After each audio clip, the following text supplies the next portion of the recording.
Hey, Para.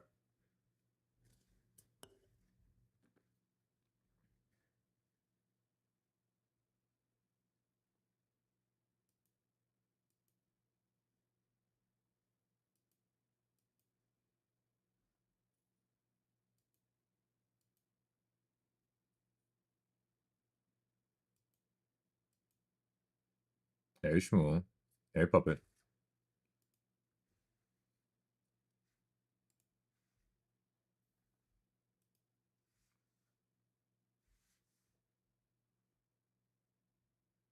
Hey, Para. Hey, Shorty. All right, 2 seconds, y'all. 2 seconds.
Okay. Green tea with mint and white. Mint is delicious, by the way. And just a second. Should we love normal milk or chocolate milk more? Ooh. I bet my replay plate no longer works. Let's double check it. 100% Shmuel. That would not be good. That would not be good. We should be okay, though, in theory. Okay, I'm going to load things up, and then we should be good to go. Something I do want to add here is text.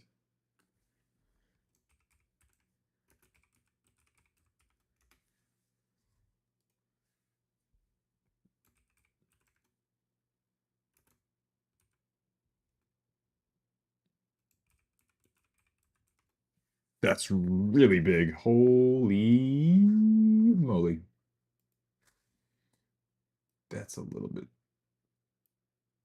too much. There we go. Appreciate you. What I think I'm going to do is I'm going to just put this right here. So we're trying something different today, chat. We have the titles the same on the YouTube and the Twitch. And then if someone does happen to like kind of glance, I want to have something that even if they're looking at it on the homepage, they'll see this big old thing and kind of go from there. Now, actually, now that I'm... Hello. Welcome, welcome. I'm glad, Tommy, and appreciate the follow. Thank you, thank you, thank you. Over 2 hours studying VOD reviews then? Should be, yeah.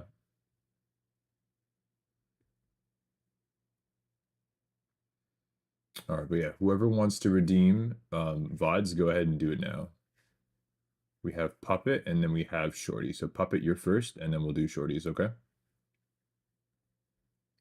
Puppet, if you haven't already put it into the Discord in the format that we prefer, then I guess the chat is just fine. Keep in mind, y'all, as there's more and more of y'all in chat, it's going to be very difficult to keep up with those. So we do like to have it beforehand. I redeem now my third. Yes, Shmuel, but you know what the rule is. If you're not here when we call for it, we do go to the next person in line and you do get put at the back of the queue. So keep that in mind. Nice, nice, nice. So Puppet, you're first. I need a little bit of information about the VOD. So I need to know what role you're playing, the character, the main character that you're playing for the VOD, the elo that you're playing in, and then a little something about the VOD. Was this something that you feel like you did everything perfectly? Lao, I'm sorry, I don't speak that language, but I still hope you enjoy the VOD reviewing. I'm sorry.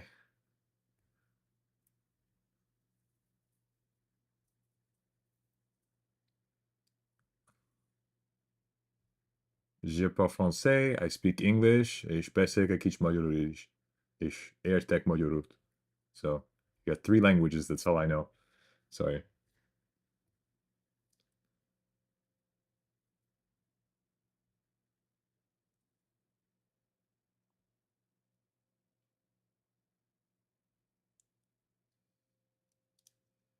Okay, so this was support, Kitty, Gold, Plat. My main is Diamond 3, but I plan that so I can play with friends. Okay, so we'll count you as a Diamond player, and you're playing Kitty and Gold, Plat. It's a thing to, let's say, hi for me thing. Oh, okay, well, hi.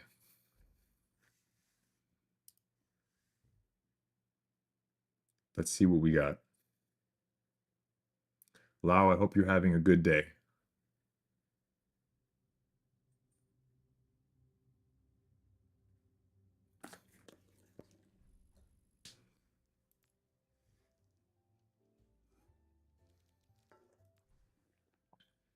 Okay, let's see what you got.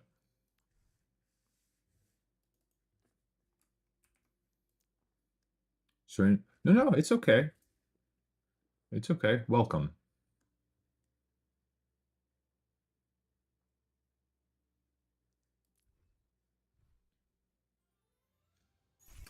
Chat, does anyone recognize the language that Lau is speaking, and maybe we can help out?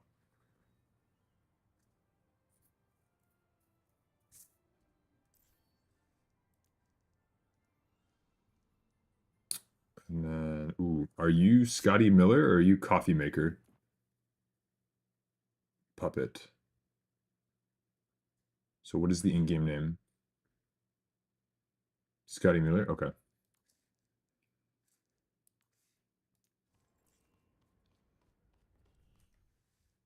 So a couple of things just baseline that we want to go over is what is your objective? What are you looking to get value as Kiriko? So we're going to take into consideration what the character is good at, what the character is not good at. A big thing that I really want you focusing on as Kiriko is her projectile speed for her damage output is actually very usable. So I almost want you to treat it like a better Hanzo in terms of denying certain angles. So if, let's say, well, they have a Widowmaker. So Widowmaker is really common on this map. Different snipers really like this map because of how tight certain angles can be, and you can hold them pretty indefinitely with how the different angles work. I'm from Russia. Help me answer English. Oh, welcome. Hold on. Hold on.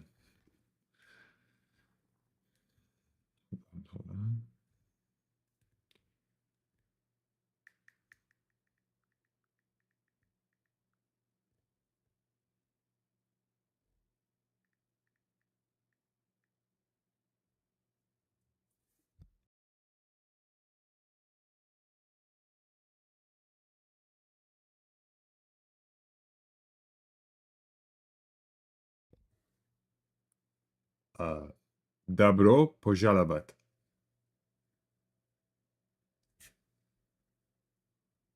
Hopefully that was good. Yeah. Dobro pojalavat.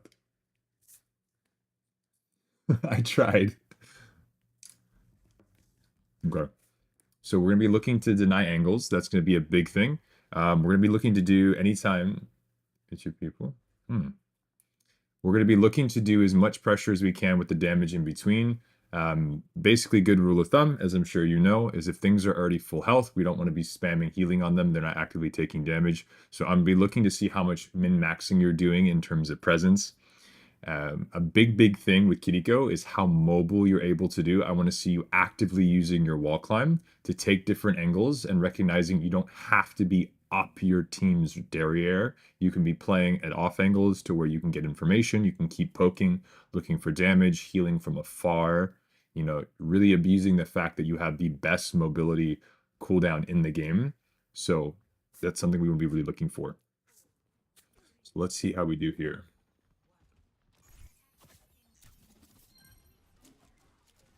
Okay, in between here, poke at them, poke at them, poke at them, shoot, shoot, shoot, shoot, shoot, shoot. Good, good, good. Poke, poke, poke. Shoot, shoot, shoot, shoot, shoot.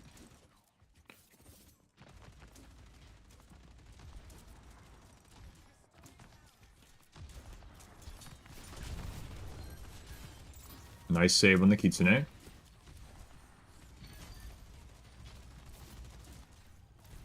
Very nice.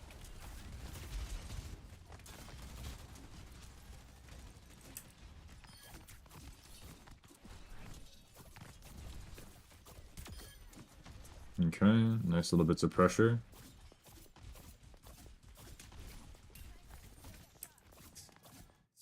Okay, so everything so far I'm really liking. Yeah, like to watch people study. What's healing on Kitty? Someone said prepare to check DMs. Prepare, check your DMs.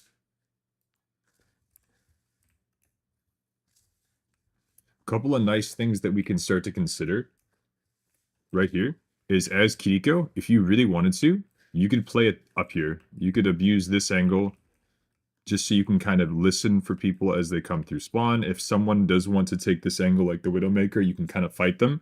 And from here, you're also able to see the exact same things you were seeing before. If something does go awry, like let's say a Sombra or a Tracer goes on your Torbjorn, if they're unable to help themselves, you can obviously TP to them and help for the peel there. But I really want you thinking, personally, Puppet, how far away you are from the targets that you want to be able to like interact with.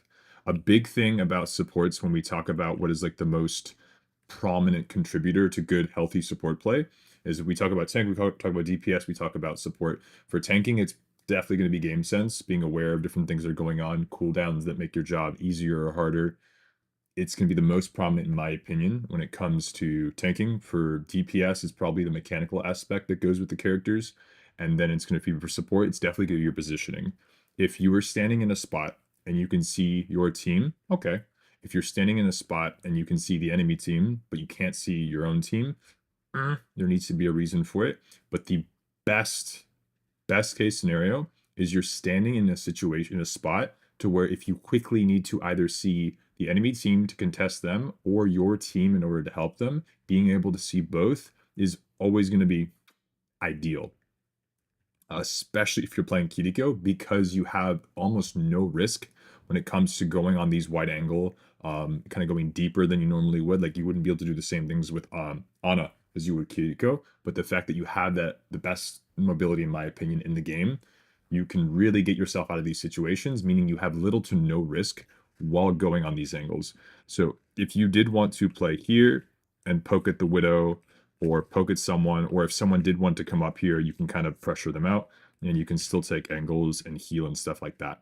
The reason I say this is that the more you put yourself inside of your team, you're giving up what value you could be doing by playing Kitty in the first place. If you were playing Brig and you wanted to just hold this corner with your Reinhardt, I'm fine with it. I'm absolutely fine with it. But Kitty has the wall climb. She has her damage output. She has 2 good at jail free cards. I really want you kind of abusing these different angles, okay? Go back into Scotty Miller and see what you got.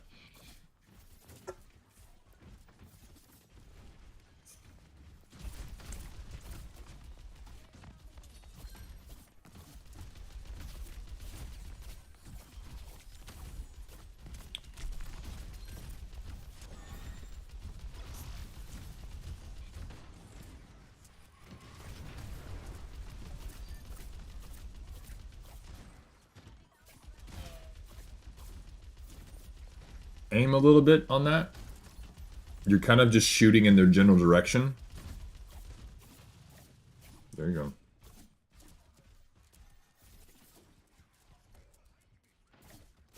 I'm really loving this though. Do you see by just using your left click? Does you get good Overwatch?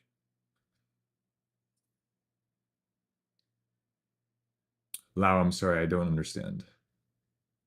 I'm like, oh no, no. Walker to Mini. What if KDTP had a small syrup like Reaper so it's not an input and leave button? I think that would make the character a lot more balanced, Walker.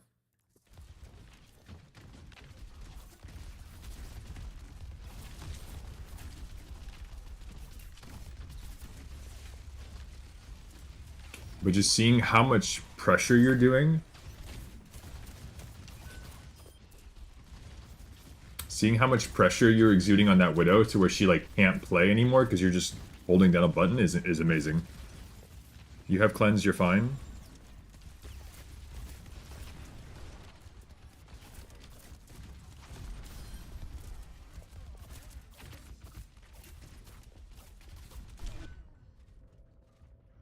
Okay.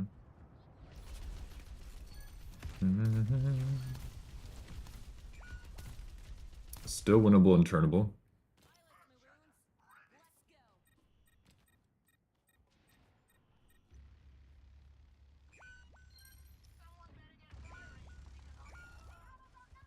Oh, Lau, I would say practicing, and if you're smart, use your brain.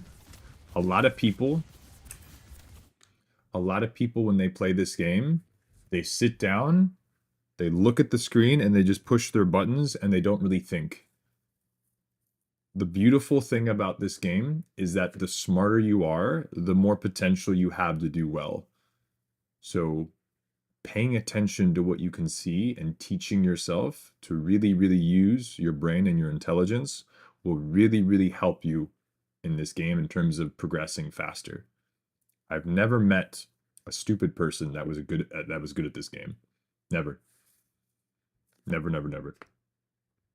And play one role to get really good. Yes, I would say focus on one role or one character. Focus on that to get as good as you can, and then look at the other roles. So specialize.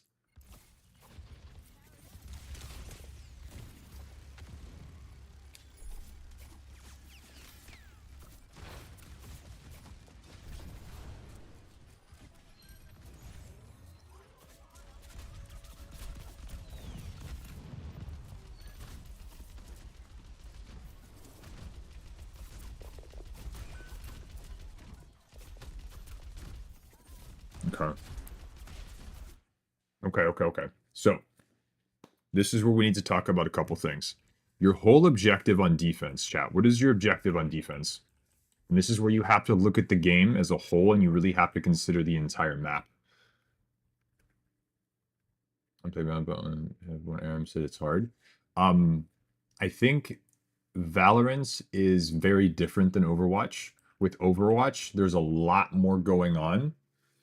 There's a lot more going on, and it's not just aiming.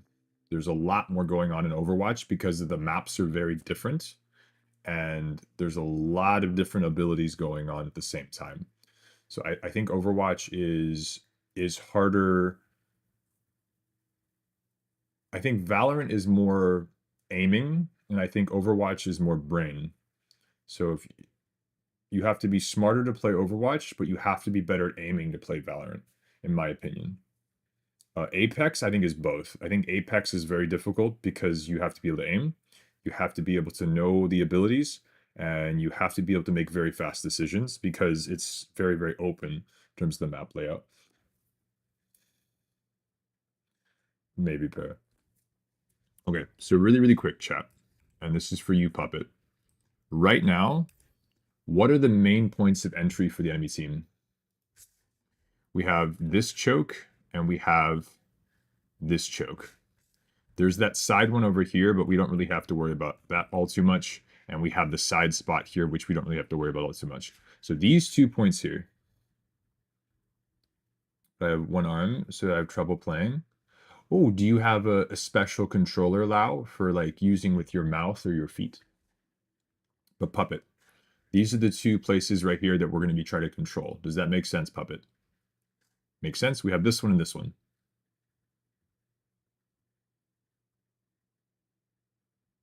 Yeah.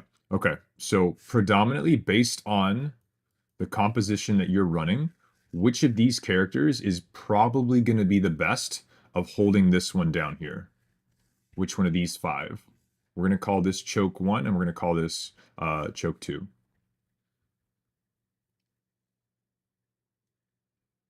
So we call this spot 1 and we'll call this spot 2. Which of these characters do you think are going to be the best? I don't see anything on your screen. Oh, I got you. Okay, so of these five, this is going to be choke 1 and this is going to be spot number 2. So of these 2 points of interest, hey Moon, which of these characters do you think are going to be the best at kind of helping out with this spot up here?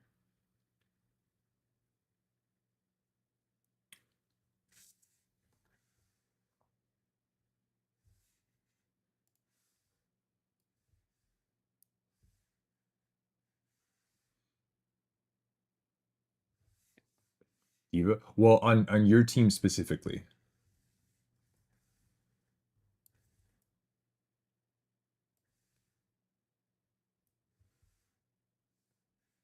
Ryan, okay.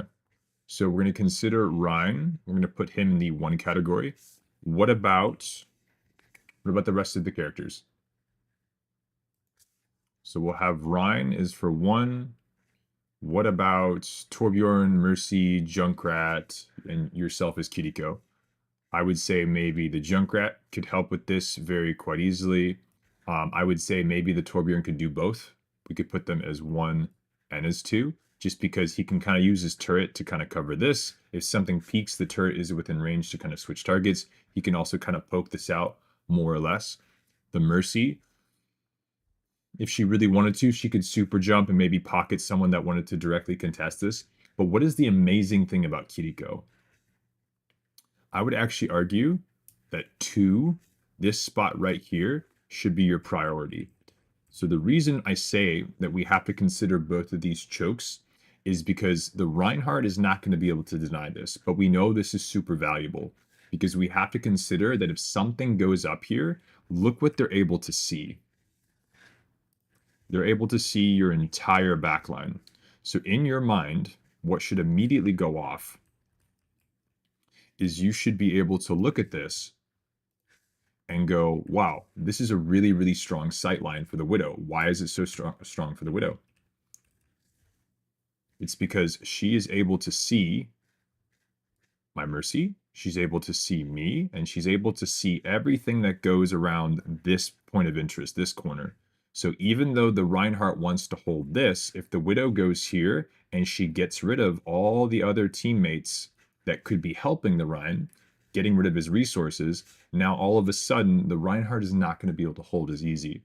So when you think of the game as from a defensive point, you have to look at it from, okay, where are the strong points that are going to help the attacking team get value? So if you're defending, you want to deny and hold those points of interest. And if you're the attacking team, it is up to you to try and occupy them in order to get value forward.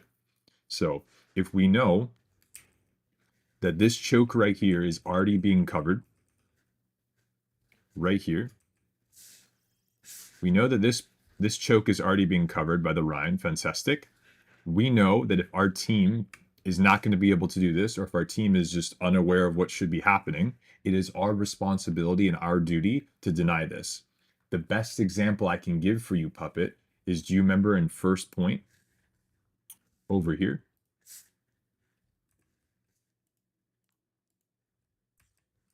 In first point, when you were standing here and you were just holding down your kunai and you were stopping the Widow from being able to do anything, basically, just from holding down a button, did you see how valuable that was? So low ground looking up at high ground, denying this angle, so the sight lines she would have had all through here, all of a sudden she can't use. Doesn't that look familiar? We have another high ground where the Widow wants to get value, and if we keep her from being able to poke and peek, all of a sudden her value is gone.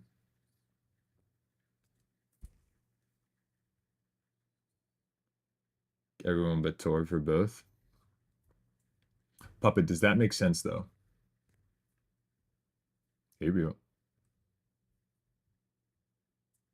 Okay. So chat, does that make sense? If you're looking and you have to think about this, like what are the different places where they can get value? Where can they push from? Where can they get sightlines on my team? What are the threats? You know, if you're looking to fire at 5 people that are all standing at point, your brain has to go, okay, what are the most dangerous things to kind of look for? Well, what can kill my team rather quickly? Their tank is going to be scary. The Genji needs to close distance, so we can make a little checklist in our brains. Genji has to get close. So do we have to kill the Genji? Not necessarily. All we have to do is keep the Genji from getting close. Keep him out of his effective range. That's already going to be valuable.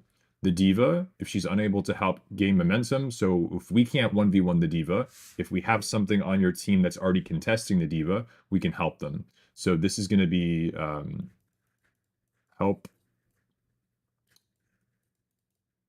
team 1v1 or whatever it may be. For the Widow, can we contest her? Yes, we can. For the Baptiste, can we contest him? Technically, yes. Lucio, same thing. That's the best way of looking at it. Each of these characters, depending on what character you're playing, you're going to be able to get value from stopping them from being able to do what they want to do in different ways. Diva, their tank, indirectly, because you're going to help whatever the diva is trying to push through and your tank is there. You help your tank, there you go. You're getting value from help from denying the diva. The Genji, if you're able to poke him out, maybe force cooldowns so he's unable to push in, there you go. There's some value there. The Widowmaker, can you pressure her to where she can't occupy space, or you threaten her so she can't take angles? Boom, there's value there. The Baptiste, if he's getting a little tickle, tricky, and maybe you force a cooldown or you pressure him out, there's value there. Lucio, same thing. Keeping these characters out that may result in a kill, or at least applying pressure to them, is already value. People get very greedy and they think they have to 1v1 the entire lobby. Not necessarily. Okay, so back to this. Chalky with the Prime sub, thank you so much. 10 months, that is actually crazy. Right now, there is a pretty long queue for VOD reviews. I will do my best to get to everyone today, okay?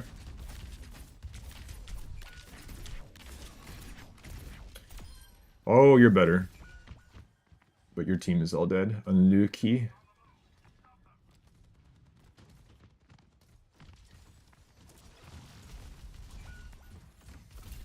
Okay, here we just get out. We try to get to your Rhine as quickly as possible. Very nice. Now, we have most of our team behind us. Here, I would actually Kitsune your Rhine in, and let's see if we can go for something cheeky.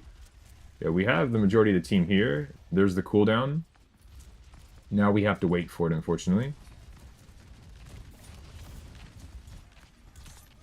We go in, we go in, we go in, we go in. We go in. We go in. We go in.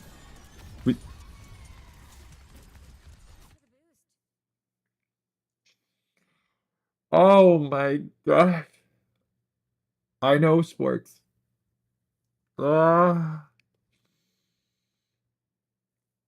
Okay. Puppet.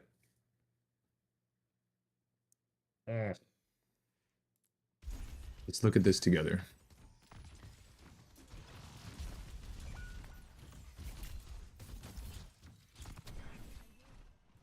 All right, Puppet. Number one, what is the determining factor of your front line right now? What characters do you have that really, really make your front line strong and defending space?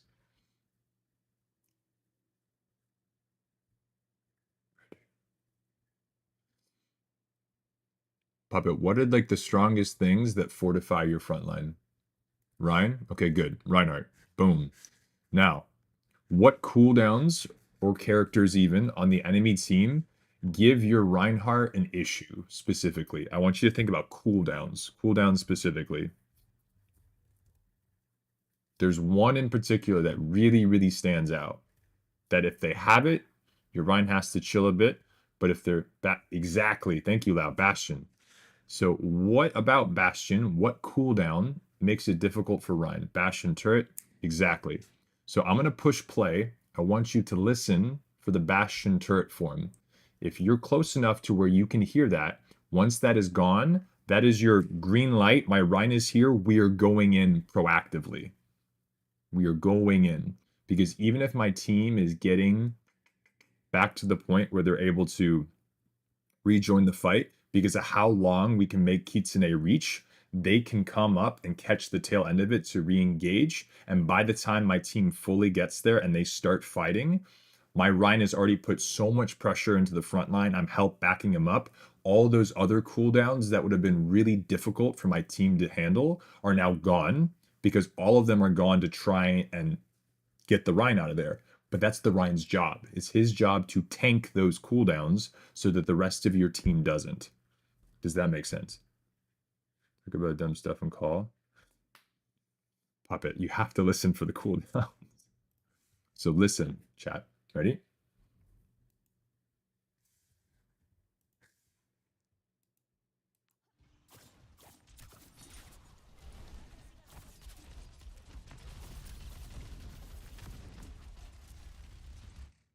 Do you hear that?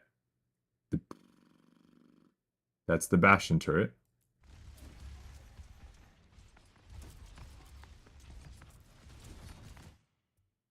I just heard him change back. Now we go in. Why? 12 seconds. No more scary, scary, danger, danger. We are going into them. Genji also used deflect. The Diva's burning Matrix because she's bored, I guess. Look at all the waste that's happening. The Bastion did nothing but a little bit of shield damage with his Bastion turret. Genji is deflecting because he's bored. The Diva is just pushing buttons. Hell, you might even force out a lamp before the fight actually fully starts.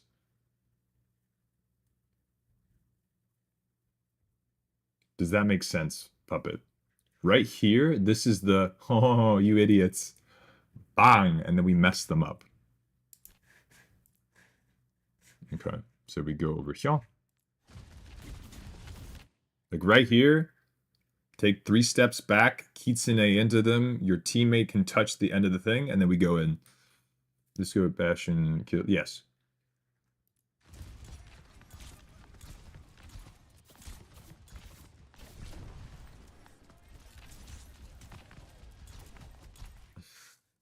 Like right now, we're staring at, again, now there's no lamp either. We're staring at our Reinhardt going, how you doing? Okay. While we have an ultimate. So part of it, I can see you going, I wonder how I can help him. You looked at him, Puppet.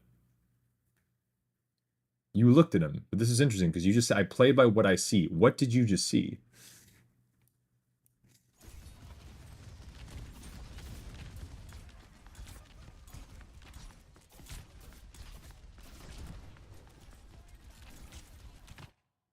You just saw a Rhine into 4 people. They wasted lamp. They already used turret form. And we're playing with a Genji.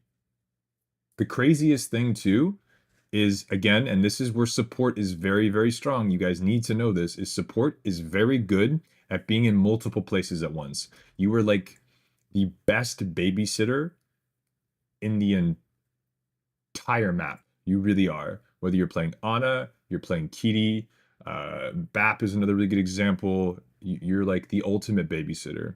Most of the supports are really good at multitasking. Really, really, really, really, really good. Or even if it's not direct multitasking, they're able to at least help multiple people at once, even without their ultimates active. But the fact that if you were playing Ana here, you could go Nano Ryan, nade the Genji, shoot the Genji. Or you could go nade their team, heal my Ryan, look at my Genji, now I have my Nano something. You can do those different things. Does that make sense, Puppet? So if you want to play with the Genji, okay, cool, play with the Genji, but put a resource to help the rest of your team as well so that you're able to be in 2 places at once.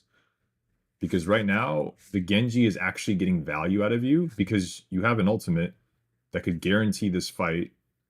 You're not using it. So the Genji is getting value that he's not even aware of because he has a support player looking at him, shooting at the shit, and not using their cooldowns and not helping the rest of the team.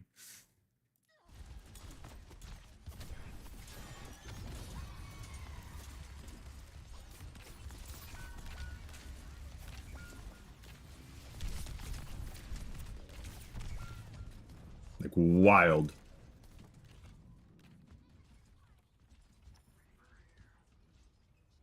Huge beat. I don't even think they needed the beat. The Reinhardt was already dead.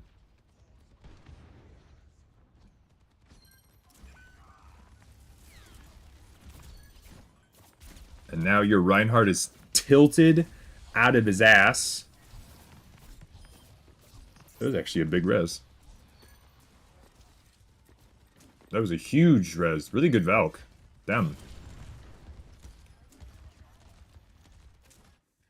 Now, at this point, Puppet, I can tell you're getting nervous. Why do you think I can tell you're getting nervous?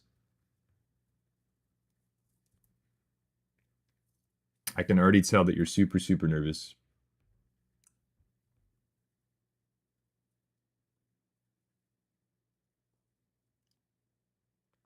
You're healing more. You're throwing cooldowns just to do basic healing. And you're jumping around because you're bored. You've switched to Minecraft brain. I can't hit shit. Okay, but Puppet, fair. But the things that I brought up to you, do any of them have to do with aiming? Any of the points I brought up, do any of them have to do with aiming? No. When I tell you guys, you're overthinking the aim. Like me, technically speaking, I have very, very, very poor aim, in my opinion. The good news is that unless you are playing characters that are heavy, heavy, heavy aim dependent, you can get value through other things. The beautiful thing about Kiriko is even if you don't have the best aim with her kunai, you can still get a schnipple load of value because of TP, because of pulling aggro, because of cleanse, because of ultimate. So your aim will improve with time, but I don't want you to basically go hide in your shell because you missed a couple of kunai. There's still a lot of other value you can get. You miss a shot, you miss a shot. No big deal. You're not playing a character that's only determined by aim. If you're playing Widowmaker and you can't land anything to save your life, it's pretty abundant that your team is down to DPS. But Kiriko can get value in lots of ways. So try not to focus on what we aren't doing. Focus on what we can do.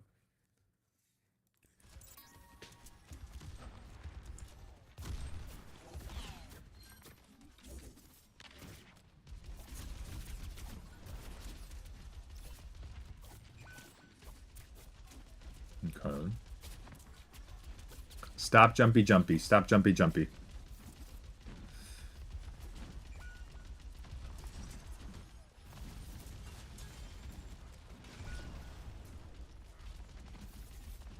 Was your Reinhardt about to charge in? That's insane.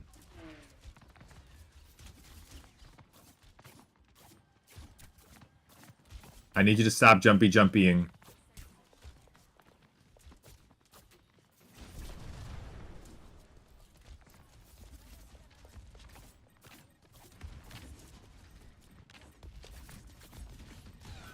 Okay, okay, okay, there we go. We took the off angle. There we go, Puppet. There we go, come on. Disgusting. Go left, go left, go left. Kitsune, go left. Left, left, left, left, left, left, left, left, left, left. Kitsune main, Kitsune main, Kitsune main. Hiya, Uncle Roger. If you die with it, I'll throw it. No, it's too late.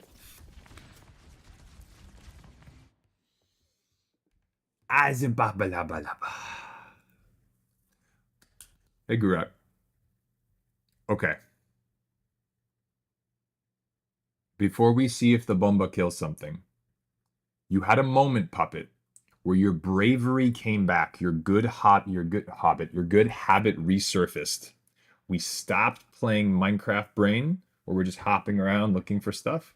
No more jumpy jumpy. We went, wait a second, I have a wall climb. Ha! I have kunai. They're easier to hit from mid-range than they are long-range. So I'm going to go up to the top, spank the Widow. My soldier needs help. You TP'd, you cleanse them, you're ready to go. What's the next step? You had a beautiful moment where you're like, ho, ho, ho.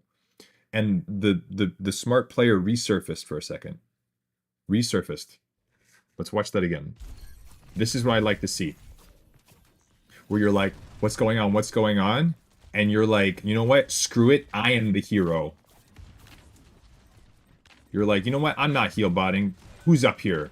Sit down. Delicious. You're helping. Oh, my soldier needs help. Boom. I'm in. Let me cleanse his butthole. Let's see what we got. Boom. Nice, nice, nice. Okay, now we kitsune out of this doorway, or we go left side, disengage from this, because the soldier is about to be safe. He's about to get pressured back main. He's going to have teammates there. We're fine. We're chilling.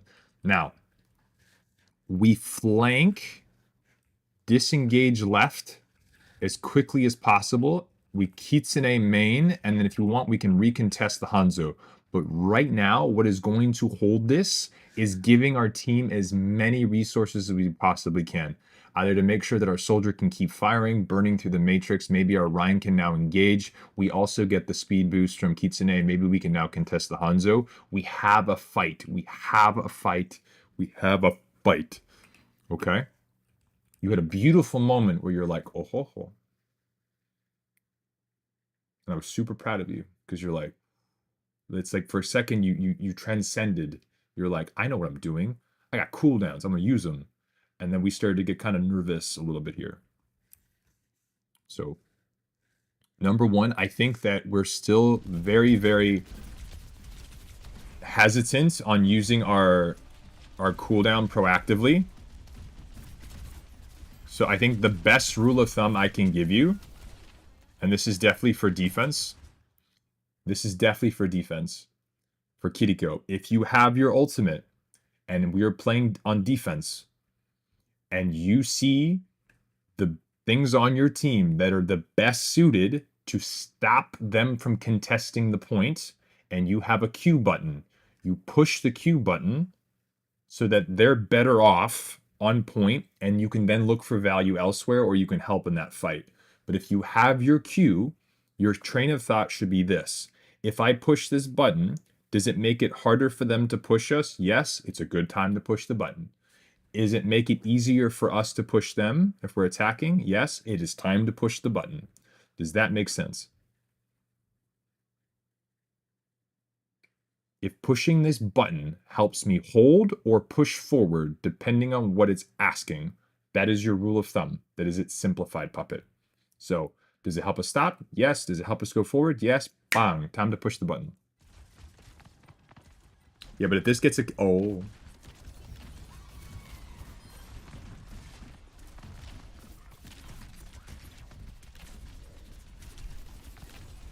Now, if our Ryan comes back, maybe.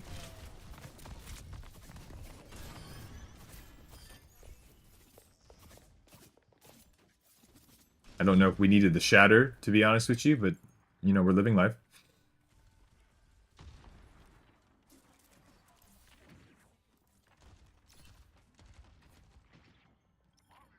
Hi, Mini J.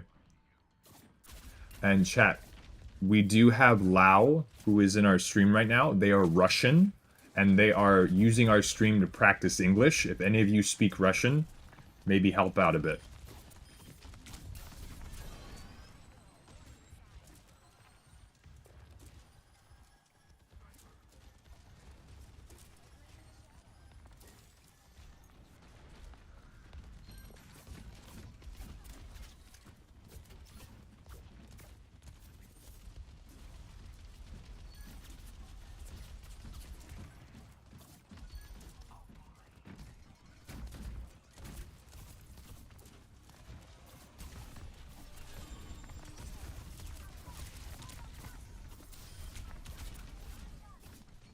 Mauga is so stupid. I don't like Mauga. Mauga is dumb.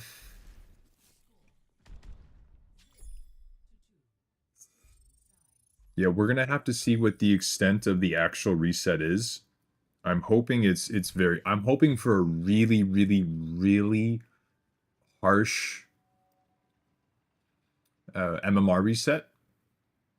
Honestly, personally, chat, what I would like is to have everyone go down to Bronze 5.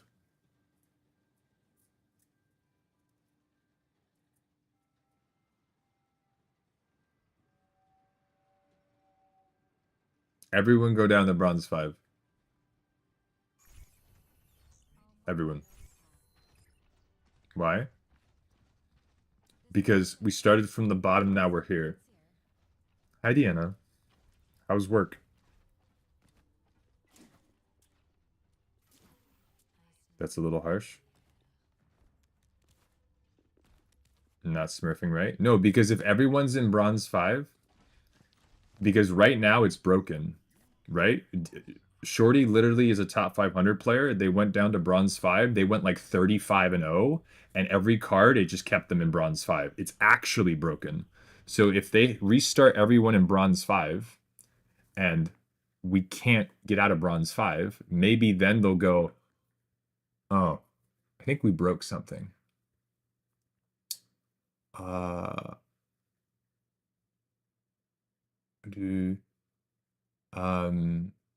can we ban the bot, please? Thank you very much, Deanna. Thank you. Recent Russian, so I can try to help. Real, that's very nice of you. Thank you. Yes, Lao is new and they speak Russian. They're trying to help practice their English, which we encourage, absolutely. I speak a little bit of French, not as well as Deanna, obviously. Deanna speaks like 19 languages. She's very, very intelligent. She's got very nice cheekbones. And I know some of y'all speak a couple different languages as well. So you're kind of bronze. Some of the ranks for some platform fighters, is it like that, like starting out? So I have an account in Diamond 5. I go 5-0 and it doesn't rank up.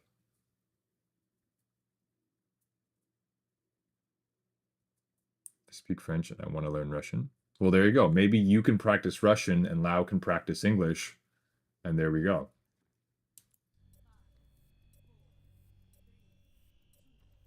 And Deanna, when I called you beautiful, that was meant to be neutral. It may not have come off as neutral.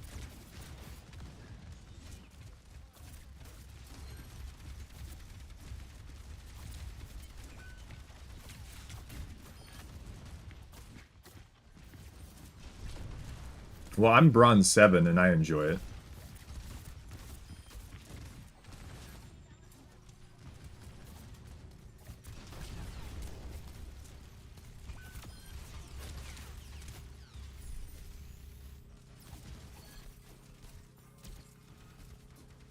Okay. Nice, nice, nice.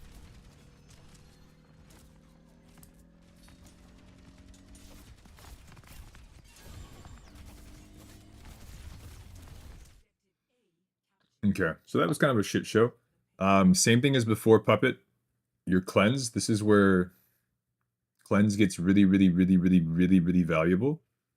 Is if you're looking at their enemy team, what are the big things that mess up your tank, and what are the big things that kind of have high, high, high threat potential? So if we make a quick little list here, Widow is going to be a high threat. So this is going to be a high priority. We'll make this an H. So Widow is high priority. And then we also had a Bastion a moment ago, right? So let's look at this, for example.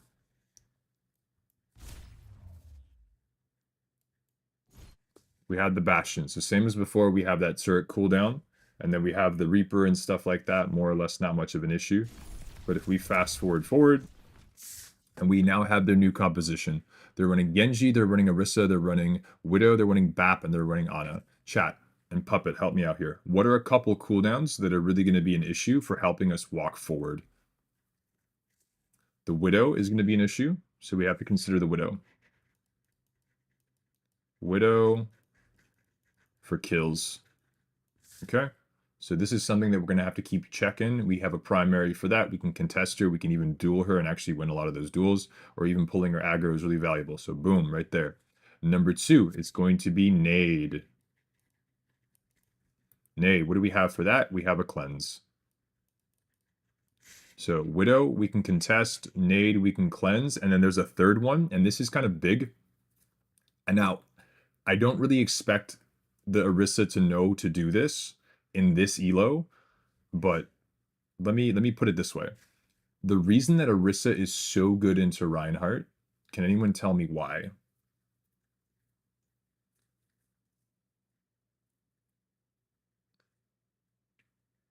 Can anyone tell me why? No, not Fortify. There's something that Orisa can do, and there's a couple. She has 2 cooldowns, and it's not her Fortify. I kind of just gave it away. But what is Orisa really, really good at doing to Reinhardt, and Reinhardt really can't do anything in response.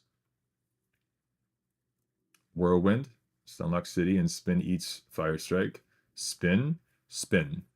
So essentially, and this is something I can show you guys in practice range if you want to, but the reason Orisa is so good into Reinhardt is if the Reinhardt wants to stand main,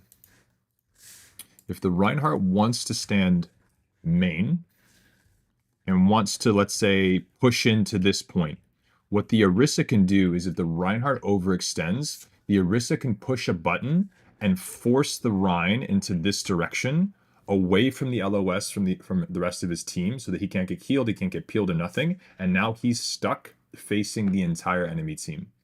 What Orisa is really, really good is displacing Reinhardt, bullying him into corners to where he is cut off from resources, and therefore he becomes very, very, very, very vulnerable.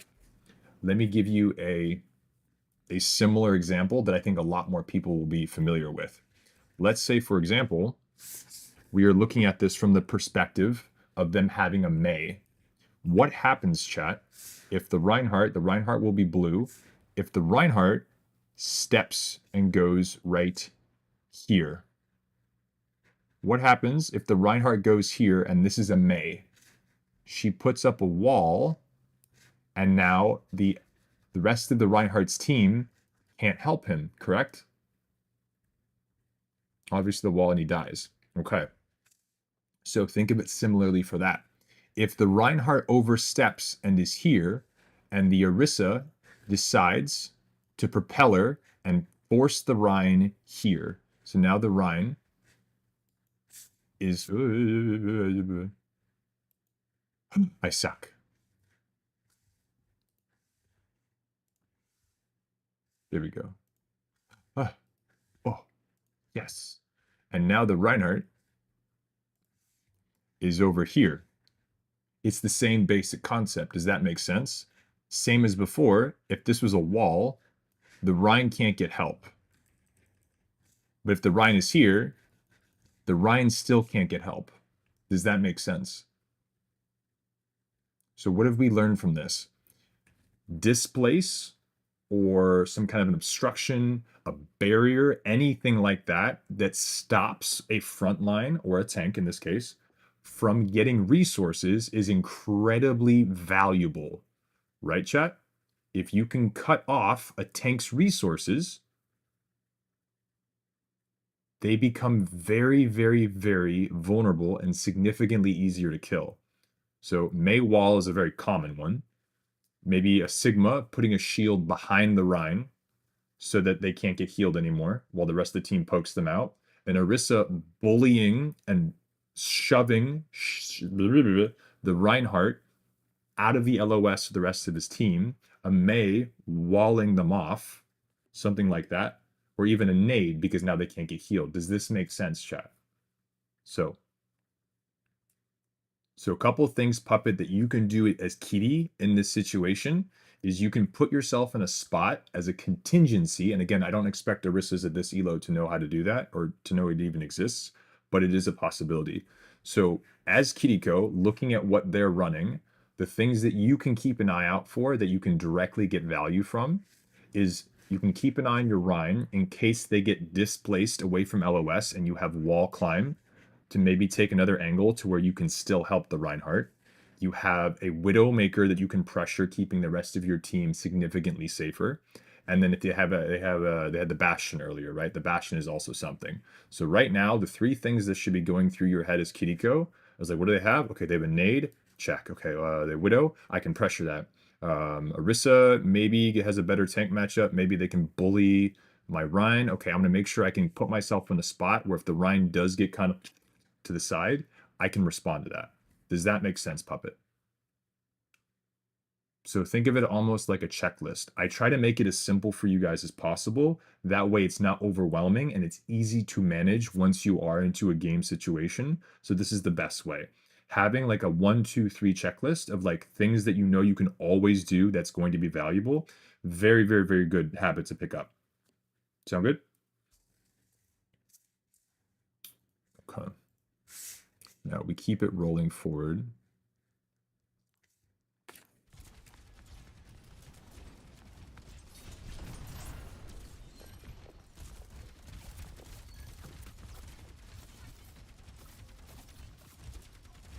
No more jumpy jumpy. Stop jumpy jumpy.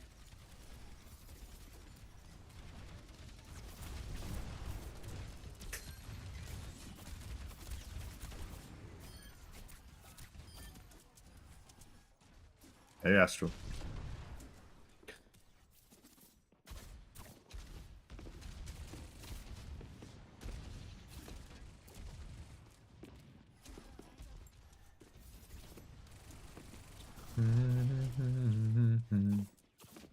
Real, can you help me out with that?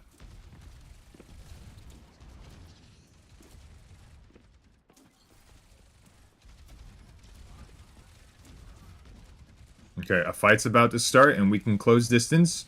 Ready? Wait for it. And now!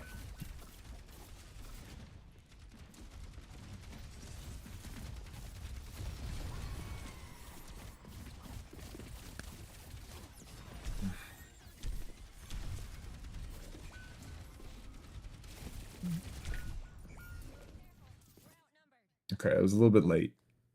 My friend, I would love to be part of the community. Unfortunately, I was born with autism and lost one arm, but I made it a huge goal to go from bronze to silver to share these good days with you, and I hope we can do it together. Oh, that's wonderful.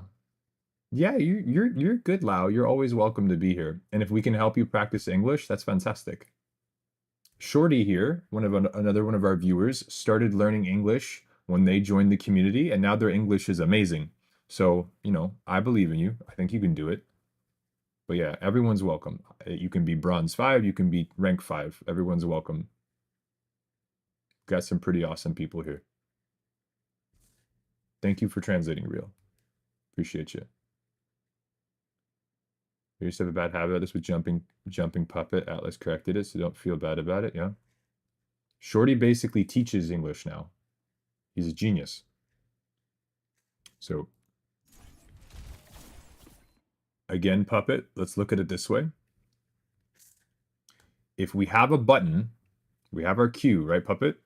And a fight is about to start, and this will either stop them from pushing us or help us push forward. We're looking for it. We're looking for it. Okay, so they're getting close. They're fine. They're chilling. We're just poking. We're just poking. Like right now, you could go up to your Reaper and then Kitsune back towards the point.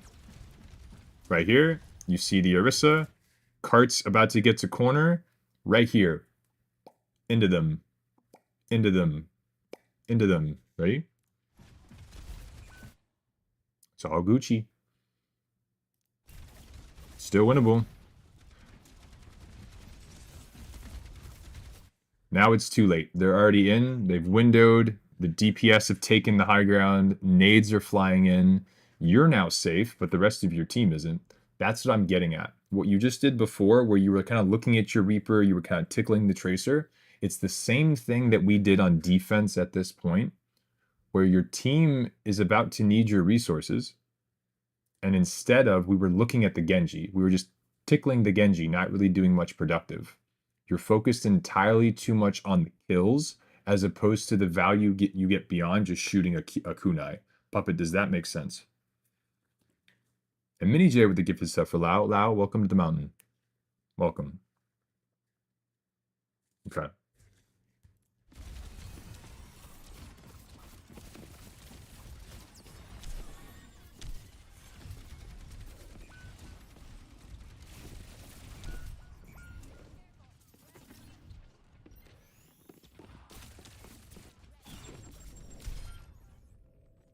Almost.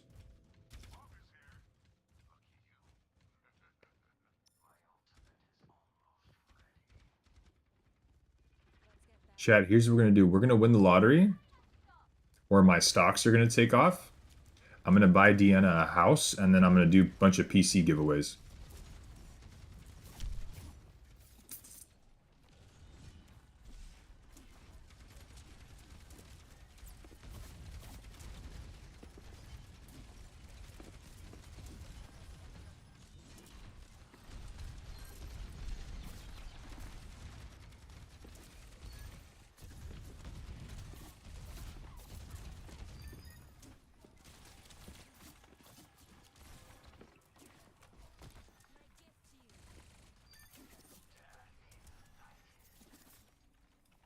I don't need a lot of money.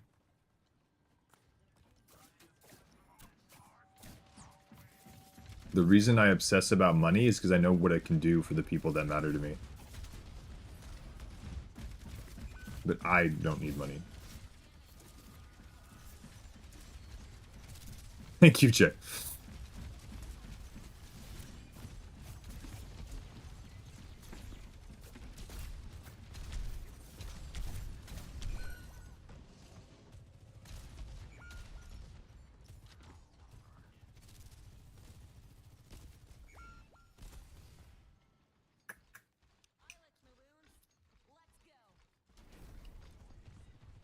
Okay.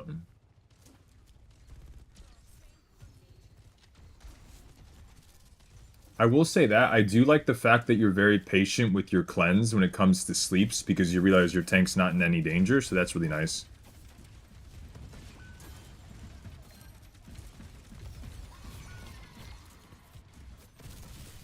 Maybe still winnable. And we're getting card space, so this is fine. I'm cool with this. Okay.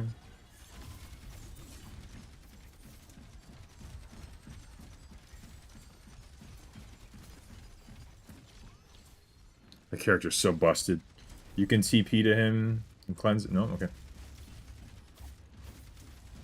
No more jumpy. No more jumpy. Okay. So that's an interesting point, Puppet. When they have Transcendence up, and we don't have an Ansi, can you actually damage them noticeably? No. That is a perfect time for you to take the high ground and reposition to where if you need to, once the Transcendence ends, you can look for some damage, or you just get a better angle to where you can see your team and select your targets more definitively, whilst also not being in as much danger, because where you're right behind your tank's ass, you're super vulnerable to getting just poked out, spammed.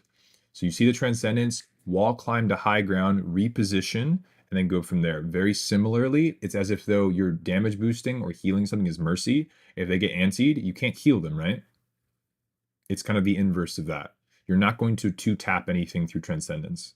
You don't have the damage output for it. So take that a second, reposition, and then look for what you can do instead. Now that reaction time to notice that is going to develop with time, but pointing it out so that it's a thought in your head is very, very good. So I want to at least plant that seed.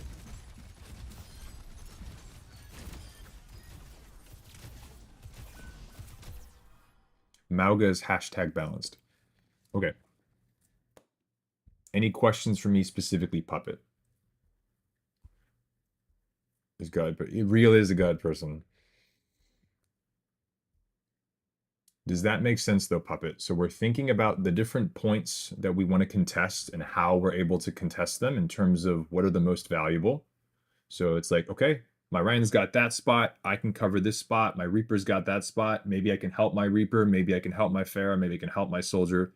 That's where you're kind of deciding where you can go. If you can help the Reaper from far away, help the Reaper from far away. If you're able to kind of hold them close and help out, fantastic. Maybe you can put yourself in multiple places at once. If you have your ultimate, am I about to be able to stop them from pushing or help my team push more? It's a good time to use it. So using it proactively is going to be your best bet. And then also making that little checklist in your head of like, okay, on their team, what are things that I can cleanse that give me value? What are things that I can contest that give me value? And what are certain interactions I can position to where I can help them if they get kind of caught off? The big ones are going to be looking for the tank 1v1. Number 2, big scary cooldowns that you can basically say no. And then number 3, that positioning rule where you can see the enemy team and your team. Really good habit to get into as a support. Kiriko is very, very good at this. Number 1, Genji NA. Yeah, I see. I try to play off reaction all the time. That can be very, very dangerous, Puppet. Being able to react to situations is really good, but you need to know what the situations are and be able to recognize them in order to be able to react to them. You know? If you just walk through life, you know, getting ready to react to like a cow about to run you over, at least being aware that there is a cow near you is going to help a lot. So I'm just helping you find the cow before it gets too close so that it's easier to react to it. Hopefully that makes sense. Just don't get hit by the cow is the best way I can put that. And then Shorty, I'm going to go ahead and grab your code. You are next. What an analogy. You're welcome. I just called myself a cow, basically.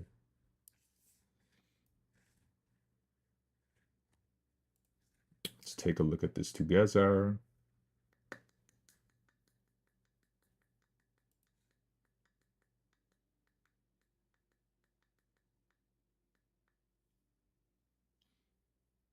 Puppet, I appreciate your face. Thank you so much.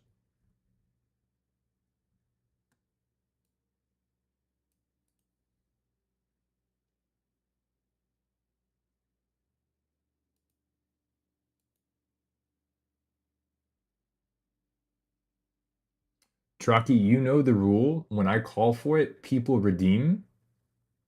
And I go down the list in order. If you haven't redeemed by now, your chances of getting looked at are severely lower now.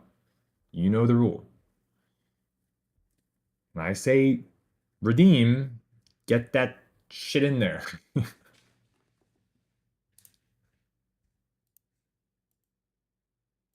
Okay, so my only tank I know is Sig. I want to grind more on the tanks. I don't play much, so I want to play on low count to see if I'm good, or I want to see how far I can go with Sig and high elo, without Sig and high elo. Okay, so this is going to be Zarya, Diva, and Ball, and this is going to be Shorty.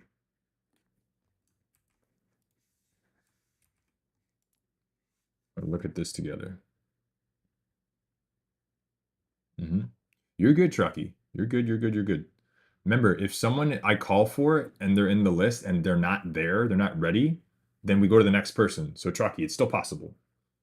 You know?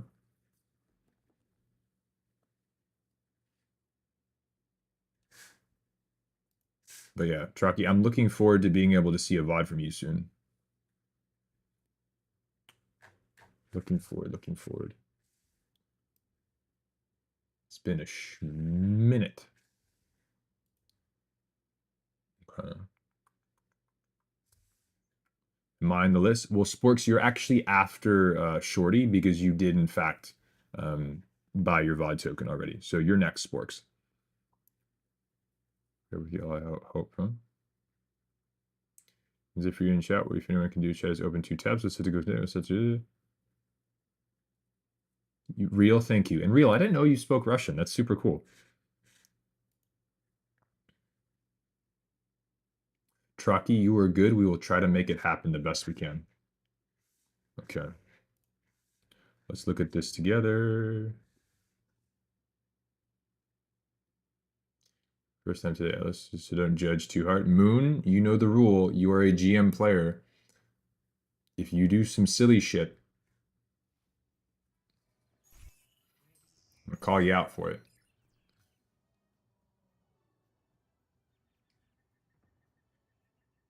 I got 4Ks if that matters. Every fight you have to get 4Ks. Okay, we play some Zarya. I like it.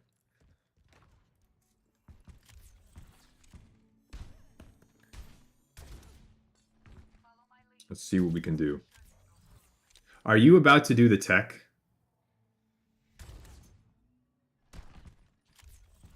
Did you really? You're super jumping? For any of you that are curious about what that was, so you guys know how you can rocket jump with Soldier. You can also do it with Zarya. And if you have more energy, apparently it affects your jump height. And what you can do is you can hitbox manipulate, and you can launch one into the air. And for the people that are first starting out and they want to get good at the timing, shoot the first one, hold down your right click, and go bum, bum, bum. And by the time your 4th shot is about to go off, the first one will hit the ground. And so the 4th shot, you shoot at your feet, and you have the initial of the first one plus the original one you shot hitting the ground again. So you get like a, and you go higher. Thank you, Real. That's really good. Bastion can do it too, yes, Moon. But you guys will see me jump around with Zarya a lot. It's because it actually is very useful. Okay.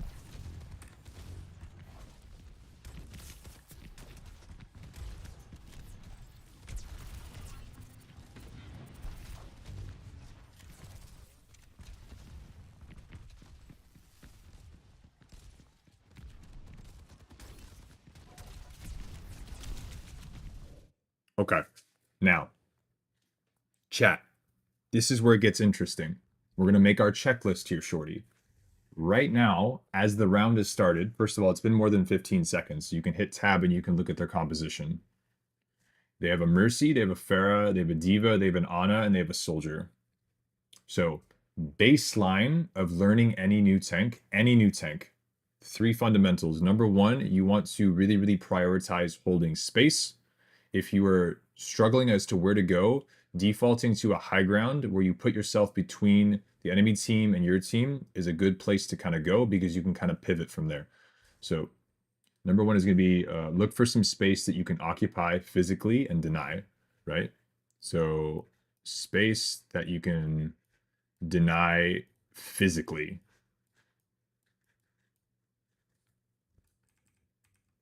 Space deny, we'll just say standing. Okay. Number 2 is going to be the matchups.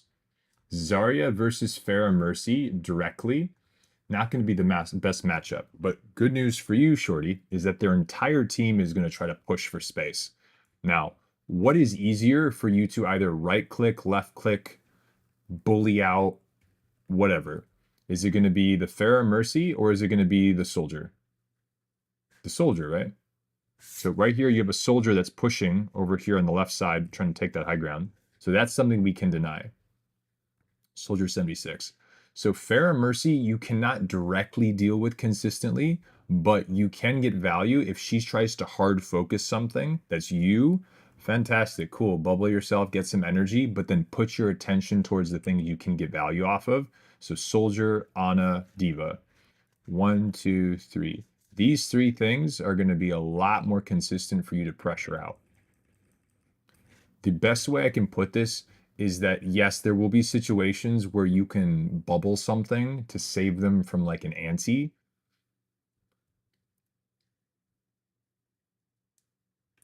I still think being able to mitigate burst damage will still be the most valuable if you follow my numerical system. Burst damage, burst healing, damage over time, healing over time. So I still think bubbles are best for that, in my opinion. Yes, it is helpful to cleanse things, but it's the fact that you can cleanse them because you're expecting a bunch of incoming damage to finish off the target. If something gets antied and there's no one shooting at them, you wouldn't bubble them, right? So the best way I can do this is if you have a Pharah Mercy and you want to deal with them as Zarya, you don't do it by shooting at them directly. If they get close to you, of course, but you keep an eye on what they're poking and pressuring at, and you bubble them to save them, which gives you energy, which you can then use to punish them if they get too close, or pressure out other parts of the team. Does that make sense, Shorty? So think about what you can kill and fight, not what is the hardest on the map to kill and fight. Because if you were playing Sigma there, you may have been able to poke her out from that far away. But it's like the same thing if you're playing Sigma against a Widowmaker. If she's too far away for you to shoot, you know that your shield can stop her from shooting your team, and then she either has to break the shield or she has to rotate, right? It's the same thing. That's you indirectly dealing with the Widow until you can directly deal with it. But in the meantime, there's other things you can be doing. Zarya is the same way. It's what you can deal with directly versus what you deal with indirectly.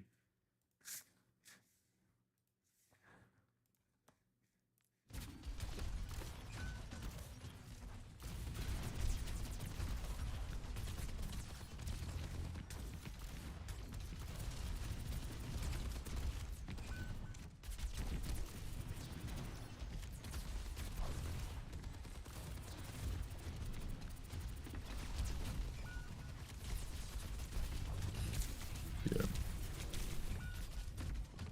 Nuki. So we're going to look at this together. We're going to look at this together so we can see the magical moment in which everything is absolutely fucked. Like we lost. Okay, let's look at the map together, chat. Objective is going to be here. Payload's here. If they control this, this, and then this is where it gets dangerous. This is where it gets very dangerous. So this is space number 1. If they take this, we go to 2. If they take 2, we look at 3. Now, 3 is kind of tricky because it incorporates this entire area. And then 2 is kind of also this way. So this is the best way of looking at it. If we look at all 3, we want to start here, make this as hard as possible. If they manage to get through here, shorty, this is what we're looking for next. Nice, easy transition. This is our pathing. And then from here, we can decide whether or not our character is best going this way or best going this way. Does that make sense, shorty? Because if they take this high ground after taking this one and then over here, these are the angles that we have to consider. The Farah Mercy, if she gets into the open here, she has a huge amount of sight lines. If their soldier gets to this window, again, they got really good sight lines. If their diva clears out this middle section, they gain sight lines. How many are ahead of me? Also, now done at work. I think it's going to be Sporks and then you, Shmuel.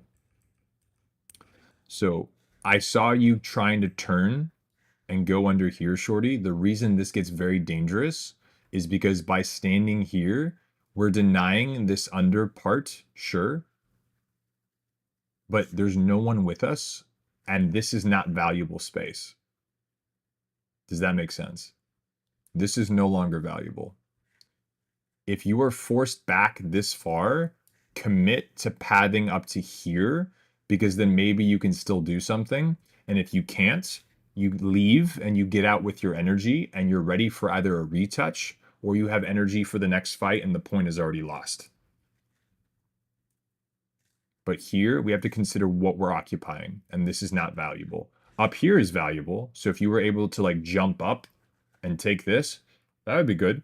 Or if you're able to somehow then fight and retake this high ground, keeping that back, that would also be good. But this is not valuable because no one wants this.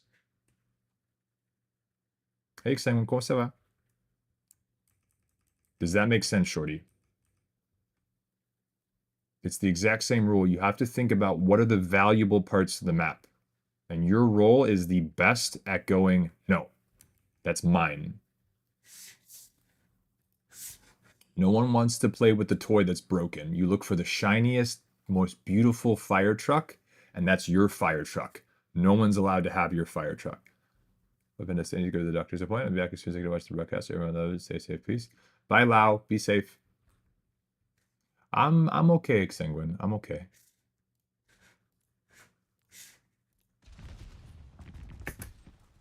So like right here, this is a fire truck. This is beautiful. This is valuable. And you see where the soldier's going? You're like, no, no, no, no. That's my fire truck. And then here, same thing. Where this is good. You're fire trucking. I like the fire trucking. Uh-oh. But then this right here, where we're about to go,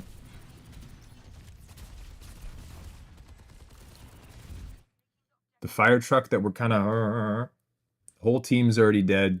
We're probably not going to be able to hold. Ugly, ugly, ugly. Not a nice fire truck. We want the prettiest fire truck we can.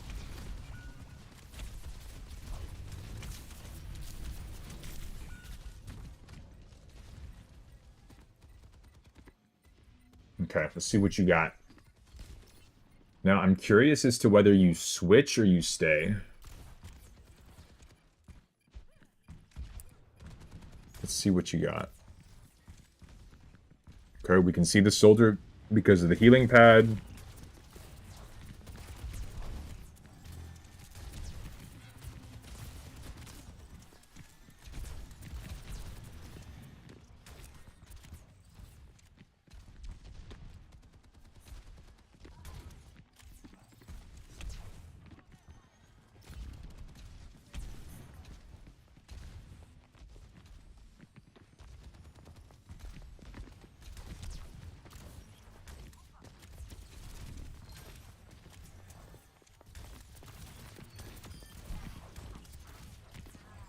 Good.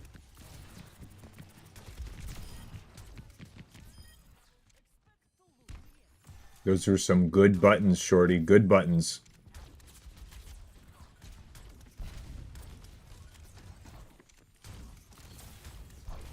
Thank you, Shmuel.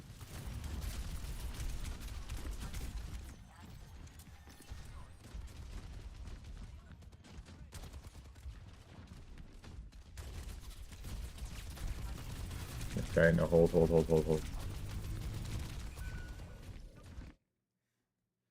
Okay. Two things.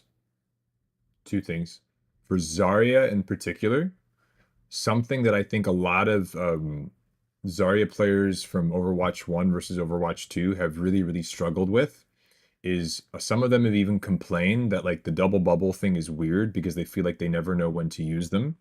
And because, well, Zarya players were off tank players, you know, they were in this habit of where they have one bubble they use for themselves, and the other bubble, you're like, oh, my Reinhardt, bubble them when they're taking damage, and then I can help them, you know, shoot people. Easy peasy. So the way that it has changed is because now you're a main tank. I want you to think of it this way. If you were a Reinhardt and you waste your shield, and then you need it really badly, but then you don't have it, you explode, right? Like your health gets low and you're like, oh, I'll just use my shield. Oh, wait, I already wasted it. And now I'm just dead. It's the same thing. So you have to think of it this way.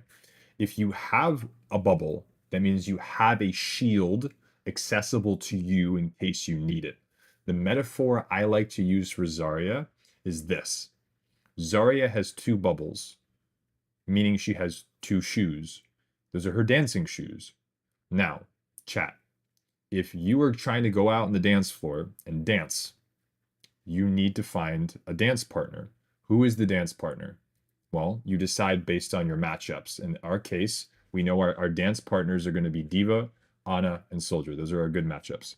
So if you have both of your shoes on, let's go dancing. If you have high energy, you're ready to boogie. If you have low energy, you're going to dance a little bit slower. And that's absolutely fine.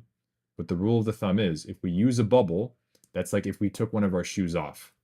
Now, if you're missing a shoe, you need a wall that you can lean on while you put your shoe back on. That wall is literally a wall in game. It's going to be natural cover so that if you need to, you can lean on the wall and so you don't have to take off your other shoe while you put your other shoe on. If you are missing both of your shoes, you are not anywhere near the dance floor. You are nowhere near danger. You are nowhere near the enemy team. You do not have shoes to be able to dance at all. So you wait, you have to get your shoes back on, and then you go looking for a dance partner. But if you do not have any shoes on, you go nowhere near the dance floor. If you have one shoe, you're going to just keep in mind, you're going to need to lean onto a wall until you have both, and then you go dancing. So what lower elo Zaryas do is they're constantly taking their shoes off, and then they try to go dancing. And what do? They slip, they hit their head, and they're dead in game. Does that make sense? So if you're ever wondering, can I go in, or should I be chilling a bit? How many shoes do you have on? Dance to finish it, you have both shoes ready for the next dance. And usually you don't have to. The beauty of it is that if you're using your bubbles, you're using your shoes to hold space, it will give you energy. If you're constantly using your bubbles and you're not really contesting anything, you're going to notice you're getting very little energy. When the diva or someone's trying to dance with you and they get up in your face and you bubble, oh my goodness, you're going to get all this energy. Why? Because they're actively shooting at you. But if you're using bubbles just for funsies, and I do this too, I know I make a mistake. If you're using bubbles just because, hey, bubbles are fun, and no one was shooting at you, or you think maybe they'll shoot at you, that's not good enough. Use it for specific cooldowns that you can mitigate and get energy off of, or use it when you're absolutely certain that a fight is happening and damage is coming in. Does that make sense?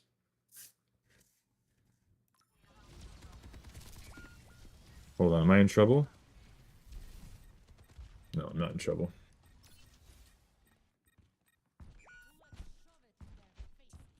And then Shorty, you know how like when you use your Fluxus Sigma, to stop them from pushing in and set up kills. Same thing with Grav.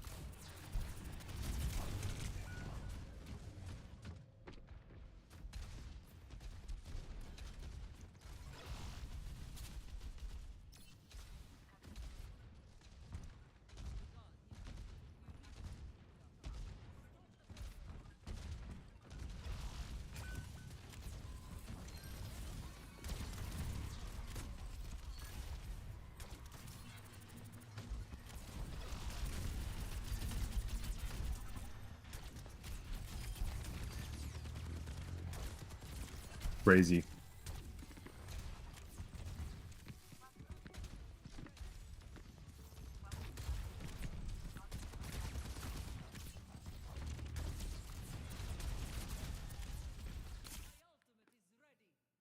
This is where it's tricky. And this is where, again, we're overusing our bubbles. That Kiriko was not going to die. And even if she did, if she dies, you can still hold if you have your bubbles. And you can also give space very slowly. So what I would say right now is if you are part of the front line, use the bubbles for you. If you are looking at your front line, use the bubbles for them. It's very similar, Rein Zarya, right?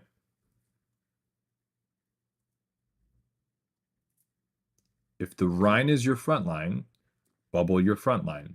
If you are the front line, you should be saving bubbles for you because you're the front line.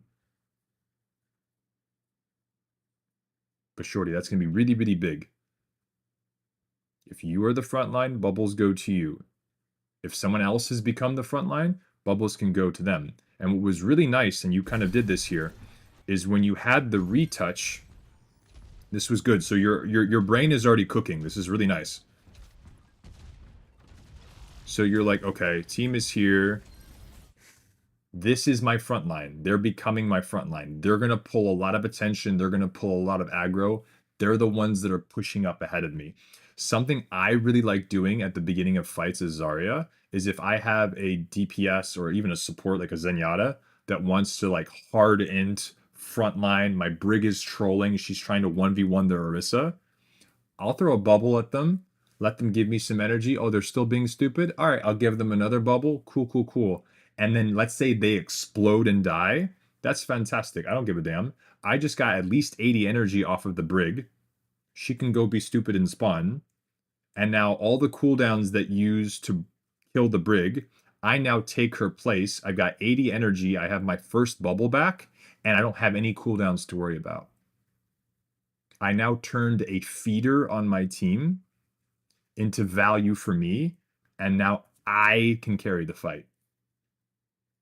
I think that's a very, very underrated thing to do, especially if you're looking for value as Zarya and low elo. You can actually take your teammates being stupid and get value out of them.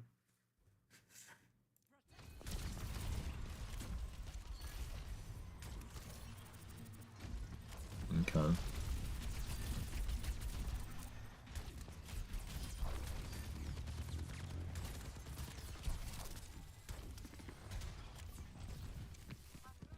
Also, I don't know if I said it before, Shorty.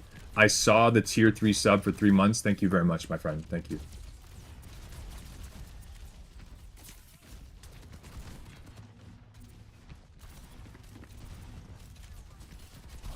Okay. So this right here, and you can, because Shorty is a good player, chat. Shorty is a very good player, but you can tell he's a little bit nervous because, well, we're practicing a new character. And this is why we do it on an alt account and maybe a lower elo so we can get the practice in. A really nice concept that a lot of Zarya players, and you'll get more comfortable as you do this, is if you have, let's say, a bad matchup, or you have something that can eat your Grav, maybe a deflect, a matrix, a hand absorbed from Sigma, anything like that. What is something that is really amazing about Grav is that wherever you shoot it and whatever it makes contact, it has an ethereal effect. What ethereal effect means is that even through walls, it still has an effect. So it goes through solid objects, whether it is part of the map or It is an ability such as like an obstacle or a barrier, right? Same thing with dragon. You can shoot dragon arrow into a wall, right? And then the dragon effect happens, but Hanzo's will do that so that the arrow itself can't get eaten or deflected and stuff, right? You can do the same thing with Zarya. If you grab something like here, it gets eaten, no value. If I grab here, it will still pull the same targets up into the ceiling. Or if you do a quick 180 and shoot it at your feet as they push into you, your body will block the absorb and the grab will still go off. So little things like that where, you know, you can play mind games with the diva or whatever it is trying to mitigate your ability, but shooting at them in a straight line, if they somehow don't eat that, they're trolling. So again, don't think linearly. Don't be afraid to really just use the ability for what it does, and you know, think outside the box. You're a smart guy. But I use my prime, so just 2 or 3 days champagne sniffer. No, Shmuel, that was like big baller. The fact that you created an account called Champagne Sniffer, and you're like, here you go. That was boss. That was really funny.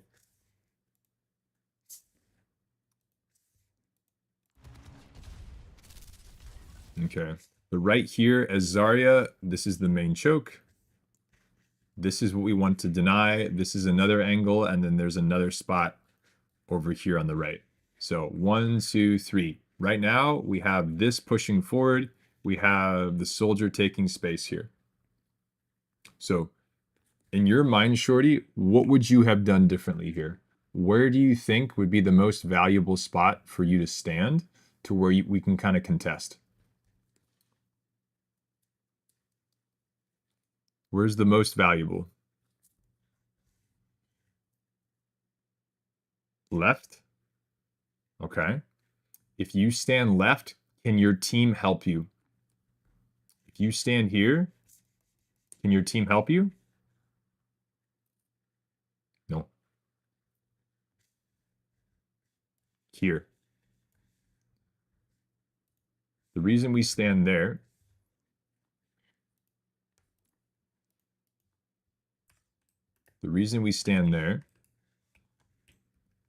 is we want to hold this as long as possible. Not to mention we also have grab.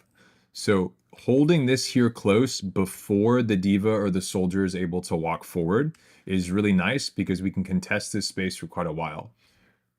We are the front line. We use our bubbles for us, and you prioritize staying here. If you don't have your bubbles and you're getting pressured, you're going to die. If you have your bubbles and you get pressured, you use one, it turns into damage, and you fight them off. If you want to use grab to make sure you don't die, absolutely use it. I see a lot of Zarya players that are like, oh, I have to grab, I have to kill 5 people. No, you don't. If you have to choose between you dying or trading your ultimate in order to get your bubbles back, or be able to like keep them from pushing you, turn a corner, chill for a second, maybe you get healed up, maybe your armor turns back on, maybe you get a bubble back, and that the grab doesn't get any kills, but it lets you stay alive and keep your energy and stay in the fight, that is 100% worth it. Because if you are dead, you are holding no space. So if you trade your grab in order to keep your energy, which is your actual kill potential, and get your cooldowns back, which is actually how you hold space, that is 100% worth it. I don't give a shit if your gold teammate is like, nice grab, Zarya. They don't even know how to tie their own shoes. Don't worry about that. Trading grab to make sure you get your cooldowns back and you can do your job and keep your energy, 110% worth it. 110% worth it. This is GM1. Wow.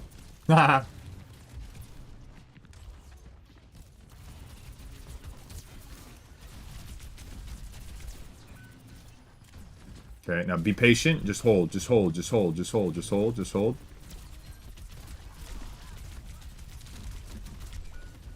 Mm-hmm.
Okay.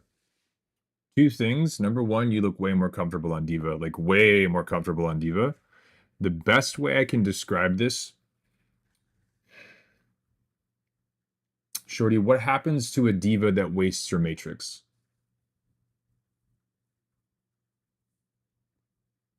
Like the Nano Visor. If you had wasted your Matrix on a whole bunch of nothing, that would have been really bad, because then you would have needed it there. And you probably would have gotten fried. Your whole team would have gotten absolutely just in the back line. It would have been really, really bad. So I want you to think of Matrix and bubbles as almost the same thing. When you Matrix, sometimes you're going to need to use it for yourself, and sometimes you're going to need to use it for an ally. But when you use it matters, and anytime you waste it, it's going to be inherently bad. That's the most simple way of putting it. Now, with Matrix, there are certain cooldowns, there are certain ultimates, there are certain combos, and there's certain characters that Matrix is really good against, right? Sleeps, visors, projectile spam, large blob ultimates that you can kind of absorb, certain CCs, things like that, right? And there's other things you cannot. I want you to think of Zarya Bubble as the same way. The difference is that the extra value you get, well, this guy, you have beef. Who?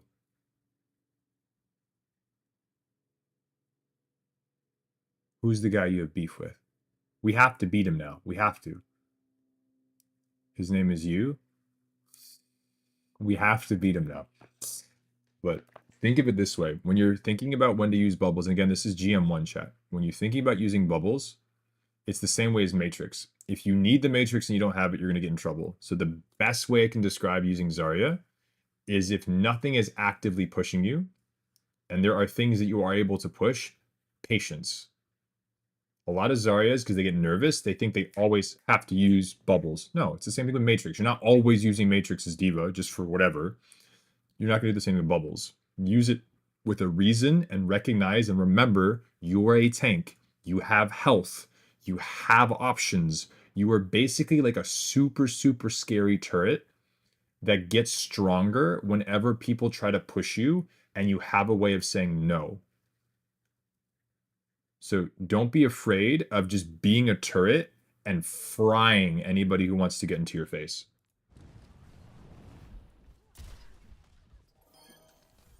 Big pick. Big pick.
GM, by the way.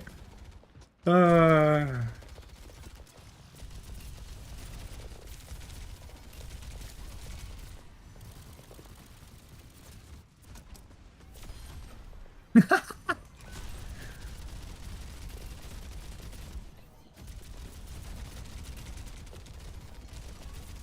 I would have grabbed the Mega so they can't. That's okay.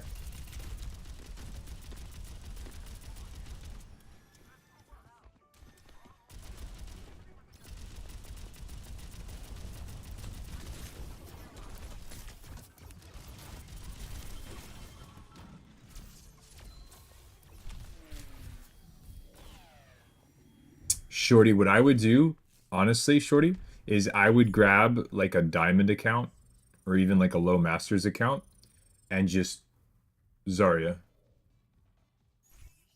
I want to see you get more comfortable with your bubbles at like a slower speed of the game. So it doesn't matter what map it is, it doesn't matter what they're running, just hard lock the Zarya. Now we're gonna go raw. Okay. I think it would genuinely take you like 2 days. If you only played Zarya for 2 days in like Diamond, I think your bubble, like your patience on bubbles would just be like, "Rrr," and then you could do it in GM and you wouldn't even,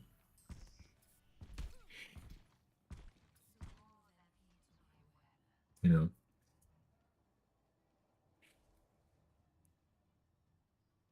Shmuel. Oh, Shmuel's inappropriate.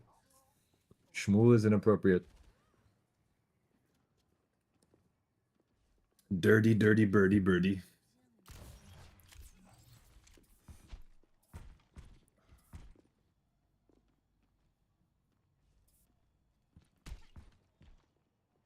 Dirty, dirty birdie birdie.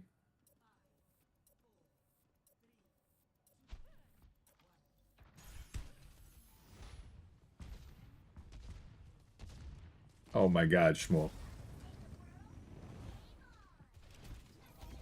I'm glad you're in a happy relationship, Shmuel, but let's this is a family-friendly stream. Okay?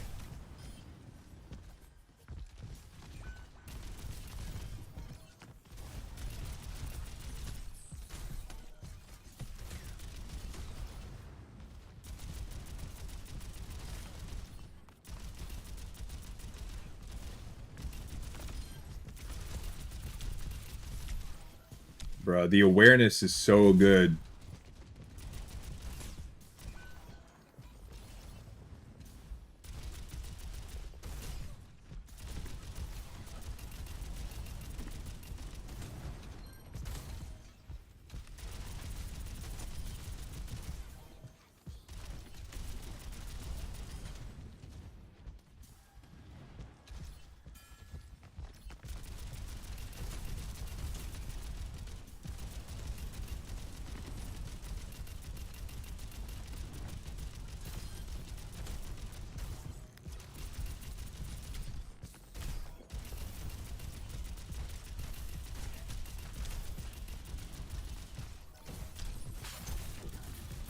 Bro, Hog never dies.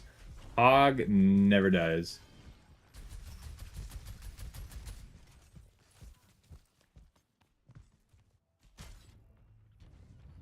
Okay, now we're good at ball.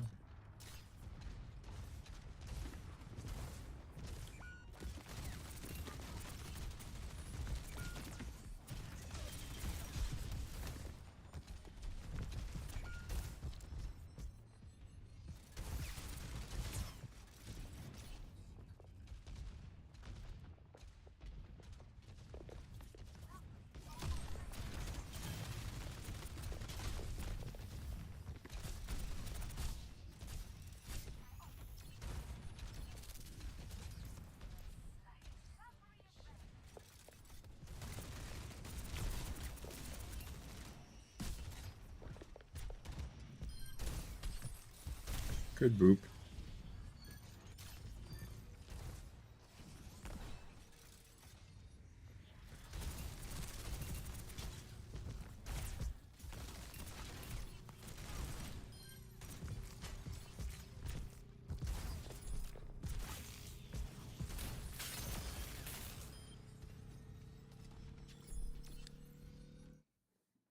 I don't like this character.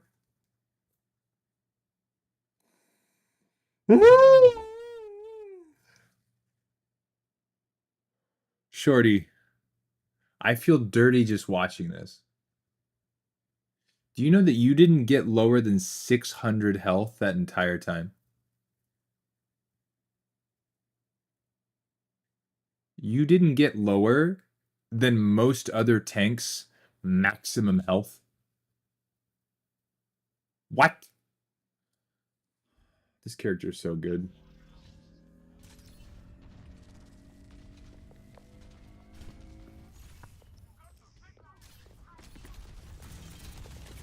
Okay.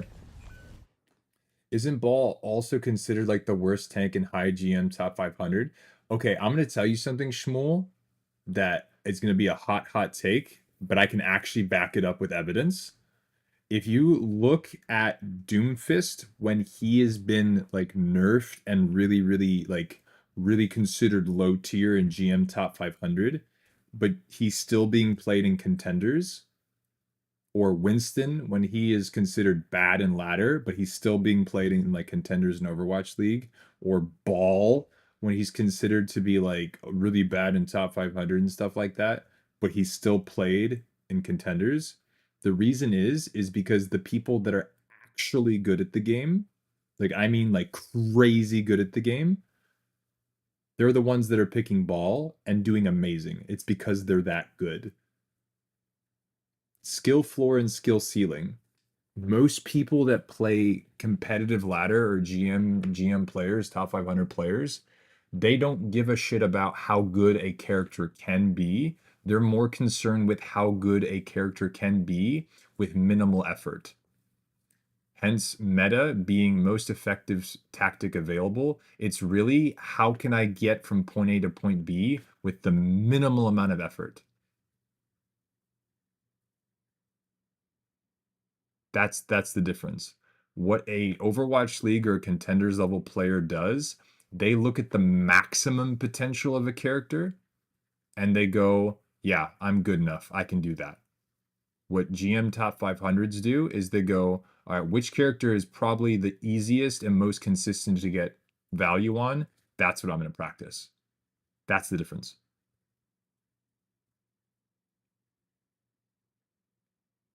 AKA Mauga. Yeah. Well, Mauga was a little bit different. Mauga, in terms of what you play Mauga with on like ladder, you would basically play with a Mauga, you would play with an Ana, and you would play with a Kitty. Kitty to cleanse their Ana, Ana to nade their Mauga, right? But what got soft banned in contenders when I was coaching, and this was like less than a month ago, was it was Mauga, Sojourn Tracer with Kitty, and then Lucio. And it's just like, what do you mean, Lucio? That's so weird. Kitty is to help your entire team forward with her ultimate, with her cleanse, with her TP, all of that good stuff. The Lucio speed boosts your team, primarily your Mauga. Your Tracer's able to take off angles independently. And then your Sojourn is just really good in terms of either a mirror or translating well into any type of comp like that. Sojourn is just really good for tempo. And so you take a character with high fire rate, like Tracer and Sojourn, who get complemented by Mauga's AoE heal lifesteal bullshit. Mauga gets the added effect of speed boost atop of his engage tool with no CCable from the Lucio. And then Kitty can also be a defensive push forward to where their entire team gets overrun. And because of cleanse, you can't stop the Mauga. But if you ask like a top 500 or GM player, and they'll be like, well, we run Zen. Zen is horrible right now. Zen is really bad. You run Zen for Discord? Why, that's so stupid. But the reason Zen works in like higher elo lobbies is because we're talking about solo queue, or we're talking about an individual skill. The difference between like top 500 and like contenders is in contenders, you have 5 players that are all very good and they go into the game with, we are working together. And that's where like the crazy stuff happens, where you're like actually playing the game correctly. Versus in GM, when you're solo queuing or duoing, you really can't rely on those people. Half the time they're just calling you terrible names. They're not in VC, or they're just moaning into the microphone. That's it.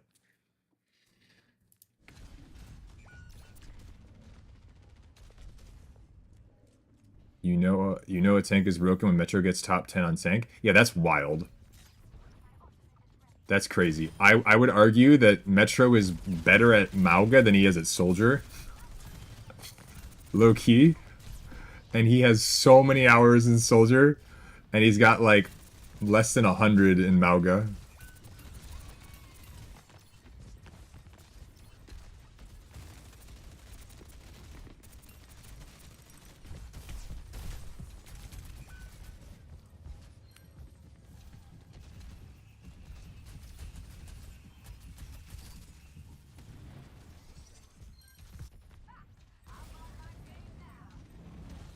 Bum bum bum bum.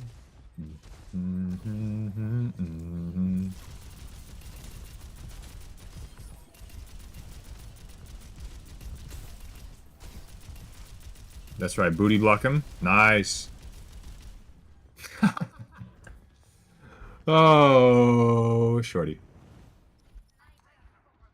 Wait, are you switching again?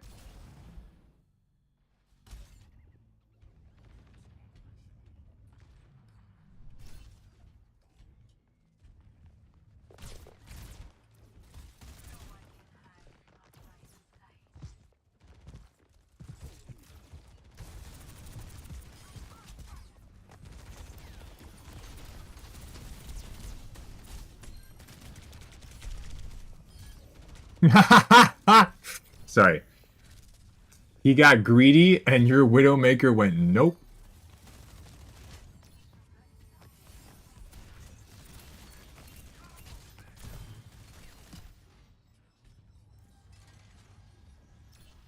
Have to make a statement to the Hog players. True.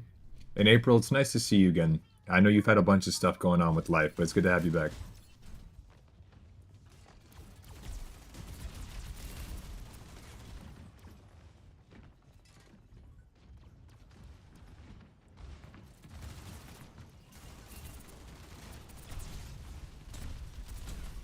What statement? There's two things I will always recognize April for. There's two things. Number one, other than her job is very cool. But the two things are number one, super passionate about Destiny. The video game, not the idiot streamer person. Destiny 2, the game.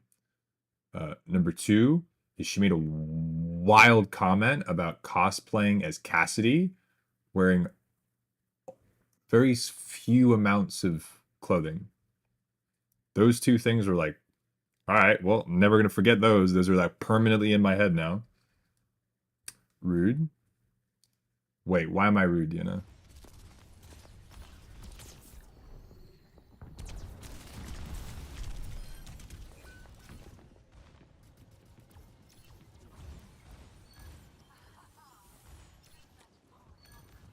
Steve isn't that bad IRL? I'm gonna hold my tongue on that. I'm sure in person he's different, maybe, but anyway, I'm gonna drop it there.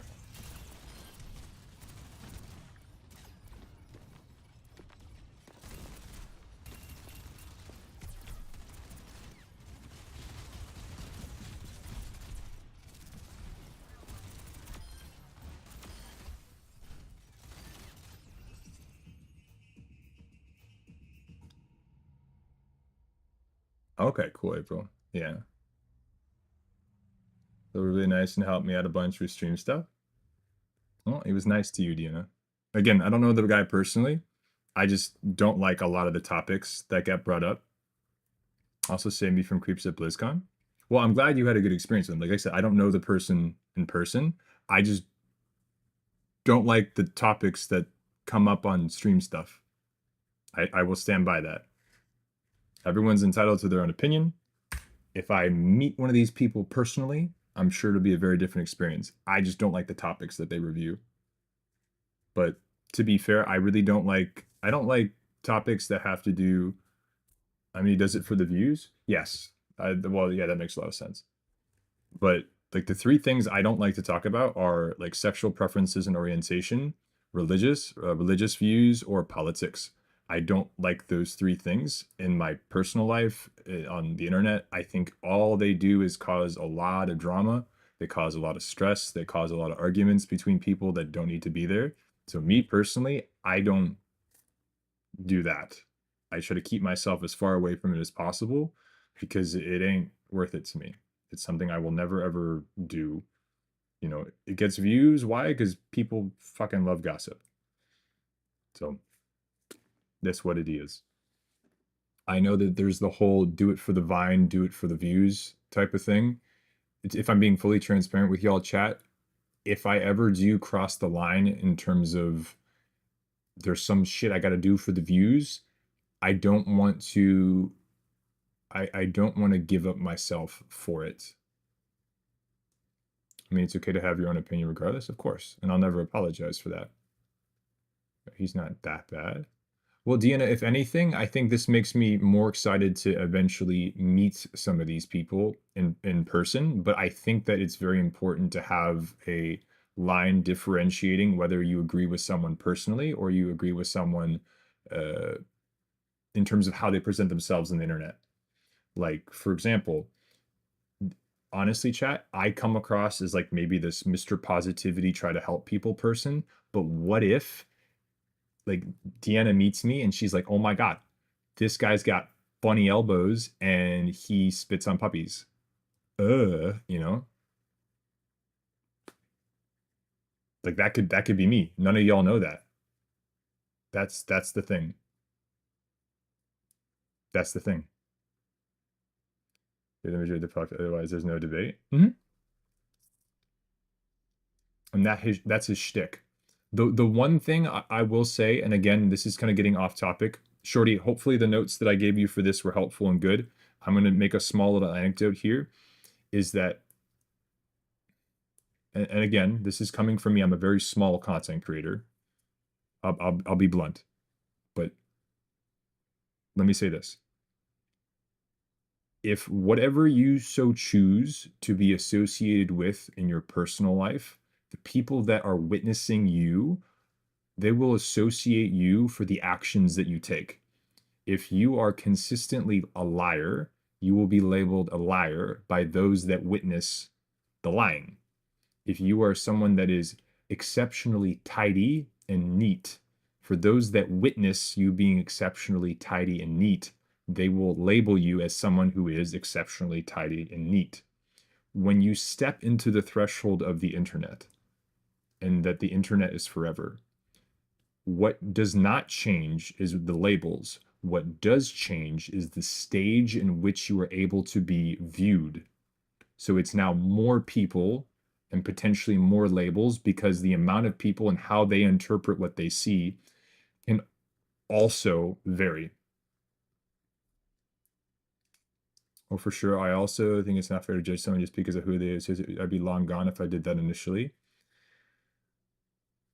And Deanna, well, you already know how I feel about that. I still there's been very few moments in my life where I'm like there's got to be a god or some higher power or destiny or fate or something. That was one of those moments where I'm like, I don't know what the hell I deserve to get a. Anyway, I'm trying not to get emotional in chat. What I'm getting at is this: is that how I choose to kind of present myself on the internet. I don't think personally I could be anyone other than myself because I think that would exhaust me way too fast. So if who I am is who I am and I change and I evolve over the years, I think some people will go, "Oh, Atlas, you've changed." And my response to that is, "Well, I would hope so." I don't ever want to stop evolving and trying to get better, but I will make mistakes. I will have good days, I will have bad days, but my consistency is that hopefully I will always be transparent and I will always try not to be anything less than human. But I will not cross the line of sexual orientation or preferences, religious topics or politics because that's not me and it genuinely makes me uncomfortable. I don't want to bring those up. I think for the money, which I personally dislike, I think nobody should sell this as out for the greed, but that's just society now. I'm always serious about my work and heavier topics, especially things related to mental health, but I also think it's important to have things that you do that are fun and way to let loose and be a person rather than a work robot. Not to judge too fast. A big fault that I have is that I am way, way, way, way too comfortable with the idea of burying myself into something and ignoring other parts of my life. Where when I was working to the point where I sacrificed a lot of my body, like my hair started to fall out, my teeth got messed up, my skin started to dry out, I had bags under my eyes, I started losing weight.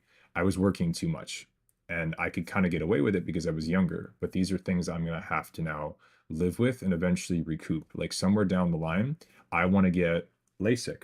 I want to get my eyes back. I want to be able to see again. I may have to do like hair transplant stuff just so I can keep whatever hair I have left over. Or maybe I'll go bald. It depends on whatever my partner's into. If she likes me looking like an egg, hey, let's make an omelet. But it'll be a personal choice. And I want to get my teeth all redone and get that back because they hurt sometimes. So what I'm saying is whatever you dive into work wise, whether it's streaming content or it's doing this job, manual labor, that or whatever, I don't ever want to get lost into it to where I give up part of me that I can't get back. And that's a big thing. So my end goal for all of this is, and it's kind of crazy, but I have a video I posted on YouTube back in like 2014, almost 10 years ago. And the video I presented is a shitty video. It's got like wind blowing in the background. And I talk about like, this is like 20-year-old me, like 19-year-old me talking about how I want to be able to be a beacon for people to look up to give them hope in a way, or that, hey, things can get better. And it kind of comes from this whole thing where when I'm an older brother, I've got 4 younger siblings, and I know that I've had them look up to me and I've been able to help them through situations in life. And I've had people even older than me that have tend to turn to me and ask me for help, and so I can help them through their rough situations. And to me, that is something that is very fulfilling. And I think if I'm good enough at it to where I can make a difference in people's lives, I think that isn't a terrible thing to do. I'm not going to be able to solve everyone's problems. I'm not going to be able to make everyone happy, but leaving an impression into where I can make a living while helping people be a little bit more okay, I don't think there's anything wrong with that. Let's stick to values and stuff, and some others think it's that important. Just love to create content, meme, etc. And yeah, to each his own, Deanna. That's the point. If I can find a middle ground, and I'm still trying to figure it out. Like if I'm being fully transparent with you guys, I'm trying to figure out a way to improve my mental health, which I've made amazing leaps and bounds on my own, but also with the help of Deanna. She helped me out so much that I can't even begin to describe and say thank you enough times. But there are things I want in the future, and there are other things going on involving people that mean so much to me. And I just want them to be okay while also making sure I'm okay, and also making sure that the community continues to grow.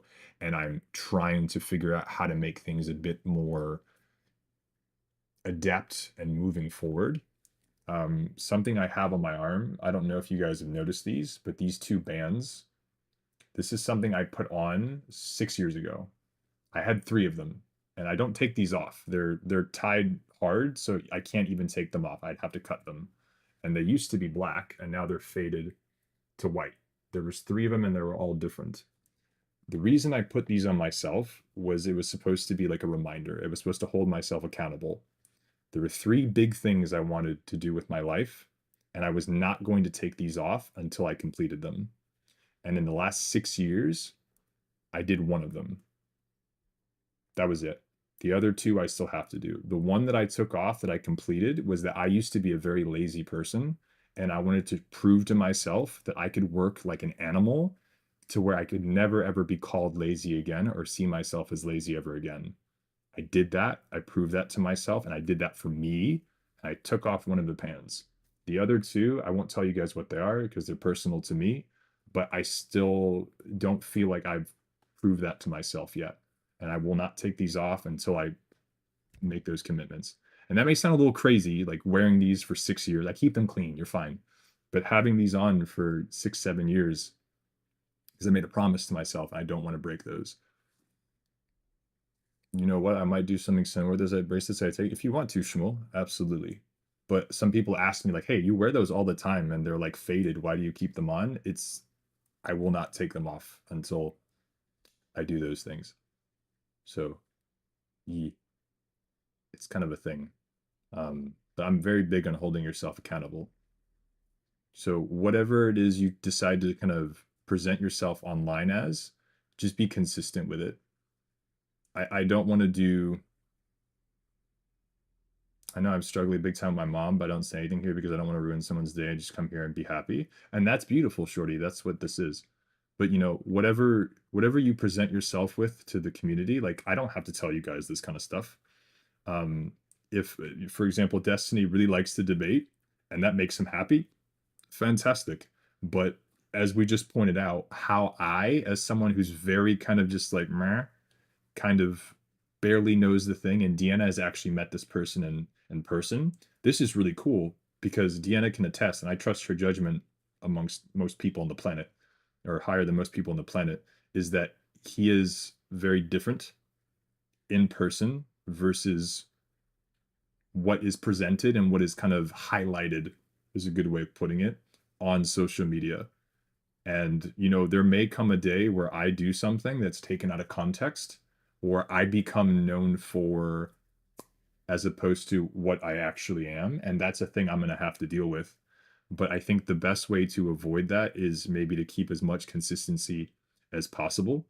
And I don't ever want to be the content creator who basically just becomes popular for just hating on people, because those content creators exist where all they do is just ragging on other people, starting drama, and just hate speech bullshit. And I think you create a lot of enemies, and you know that's just what you're known for. Whoa, whoa, whoa, whoa, no, I don't want to start anything, shorty. I'm just saying, to each their own, and I just don't want that to be me. But, you know, at the end of the day, this is a business, and if I can find a way to where I don't break my moral code and still do it for the vine, still do it for views, which means I can then make more money to take care of me and the people that matter to me, I'm going to do it. I just don't want to trade my body or my morals or my integrity for those things. So it's going to be like a constant little, you know, trade. Perspective and motivation are allowed to put people on themselves. I encourage that all the time. You can find those anywhere. If someone you love or you want to become worthy for, a career you want to live to do, but only you can find them, no one can give them to you. So that is something, and Deanna, you don't have to respond to this if you don't want to, but that's something that I don't know if her and I perfectly agree on. My perspective is this, is that I don't think that you should ever feel like you have to change for someone. But if someone in your life makes you want to be better and to change for the better, that benefits both of you, I think that is actually very powerful. So I don't think you should ever try to change for someone else. But if someone makes you want to change so that you're better for both, of like for the relationship or whatever it is, I think that's a really beautiful thing, because sometimes you need that. I think people who never change are stupid. We should always strive to improve. I know, Deanna, but I mean in terms of,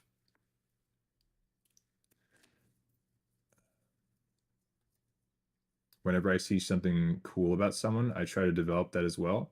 And that's how Deanna got such nice cheekbones. She was talking to me long enough and her cheekbones got better. It was crazy. This thing over there shows growth. Mm-hmm. Anywho, I like having these talks with y'all. I think they're really powerful. I think they mean something, and I think they're quite important. And you don't get to do that a lot with your, at least not in Twitch chats, I guess. So grateful for y'all.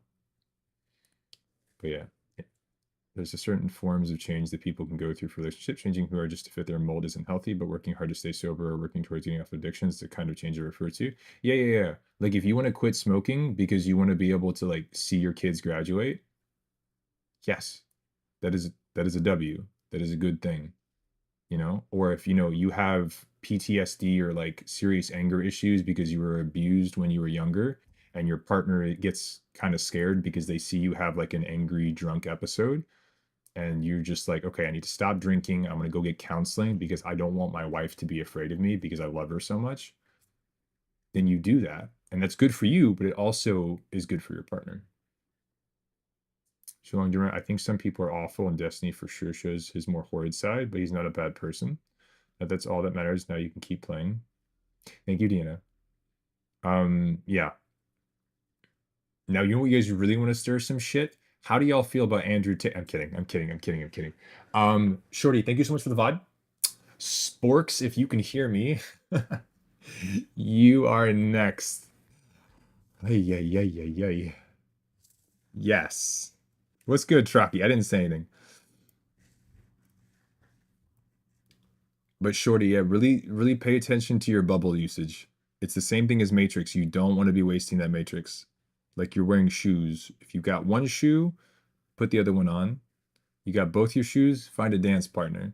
If they're coming to you, you're fine. Keep your shoes, you're chilling. But if you don't have any shoes on, you got to get the hell off the dance floor. I'll throw up. All I have to say about it is that he would be excellent material to study for psychology degrees. Yeah, okay, thank you. All right, Sporks, let's check out the Discord. Okay. Let's see. So we have Sporks, and then it should be Shmuel, and then Truckaford. Or actually, let me double check. Moon might be after Sporks. Let me double check. Okay. So we have... Wish I came earlier so I could see the full Hamter game. It was a little bit of Hamter. Don't say his name. I'm scared he'll be summoned. Demon stuff. Yeah, no, we're not gonna give opinions. We're good. We're relaxing. That was actually a subtle opinion. I think at this point you guys know that Deanna can pretty much say whatever she wants and I can't get mad at her. That's probably really not good because that means she might say some wild shit and I'll be like, well, I'm banned. Facts aren't opinions. We're gonna summon him. I think it was after Spork, so I'm not worried about it. Yeah, we got you, Moon. Today's basically just gonna be VOD review stuff, and then I'm expecting Deanna to be pretty tired. But if I can steal her later, that'd be super cool. But I think she's gonna be super tired. Let's see. So this is gonna be mid-plat support Anna, Moira, Brig. We revisited King's Row. I try to take some of the things we talked about from last time. We did a VOD review on this map into account and play more proactively. I was duoed with the second support. Despite my 32 elims, I feel like I might have heal-botted too much. Okay, so a couple things. Number one, the thing about Moira is it is very, very, very, very, very, very easy to inflate stats and just give you high numbers, to just pump numbers. But keep in mind, she does not have burst damage and she does not have burst healing. It's all damage over time, it's all healing over time. So the amount of value that you're going to get on this character, it is going to be basically definitively confirmed by finishing kills or pulling aggro and getting them to waste cooldowns on you and hopefully eventually leading to confirmed kills.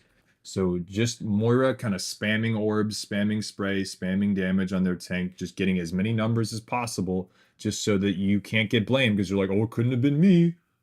I got 37 kills and 16,000 damage. Hermagerd, like, no. So a big thing I'm going to be paying attention to, Sporks, is whether we are just playing for a numbers game or we're actually looking to do something valuable.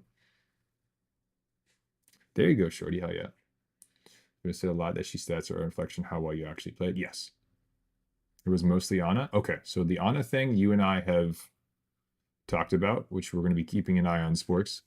I have told you, Sporks, that one of the things I was really concerned with is that the people that you've been duoing, trioing, and stacking with, my worry is, and I'm noticing a pattern, is whenever you play with them, all of your bad habits come back. And I don't know if it's because you feel like you relax and you regress because you're like, I'm good, or you focus way too much on what they're doing and you only make decisions based on what you're seeing them do as opposed to what you know you should be doing. And so that's going to be something I'm going to be kind of looking at. And I have told you that I think that anytime I see you come back from one of your groups, you bring some bad habits back with you. So I'm hoping we don't see any of those, Sporks. Let's take a look at this together. I'm not going to look at the final stats for the game, just because I want to see specifically the decisions that you're making. Unpopular opinion, solo queue SR rank should be separate from duo, trio, stacks SR rank. I think that's a really good take. I think what they're doing with season 9, where if you queue with a stack, you get put into queues with other people that are also stacking. And if you're solo or duo queuing, you get also put into a line for other people that are solo and duoing. That seems to be what they told us. I don't know if it's actually going to happen. We'll see how good it is. But that seems to be the direction they're going in, Deanna, and I actually quite like that. I don't like four stacking for that very reason. If we ever four stack on stream, I tell people, okay, let's get into the team chat. Usually, sometimes I'm just like, fuck it. But I really don't like four stacking even being an option because it ends up alienating the fifth person so much. The GM1 tank player in quick play. Fuck him up, Chucky. Solo queue is just so different than stacking. My solo queue count is 3 ranks lower than my duo. It's just much easier to mount. Well, that's the thing. It is easier. It 100% is easier. So I tell you guys all the time, if you want to go up in rank, find a duo or a trio that knows what they're doing, and you're going to go up in rank. If you are solo queuing, it is going to be more grindy because you're out here alone. You don't have any help. Like Deanna plays this game once every 3 months, and then she's playing like in her bed on her half setup, and she's still better than I am, and I play this game every day. Like I need to, the amount of effort I have to put in to where she is barely paying attention, possibly on painkillers, and she's still better than all the people we queue with, is fucking wild to me. Imagine if she actually played this game. Crazy. Play Broken Heroes, that's why. Okay. All right, let's see this real quick. We're on the Ana. See what you got. Well, Zen is really bad right now, objectively, compared to other supports, and you still frag on him.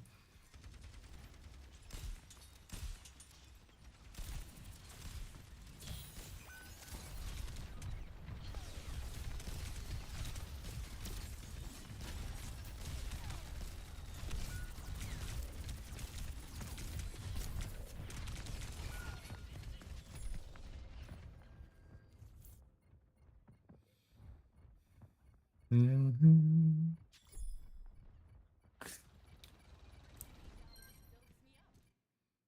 Okay. I'm going to ask you, Sporks. You were Ana and then you switched to Brig. Why?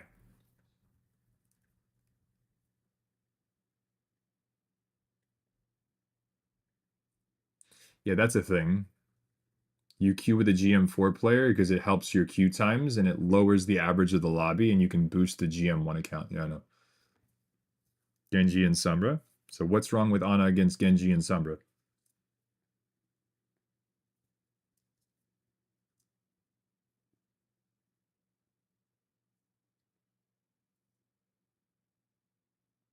To box the... I don't trust my sleeps and nades. Okay, so what you're saying is you don't trust your own ability to perform, so you're picking a different hero. I'm not calling you out, Sporks. I just want to make sure I understand correctly. Yes. Is this your main account? I already know the answer, but is this your main account?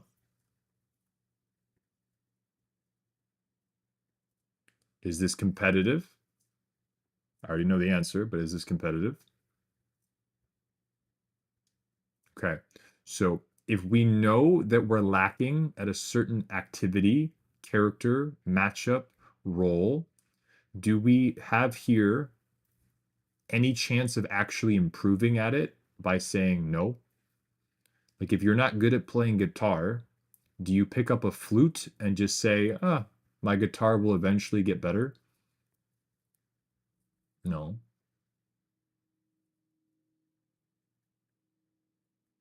If you're alt accounting and you're doing this and your whole goal, the whole point of the alt account is to practice heroes, practice matchups, whatever it is, just hold yourself with it.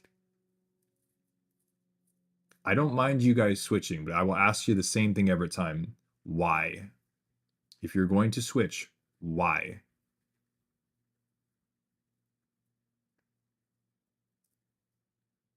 Maybe pair. I didn't look at their names. I have 6 accounts. This account is the tryhard, I guess. Sporks, you know my philosophy. My whole point is to help you guys become better players. I don't give a shit what your rank is. I don't care if you're playing on a main, a smurf, an alt, this or that. Just don't show me one where you're cheating, obviously. Don't ruin games for others just because it's a smurf, though. If it's ranked, this is not a smurf account. If Sporks is capable and able to doing it, I don't want her giving up and saying no after one life, especially if you're playing support. Especially if you're playing support. The beautiful thing about this role is you can make so many plays and compositions work. In terms of if you're playing DPS or tank, you're way less flexible. But in Ana, you can get value from Nade in a lot of different situations. You can get value from Zen in a lot of different situations. Deanna, for you as an example, how many times have you gone, fuck this, my DPS are worthless, and you go Zen and you carry the lobby? It does not matter what they're running. It does not matter what your team is running. The capabilities of the character transcend beyond the limitations of your teammates. And that is why the support role is so good. You can run them into a lot of different situations.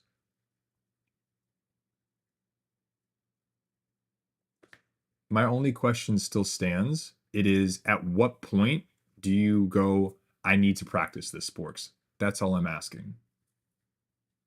I have no problem with you switching. I just want it to be clear as to why.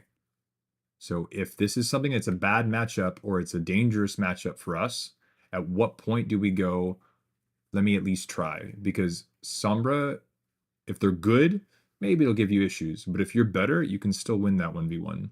The Genji, what makes the Genji scary? Usually the deflect. Now, is the deflect going to always be a problem? But if you, there are people that play Ana in top 500 versus top 500 Genjis and they still stay Ana. Why? Because they have confidence in their own abilities. Because I know I will kick people's butt cheeks. But that's the thing though, Deanna. You had to develop the skills, you had to develop the confidence, you had to develop the ability to perform. I don't want Sporks to rob herself of an opportunity of not forcing a bad matchup, but at least testing her own limits. Because in there comes growth. But that norms, not ranked. The rank system's fucked. Our opinions differentiate then, Deanna. I don't care if it's a ranked game or not. I'm not telling people to deliberately go into a ranked game and play a character they've never played, but Sporks has been putting so much time into Ana that her confidence, at least knowing what the character's supposed to be doing, I know it's there. I've been coaching her for months. She knows what to do as Ana. That's the point. That's why I'm encouraging it.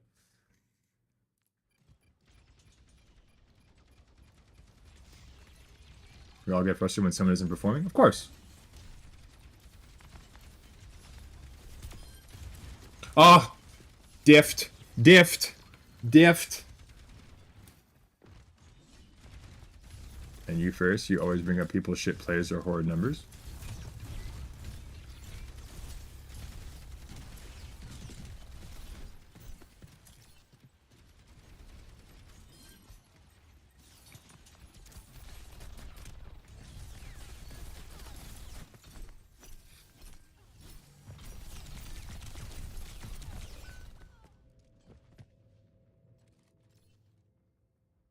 All right.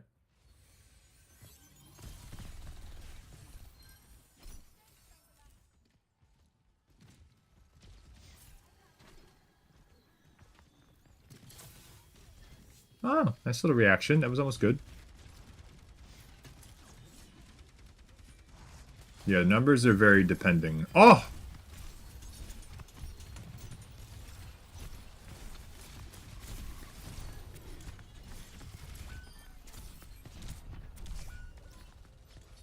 Interesting. Deanna, that's a very good...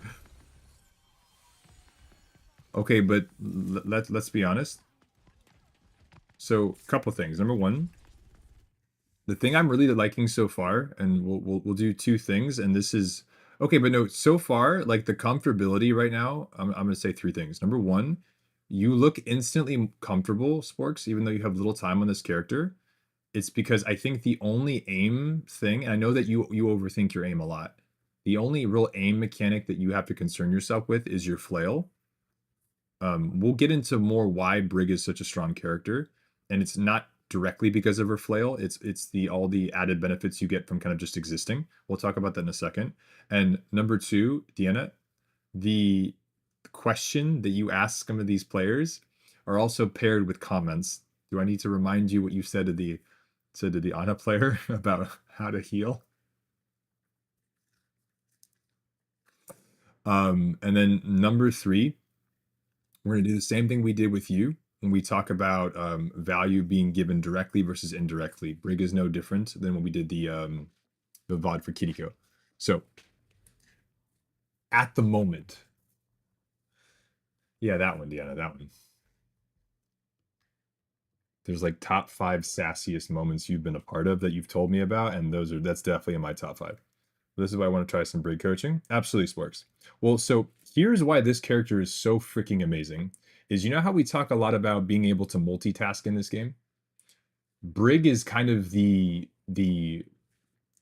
less obvious super multitasker.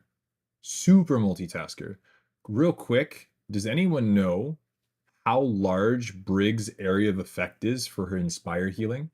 Does anyone know?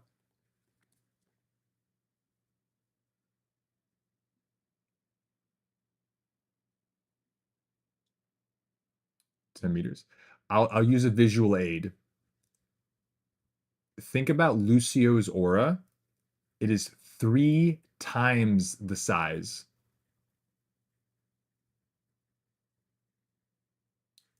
Let that sink in. It is 3 times the size of Lucio's aura.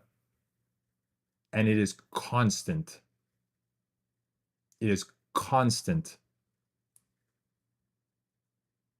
And it goes up. Exactly. They can whack people and heal Farah. Any point of damage you do procs your Inspire for the duration. And it's resettable with every time you hit a point of damage. A single point. And you have 3x the coverage of a Lucio.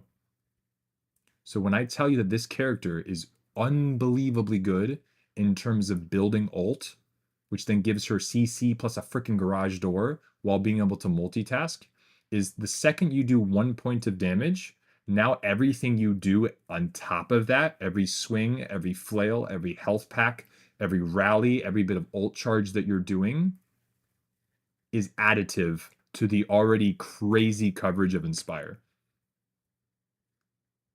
So 3 basic principles of Brig, and obviously the first one is don't die. Number 1 is don't die. Number 2, Inspire uptime. And number 3, denying people space. Now it's interesting because that's what a tank does. Displace abilities in this game are very, very strong. Orisa Whirlwind, Lucio Boop, Brig Boop, Ball Boop, Hog Hook, Rhine Pin, Doomfist Punch. Displacing people and telling them, no, you can't go here is very, very good. So the thought process should be this. I want to be somewhere where I can either physically stand and push people away, or I can see the point of interest and be able to flail and tell them no. So that's your positioning answer for Brig. It is not frontlining.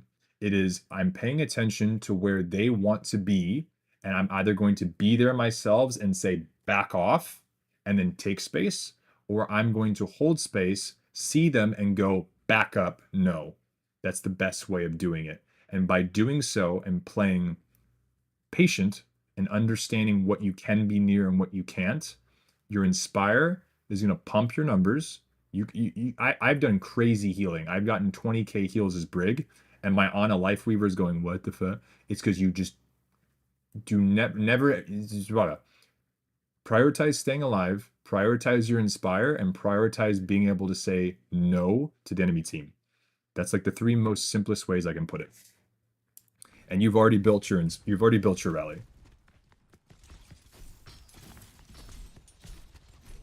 No, you should never be close enough to a Rhine to smack them. If the Rhine is shit, he'll let you stay. But yeah, no. Brig should never be close to a Reinhardt.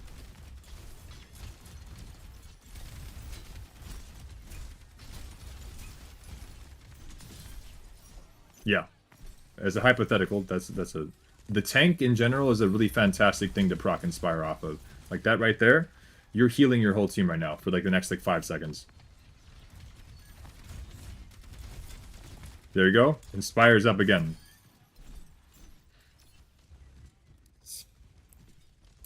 Now, fundamentally, chat, we need to go over this because Sporks, you know how sometimes I point out that you have this habit where you'll do one thing and then I'll catch you kind of just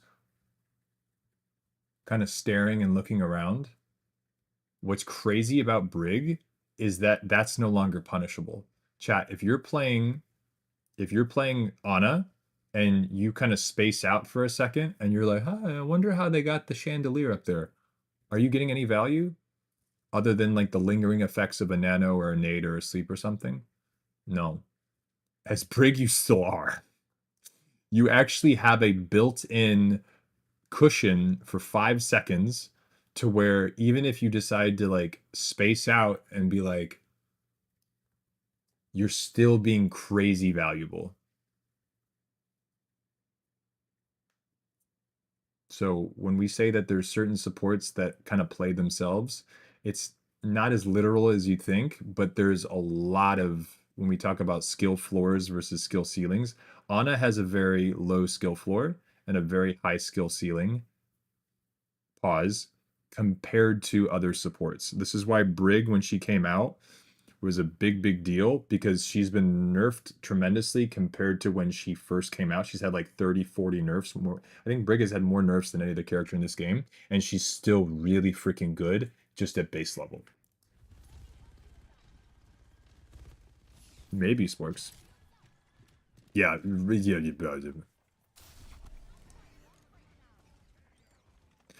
Shmuel. Maybe. We might have a couple of Brig players after this. Live, inspire, spacing. Live, inspire, spacing.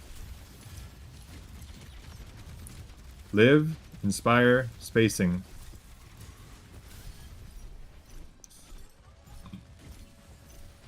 Live, inspire.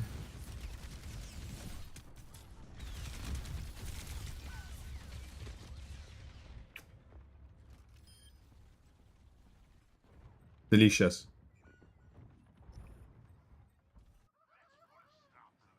Yeah. Brig is the white knight of the Twitch community. I'm sorry.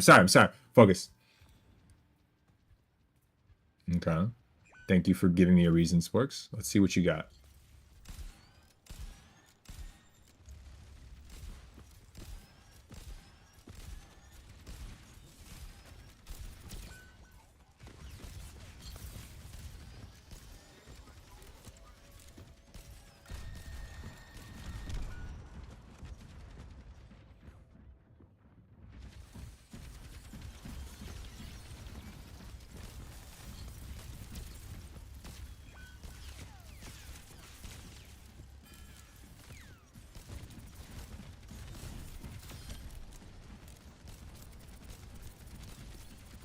Nice.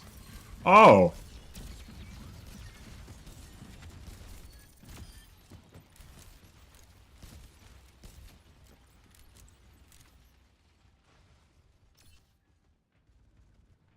The stop and go is based off of the cooldown, April.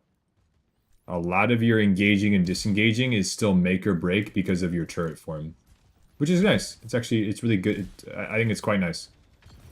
It's not as broken as people complain about.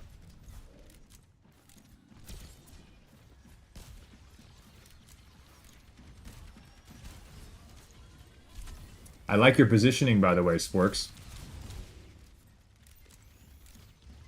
No.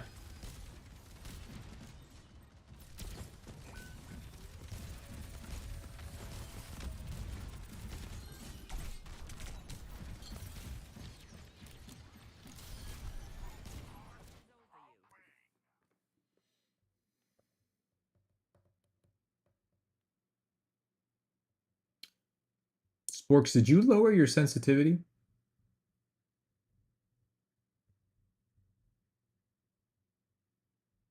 No. Pull up more on your mouse. I don't think your nades are going as far as you think they are.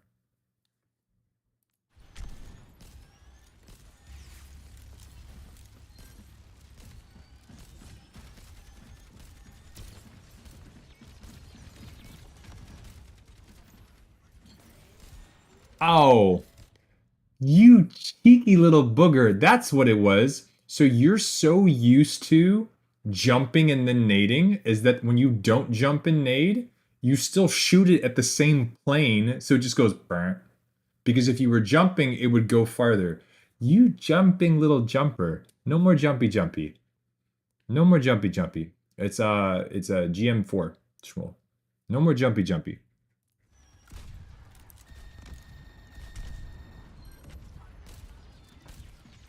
Give me a heart attack.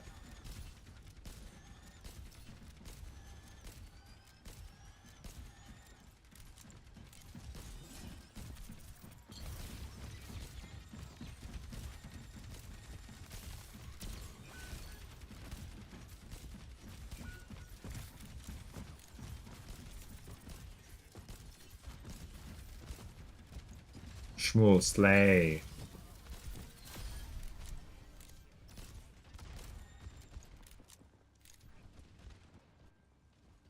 Yeah, you are, Para.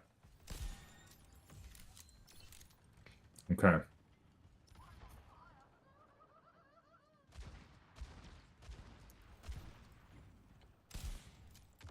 I like this angle, though. Which works. We went over this last time. I like this angle. Nano, nano, nano, nano, nano, nano, nano, nano, nano, nano. There you go.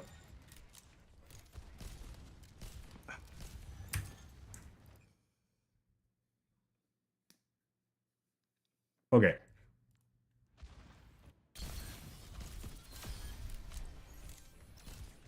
Everyone relax. We're fine. Focus, focus, focus, focus, focus. We're not gonna... Hold on. When I said nano and why I said nano, yes, we've all been there. Good rule of thumb, and this is why I tell you guys, pay attention to the whole fight of what's happening. When I said nano, why did I say nano? And when we nanoed. So I want you guys to pay attention to where the rest of your team is, mainly your DPS, from when I said nano versus when you actually nanoed. Pay attention, ready? And the higher elo support players, you will most likely notice the difference. Watch.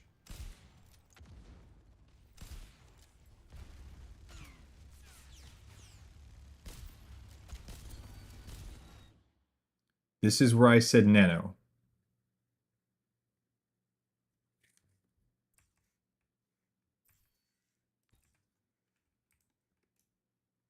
There is currently an anti. Your Mauga is nanoed. He can then go in. Your Bastion now has space to breathe because your tank is forward. Your Mercy is Valking, which means she can either help the Mauga, the Bastion, or the Junkrat. And the Junkrat is now in position to now close space as well. Versus when we actually nano, notice what happens to all the people, all the setup, all the opportunity that is there. Watch what happens to all that opportunity. Anti is gone. Cooldowns are being used. Junkrat is now back main. Your Bastion's turret form is about to run out. Both of these are forced out. Your Mercy is now Valking with a very loose tether, and we're about to lose our Ana. Does that make sense, chat? And again, any of the higher elo support players, does that make sense? Does that look familiar?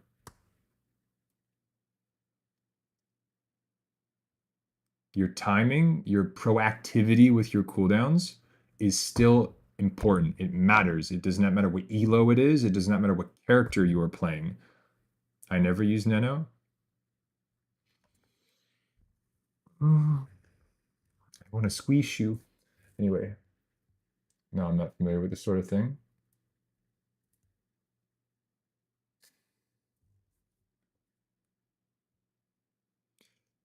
Chat, this is supposed to be educationally helpful. I know you guys are having fun, but does this make sense?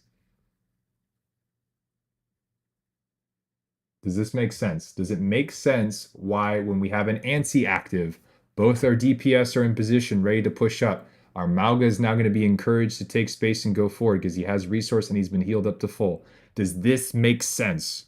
Versus we wait for the turret form to run out. Our Junkrat gets forced out. He's now antied, backing off. We don't have any follow-up now.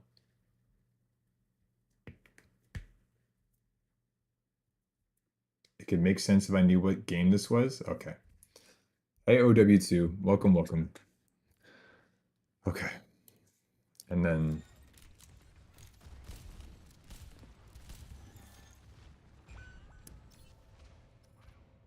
it was a tactical reset. Zoning. It was for zoning. And they still Kitsune. That's crazy. Nano is over, both the DPS are backed up, and they still Kitsune. Grandpa to sleep. That's amazing.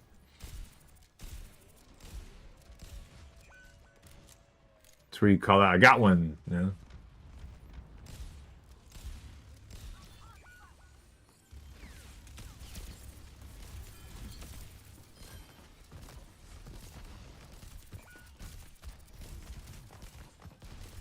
Hacking, bro. Hacking.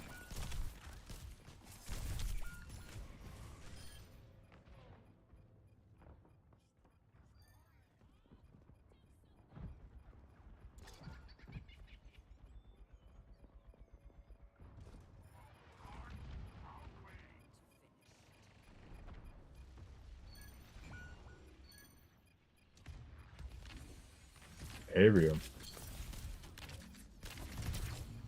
Oh! Real looks like it, yeah. I think today will be a VOD day. We're talking about life, wine, art, the economy of, you know, the ruble.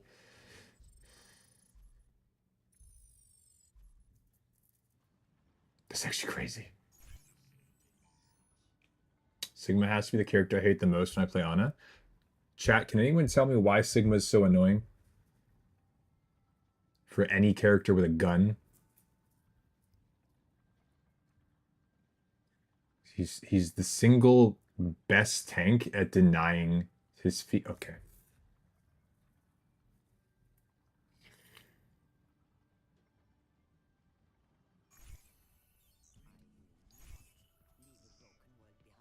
I think the fact that in my chat I see the line his feet and then followed by his sucky suck, and then it's because of his stupid feet, his suck, and then the actual fall. No, Dina, you don't have to say you're sorry. I think you're hilarious and I like the freckles.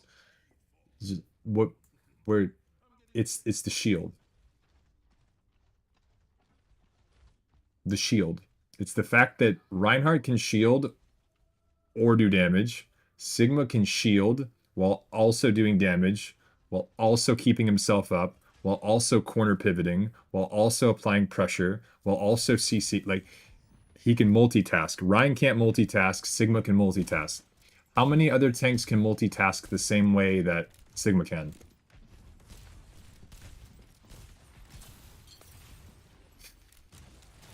F. April, I'm gonna. Anyway.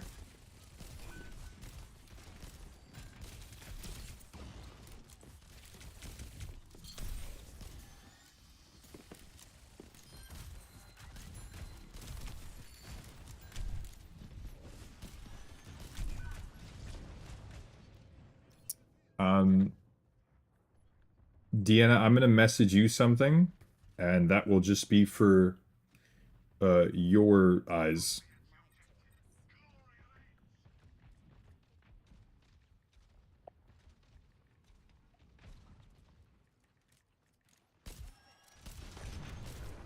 Okay. We're fine.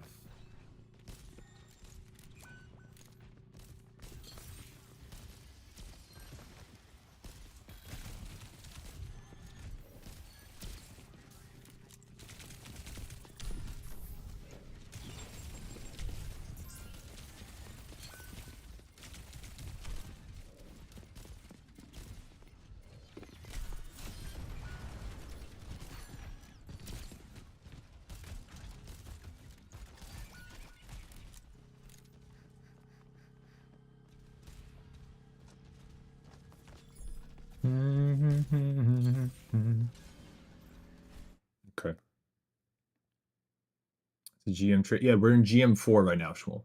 Okay. Chat, I'm going to give you guys a little bit of an insider secret.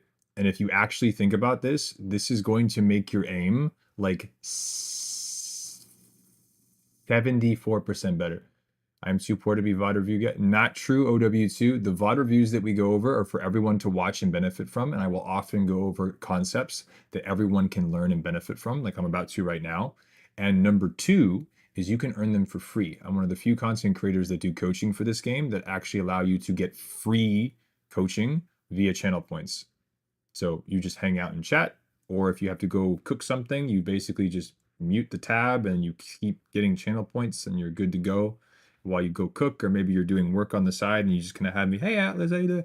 And you're able to do it. I have two. See, you already have 2.5, and we do this every single week. You are a good big doggy. Enjoy the content. But I'm about to show you guys a secret little trick that will make your aim like 74% better. Okay, you guys watching this? Watch this. Tracer's a bit more of an extreme example. Okay. We just shot asleep and it completely misses. We turn and we see the Junkrat. Ready? Aim for the legs. No. Even more simple and basic than that. And Sporks, we went over this in that session I helped you out with. Chat, if you have someone that is standing at point A and they are going to point B, or rather, I'll do it this way. We'll make it even easier.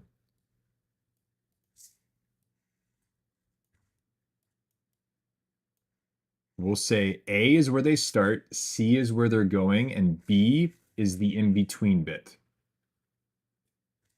At which point do you think that in this game, the people are the most vulnerable? Where they are, where they start, once they get to where they're going, or when they're crossing in between?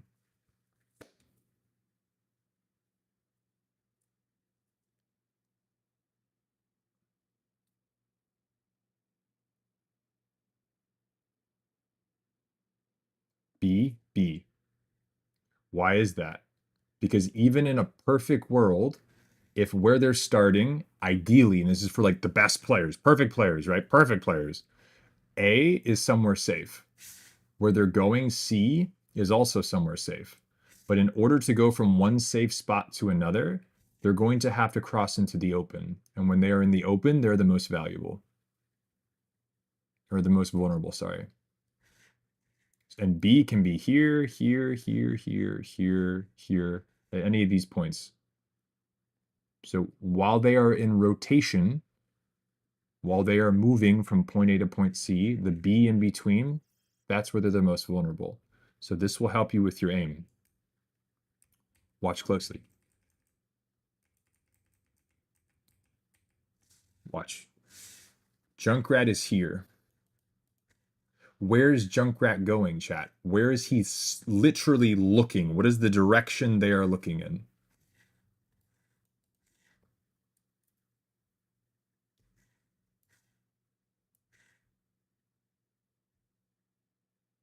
So when should we actually shoot? Where should we aim? Where should we put our crosshair? Because you have two options. You can either try to actively move your cursor wherever he's going, or you can go, Junkrat's going that way, and you just do this, and then you wait, and then you intercept them as they're moving. So what if I told you that there's a difference between actively trying to aim and track something versus predicting where they're going? It is significantly easier if you notice where someone's walking in a direction to go like this with your mouse and then click, versus having to wherever they're going. You guys are overthinking the aim. You're overcomplicating it. You're making it harder than it needs to be. People are really, really stupid. People are really, really predictable. A person can be intelligent, but people tend to be really dumb. They repeat the same thing over and over again. They make mistakes.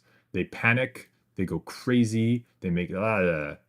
But But a person, a single person can be smart. A single person can learn. A single person can adapt. A single person can be better. So if their choice is obvious, look at actively what's happening in front of you. And again, this is a paying attention thing. So this is where they are. Try and look to see where they're going. It will significantly help you land more sleep sporks and will also set you up for a lot more accuracy on any character you play in this game. Best example I can give is probably projectiles. Do y'all notice that whenever you even see like a hacker VOD of someone using a projectile, the projectile, it adjusts to the direction that the character model is going. It doesn't snap to the character. It snaps to where they're predicting it's about to go. It's the same thing. That's how the program works. That's how you should train your brain to go. Whether you are playing a hit scan or you're playing a projectile, look at where they are, look at where they're going, and that's where you put your crosshair. If you need to make an adjustment, absolutely do so. But people are a lot more predictable than you think. That's the best way I can kind of describe that. And in this elo, sporks, if you actively look for it, you're going to go, oh, yeah, these people are shitters. And then you can punish them.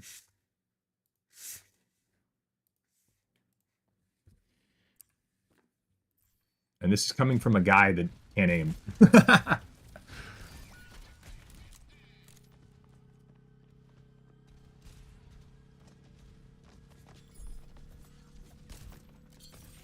Disgusting. Disgusting. You push one button and you force 2 cooldowns and a positional rotation. That was amazing.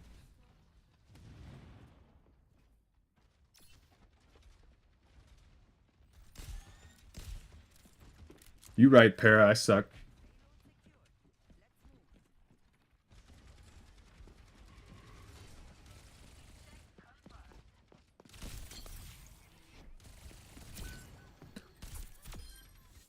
Get out of here. Get out of here.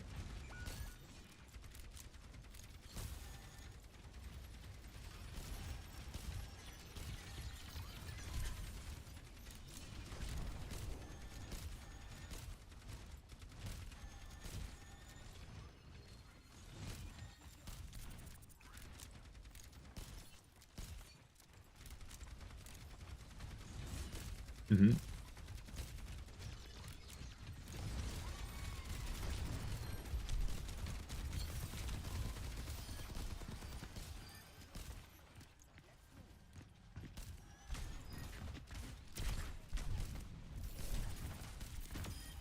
I think you just got robbed. I thought that landed.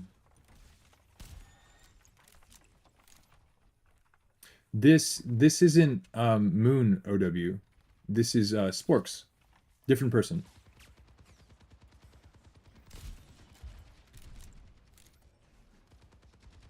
Sporks is here. Sporks, say hi. Sporks is PC as well.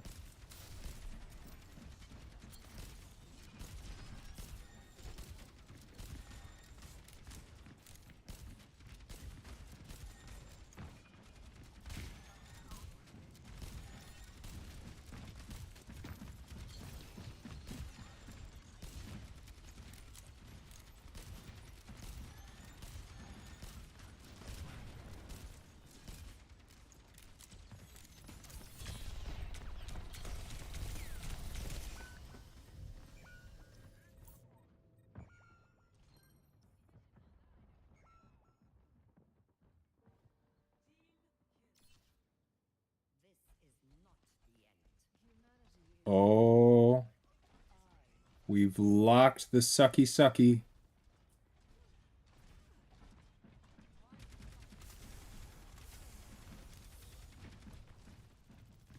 I never said that.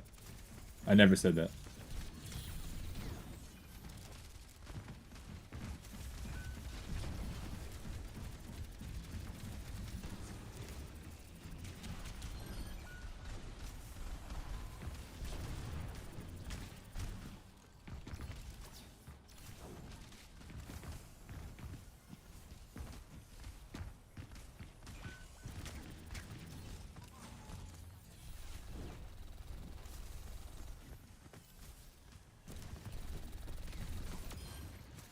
All right, guys, let's calm down. We got younger viewers. I never said that.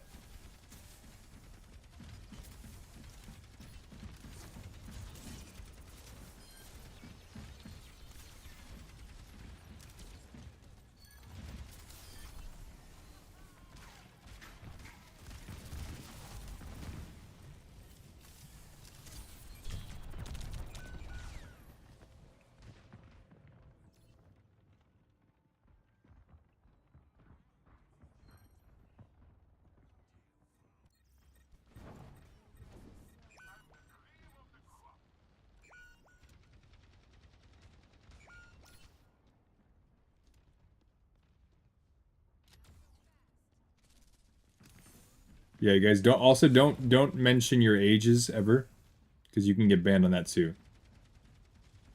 Thank you, Deanna.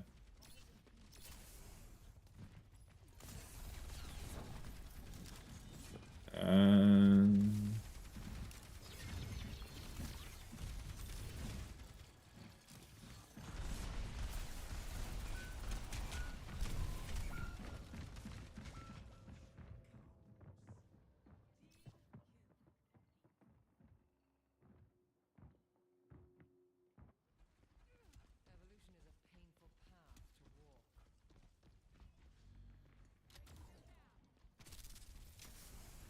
what I am waiting for, what I am genuinely waiting for, is for one of y'all to be like, "Hey, why doesn't the Moira take the high ground?"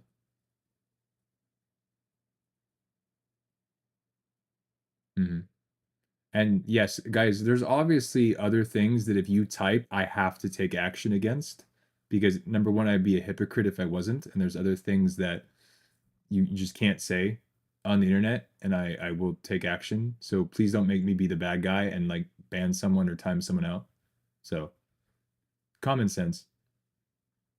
If it's not something you would say in civilized conversation, or it's something that you know damn well would make probably an entire room full of people very uncomfortable to talk about, don't do it.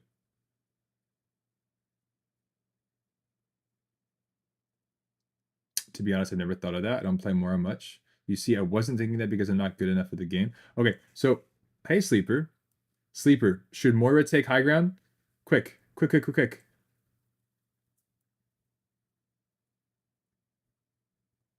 No. Sleeper, I had so much faith in you. Yes. Sporks. Ignore the Reaper for a second. But if you go here, there's actually a tech you can do where you can fade around corner. It's very difficult to do. It's very, very difficult to do. But what's actually a lot easier is if you know how to do it, you can fade jump here into this spot and then apply pressure in their back line. Or if you want to go for the easier one, if you take this right side, you can fade jump off of this box. So all I'm saying is there's varying levels of tech to do this, and I don't expect you to know all of them. What I am interested to see, though, is if you take the initiative of remembering that even if you can't take the high grounds immediate to you, you may be able to kind of look around. Is there anyone in there? Oh, there's someone in there. So another little thing I think a lot of more players don't realize is that like, so your orb comes back pretty often. If you guys ever have to walk past points of which characters can kind of hide, or you want to do a little bit of scouting, you can very, very, very much so throw an orb into like a small enclosed area in order to get information.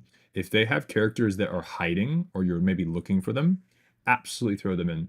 Is there a spot left? Sleeper, right now, we've gone through several. We have several people in line. You know how it is. Once I'm kind of burnt out, I will refund the people that we didn't get to, and I look forward to them in the future. But it is first come, first serve. How far back do you have to be to do it? I've seen it done before, Moon. I'm not good enough at doing it. What I'm just saying is I'm trying to open up your guys' possibility of remembering that high ground will always be good. There's other pathings to take, and even if your character necessarily can't do it, or if you're unfamiliar with the tech, remembering that you can at least consider the idea that, hey, I can't go there, but they can. So if just in case there's someone there, it comes down to check the corners. I didn't hear, was that a no? No, no, Sleeper, it's a yes, but I can't guarantee we'll be able to get to it. But this is a very easy one to do, is you can get on top of this box and fade jump to high. This one's very easy to do. So if you get up here as Moira, and then just damage orb Cole into their backline like a Super Saiyan, I'm just saying. Anyway, it was just a thought to kind of put into your guys' head. Is just because you can't necessarily take high ground, there are going to be other corners and angles for you guys to at least consider to clear and things like that.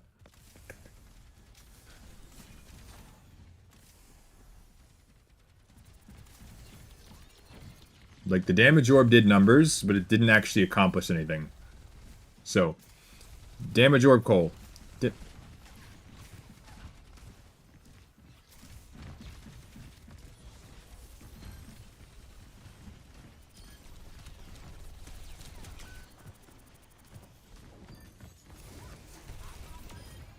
I'm gonna start. I know she was purple, but no. That's not my issue. I'm gonna say this until my face is gonna fall off. Be proactive with your cooldowns, especially your ultimates. Okay, you threw a damage orb that didn't really accomplish anything. It didn't force anybody back. It did little bits of chip damage. Your whole team is here, and you have your ultimate. Instead of doing that, fade to here, where you can see them, damage orb into them, and then coalescence from here, or go for the bigger flank, damage orb, and then coalescence from here. Because what this is going to do, if you damage orb and coalescence from here, trying to focus on the target, number one, you're going to either space out the Mercy, you're going to be able to space out the Sim, and the Orisa is going to be left alone. So you fade into the back line, you throw a damage orb, you Kamehameha into a squishy target, and either the Orisa dies because the rest of your team can now walk forward and engulf her 4v1, or maybe the 4v2 with the Hiding Reaper. But the point is, you have a potential of taking multiple people out of the fight and potentially securing a kill. So either you focus the Mercy and she drops and dies, or you force the Mercy and she drops away to help the Reaper, in which case now the Sim is alone and the Sim dies. So right here, you're either killing the Mercy or you're killing the Symmetra. Does that make sense? This is support, and we are doing GM4 in talks. Sporks. Focus. Does that make sense? We do not wait for shit to happen just to take the ultimate that we have worked so hard to get to just heal bot. Does that make sense? Why would we take all this time and energy to then put it into doing the least productive thing we can possibly do?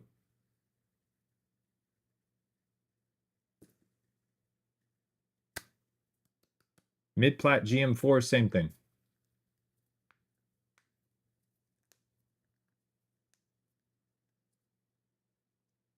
There are Ana players in GM4 that can't hit anything. We're fine. It's all the same right now.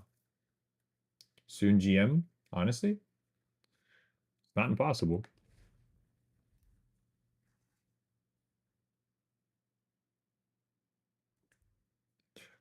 Chat, let me ask y'all a crazy question. If you take, and we have several GM players in the lobby right now. We have 2 top 50 players, top 100 players right now in the chat.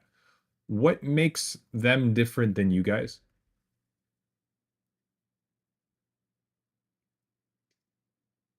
What makes them different?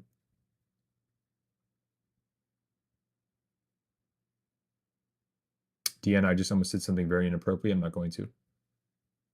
Nothing. Skill. Consistency and application. That's it. They're able to apply things differently, and they're able to do it more consistently. That's all it is. They don't have a lot. Jay. The hours that put in, it's the effectiveness and the consistency. That's all it is. I don't want to sound like some like super sappy life coach here, but in all sincerity, you know, I giggled. It's consistency and application. That's all it is. You know, to put it into like a real world example, I'm on like 490 something days of learning French consecutively. I haven't missed a day in those 490 days or whatever, and I'm still pretty mad. I get kind of nervous because I'm like trying to be a perfectionist about it. And so it may take some people longer than others, but if it matters to you, it matters to you. I may suck at learning new languages, but I'm going to do my very best because it's important to me, you know? Not to discredit Moon and Intox, but they've worked very hard. They have worked very hard to get to where they've gotten, and because it matters to them. So there's nothing wrong with saying I'm not as serious or it doesn't matter as much. But if it does matter, then going, okay, how do I get there in the fastest way? And either asking for coaching or asking for help or being open to new ideas and concepts. That is something that you have to put aside any type of pride or ego and go, all right, how do I do this? It doesn't matter what I have to do. It's a matter of this is important to me. How do I do it? That's what it is. Real, you're another really good example. Real is a Genji OTP, and we've seen him go from I think it was gold or plat to now almost GM. Well, he dipped into GM, but he's basically almost a GM Genji. Gold to GM, and he's only playing Genji. All the nerfs, all the buffs, all the random nerfs that didn't make any sense. And he's doing it while being full-time in school. He's a very respectful young man. He's really good with his religious studies. He's respectful to his parents. You know, I don't know if he can ball on the basketball court like your boy here, but if it matters, work at it. Doesn't matter how long it takes. It'll still be rewarding to see the progress. But I will never bullshit you guys. Heck no, I can't. I'm just tall. That's all it is. But yeah.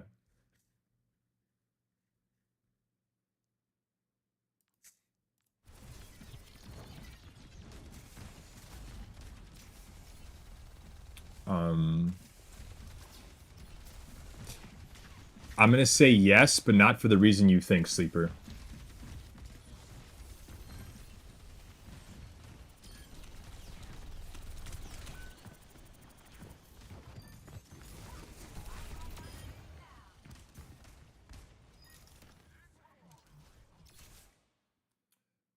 So the reason I say yes, Sleeper, is because if you can show commitment and consistency to something that means something to you, I think that is a very amazing quality to have as a person. It also shows that you're able to, well, it shows you're able to commit to something. And it also shows that you're able to identify something that matters to you. For example, I had a lot of ADHD type stuff when I was younger, and something that I was not forced into, but signed up for at a very early age were martial arts. And it wasn't because I was really into fighting, but the discipline associated with it was something that worked very well for me. And later, when I used to work out and I used to actually be in shape and I did my modeling and stuff like that, I was actually not a terrible looking guy. But the point is that I like this idea that I could do something, hold myself accountable, be disciplined with it, and see results. That to me was worth it. And unfortunately, I may have let some of those things go. Like I did martial arts for 10 years and I stepped away from it, not because I didn't like the discipline anymore, but because unfortunately in the area I'm in, there was a lot of egos when it comes to like tournaments, rules. Everyone just be like, I could beat you up. I could beat you up. I didn't like that. I didn't like the people mainly. Um, and then when I did the weight training and stuff like that, I like that because it helped me with my sleep, it helped me with my appetite, it helped me with my insomnia, and it was something I really enjoyed. And then what came after that was how much I obsess about working. So you guys know when I first started the stream, I was doing 8 to 10 hour streams every single day, 7 days a week, until you guys are like, hey, Atlas, you don't look so good. Maybe take a day off.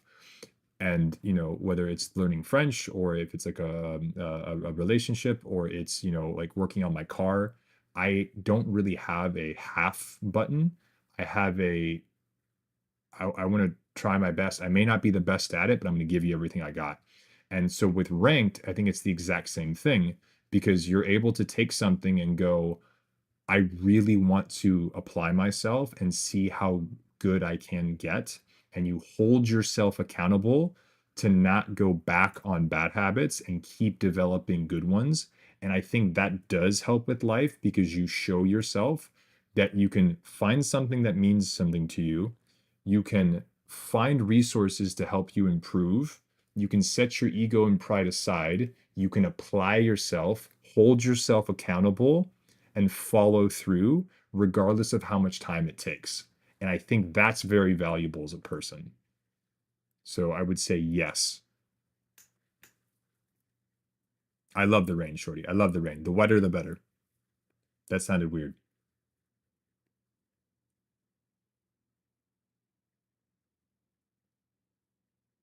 But hopefully that answers your question, Sleeper. We're all gamers at the end of the day. We do this because we enjoy it, but also having things of progression and, you know, the fact that we can do things in something that we enjoy as gamers that actually translates to helping us develop as a person doesn't sound too bad at me, you know? All right, now Sporks, I want you shitting in bitches for this next fight.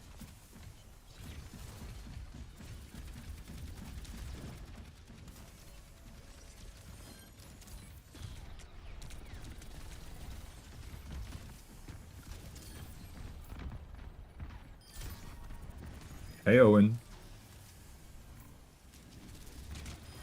Oh, sorry.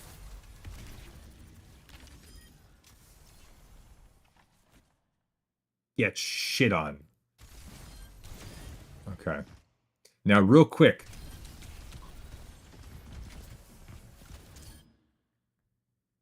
Watch this, chat.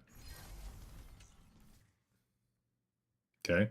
Whole team just got wiped from the enemy team. The tank is here. The Mercy is here. When should ults be happening? The Mercy and the Orisa. When should they be using ults? Owen, you can. We have a lot of people in line right now, but I will do my best to get to you. So if you're in the line and we're able to get to you, boom, you're there. But if you're not in line, we'll never know. Like meow. I can't believe you just said that. Should the Mercy be Velking right now? Yes or no? Should the Orisa be ulting right now? Yes or no? The Mercy should be, yes. The Orisa shouldn't be, correct.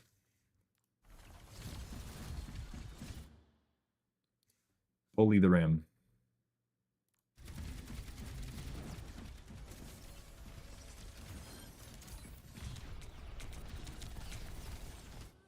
Wait, what the fuck is the Ana doing?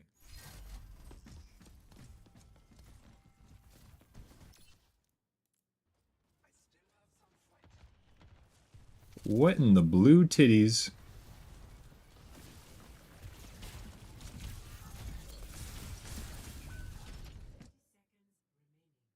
Ew. Ew.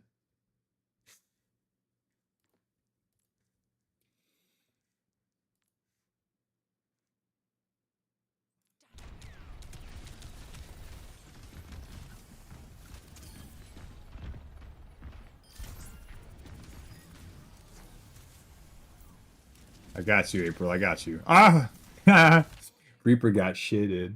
Alright. Anyway. Okay, so Sporks, we talked about several things other than just life advice.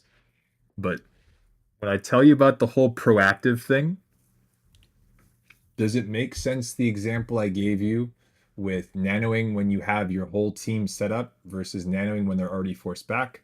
Does it make sense when I tell you we are not going to build our ult as Moira just to go, hey, time to heal bot? No, we're going to aggressively go in, look for the squishies that are isolated, force them to scramble, force them to panic, and then you whoever gets left behind. Make sense? I'm looking forward to our Brig 1v1. We have a lot of stuff to discuss with Brig, and you're gonna learn just how broken that character can be. But did I deserve my 32 elims? Sure. I don't give a blue fuck about your stats. I want to see what decisions you're making and how fast you're making them and why you're making them. We're going to make you a smarter player, Sporks. We're not going to make you someone that chases stats. But for the sake of ego, yes, you did great. You earned all those elims. How many times did you die, though? Those are the stats I care about. That was not the reaction I wanted. Well, Sporks, I don't know what to tell you. I'm not here to kiss your ass. I'm not here to bullshit you. I'm here to help you.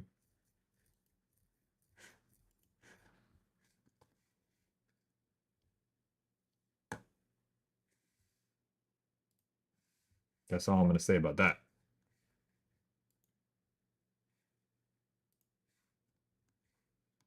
There's only one person in this chat whose ass I'd kiss. All right, I'm done. I'm done.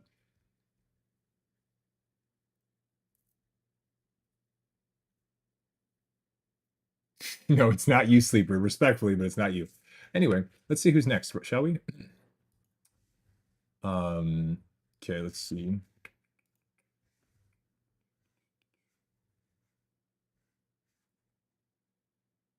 Okay, so we did puppets, we did shorties, we just did sporks. It is, okay, so based on order of being claimed, it is Moon, then Trocky, then Shmuel, then Sleeper. This is the order I have in front of me of when you guys submitted it. So if one of y'all was quicker, they got their claim in first. So it is Moon, Trocky, Shmuel, Sleeper. That is what we have so far. Moon, you are next. Moon, Trocky, Shmuel, then Sleeper.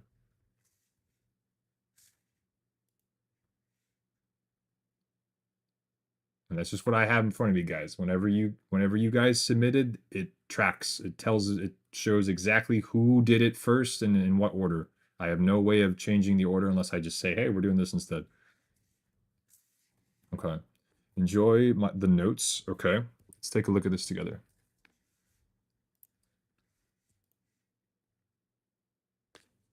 So this is going to be a Masters 1 lobby for DPS. First time on Bastion a bit, but I switched throughout.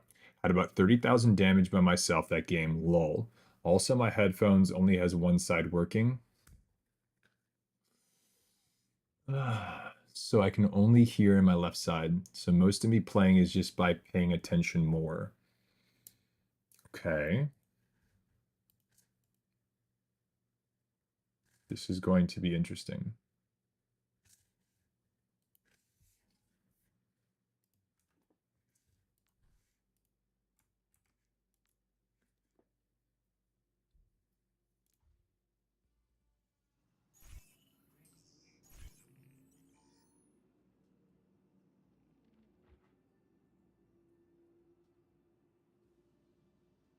Oh, I thought you're... I thought you were your senpai. I don't know why I thought you were the Hanzo. No, you're playing Widow. Because when I asked, am I next if I redeem now, I thought I heard you say yes, but I might have misheard. Shmuel, I apologize if there was a misunderstanding. What I was trying to say is that if you guys do submit them and you're able to be next, then yes. But I have to honor the first come, first serve thing. Because if I make exceptions for one person, I make exceptions for another. I may have not seen Trocky be quick with it and submit that really quick. So if I miss that, then I do apologize, but I will do my best to get to everyone who has submitted.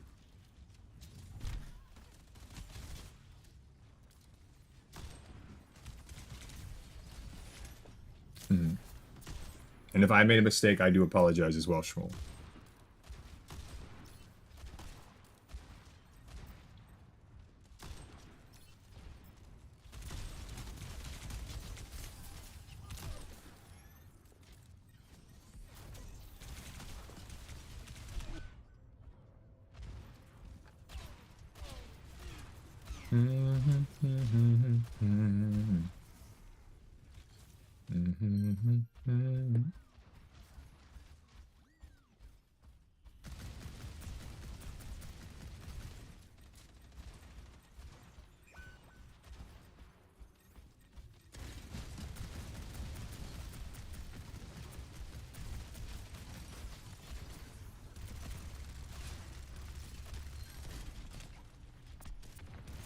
Good luck, Jay. Okay, I know that this is a Bastion VOD Galaxy, but April brings up a fair point. I want to actually give that context. Sometimes it's easier said than done to just ignore the ball. Can anyone tell me what cooldown should you be the most concerned with as a squishy looking at a ball in terms of, hey, I can ignore him versus I cannot ignore him? Can anyone tell me what that cooldown is?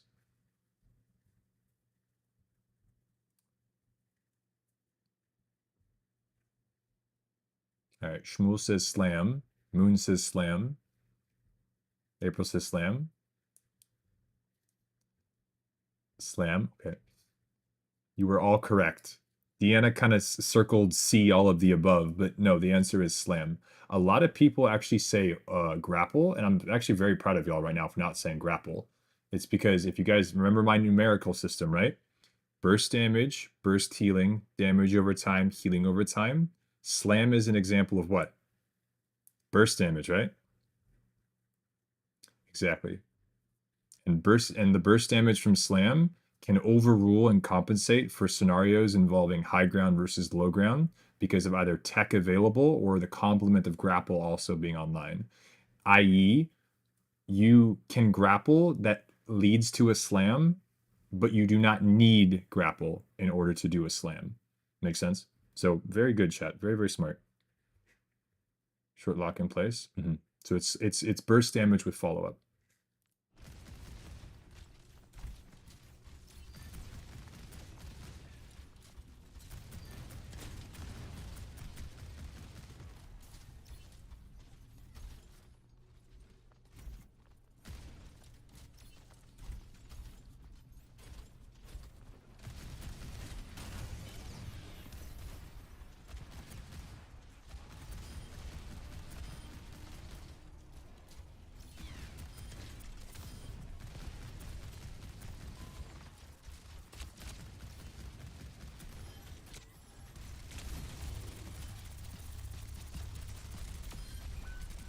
Oh my god, that's...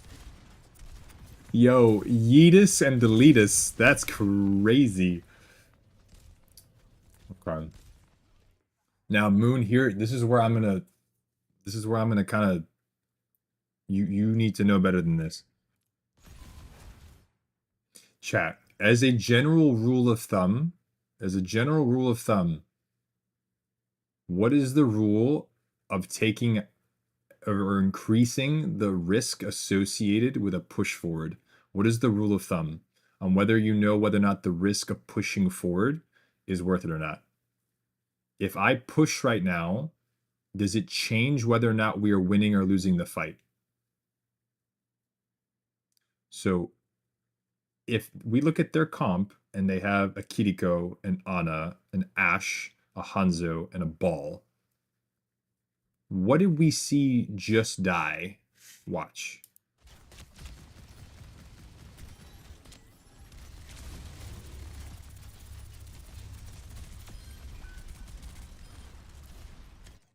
The ball touch is gone. The bob touch is gone. Technically speaking, do we need to push further forward? No. We're now susceptible to being bursted down. We're about to lose our turret form. We have Storm Arrow to worry about. We have Sleep and Nade to worry about. We have everything else. I just want us to kind of keep this in mind, Moon, and this is a discipline thing, that you wouldn't do this in a top 500 lobby. I don't want you doing it in a Masters lobby. I don't care what character you're playing. The fight is already won. The cap is already yours. Do not take any unnecessary risk if you don't have to. Hold yourself accountable for this. There's no reason to push. You already won the fight. The cap is already yours.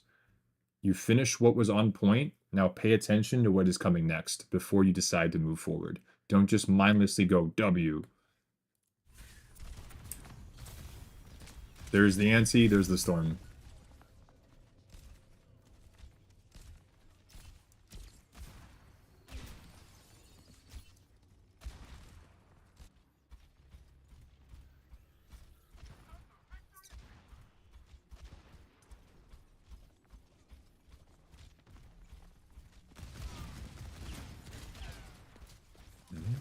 Or just chilled. You're good. We're getting cart movement. We're absolutely fine. No Quan hitting. I like this angle. This is nice.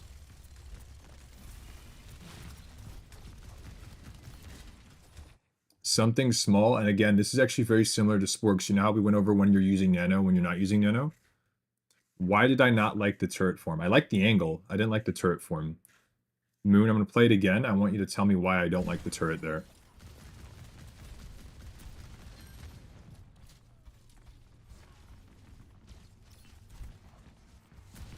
Zarya? No. No value? Why? Too far? No. What is this right here? Who is this? Who is this? It's a tank. Tank is covered, and they're anti, and they have low health. They can't push with you. So you guys talk about the Bastion's too far away. Okay, so we have a couple options. How does the Bastion get closer to where they're able to then use the turret form? They can either walk into the open and explode, right? Or they can have something next to them, the tank, that they can help them walk forward, which then helps you walk forward. Does that make sense?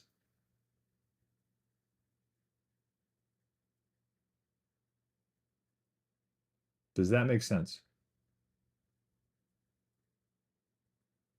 A big thing that people don't look at, and we talked about this in the last VOD, when we talked about the nanoing with Sporks. If you are able to use a cooldown, an ultimate, or push, whatever it may look like, whether it's defensively or offensively, if you are doing it alone versus you are doing it in tandem with teammates, you're going to notice a significant amount of increase in the likelihood of it resulting in something positive, the chances of it going off uninterrupted, as well as decreasing the likelihood of you dying in the process. Why? Because this entire game is resources versus resources. Does that make sense? So if you were to just wait, primary, we've already established nade has been used. We're good. We're chilling. Now, anti is gone. What on their team stops our tank now? What cooldown do they have on their team now that stops our Malga from taking space?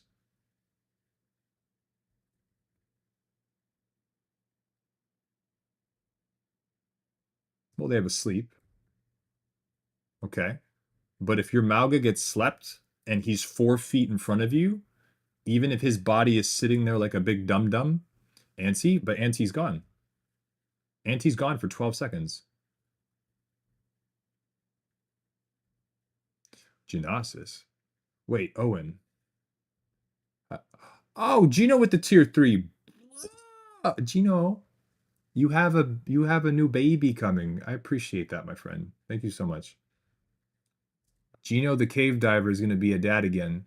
It's on number 3. He's got 3 more kids than me. Wait, for real? Mm-hmm. Gino's gonna be a dad again. 11K steps on the day. Gino out here running these hoes. Wait, Zarya bubble? No. I said stopping your tank from going forward. We have the sleep, but even if the tank gets slept 4 feet in front of you, that is now 4 feet that you can now walk forward that you wouldn't have been able to on your own. That's the point.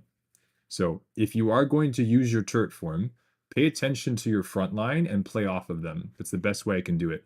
Bastion struggles, or some Bastions struggle with the concept of just because you have 300 health does not mean that you are a tank.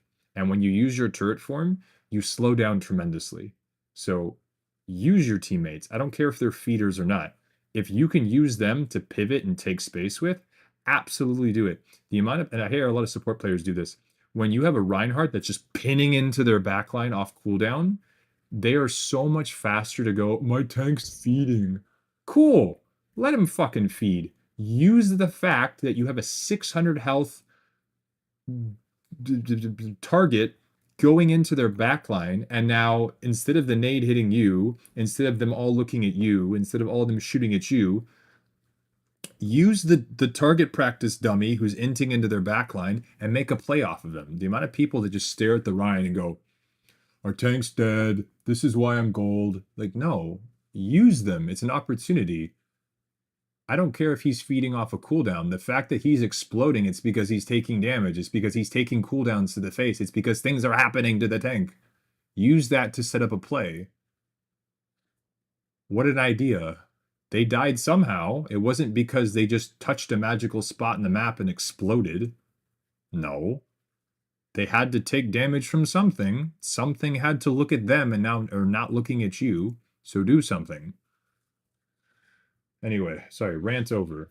Hey, Gloom, good to see you.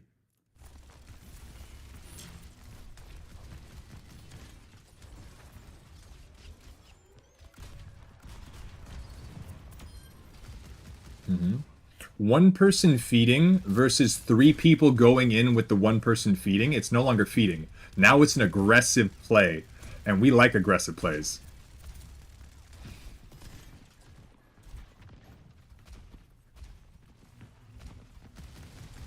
I don't know, Gino, maybe.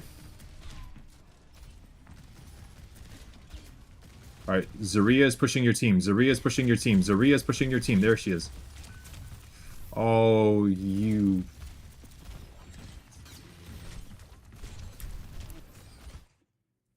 I'm okay. Moon, this is where we get target priority. Moon. What did we establish from like 15 seconds ago? You were too far away as Bastion, right?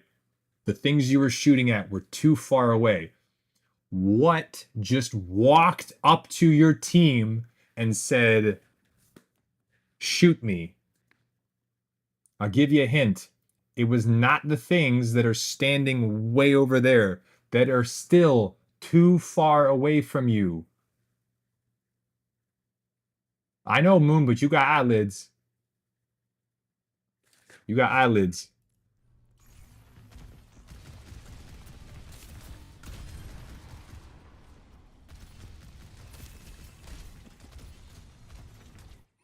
You see the Zarya. Good. Too far away. Keep using primary. Wait for it. Wait for it.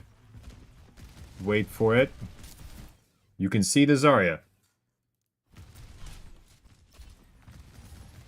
You just saw the Zarya. You saw the Zarya. You watched the Zarya. You looked at the Zarya. You saw the Zarya. Shoot the Zarya.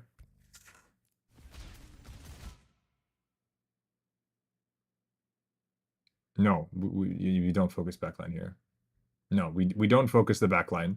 Because if we focus the backline here, who your Mauga can already keep in check, if we take care of the Zarya, your Mauga can stay here. The Mauga can handle this. Because right now, their Zarya is about to touch your backline.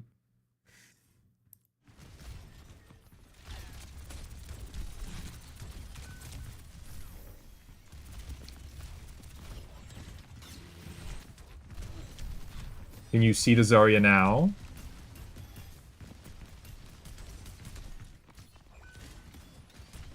Shit. That is a resettle spaghettle.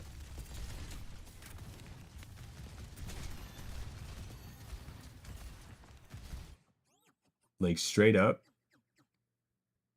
Straight up, they should right now, they should be going full in into you. The second they have Bob, they should push you with Bob and like Nano Zarya or something. Because right now, if you guys get staggered, it is so good for them. Don't die. Don't die. Don't die. We're forcing cooldowns.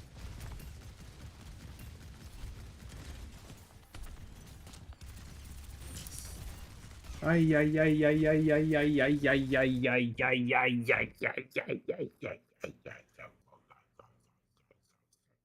Ay, ay, ay, ay, ay, ay, ay, ay, ay, ay.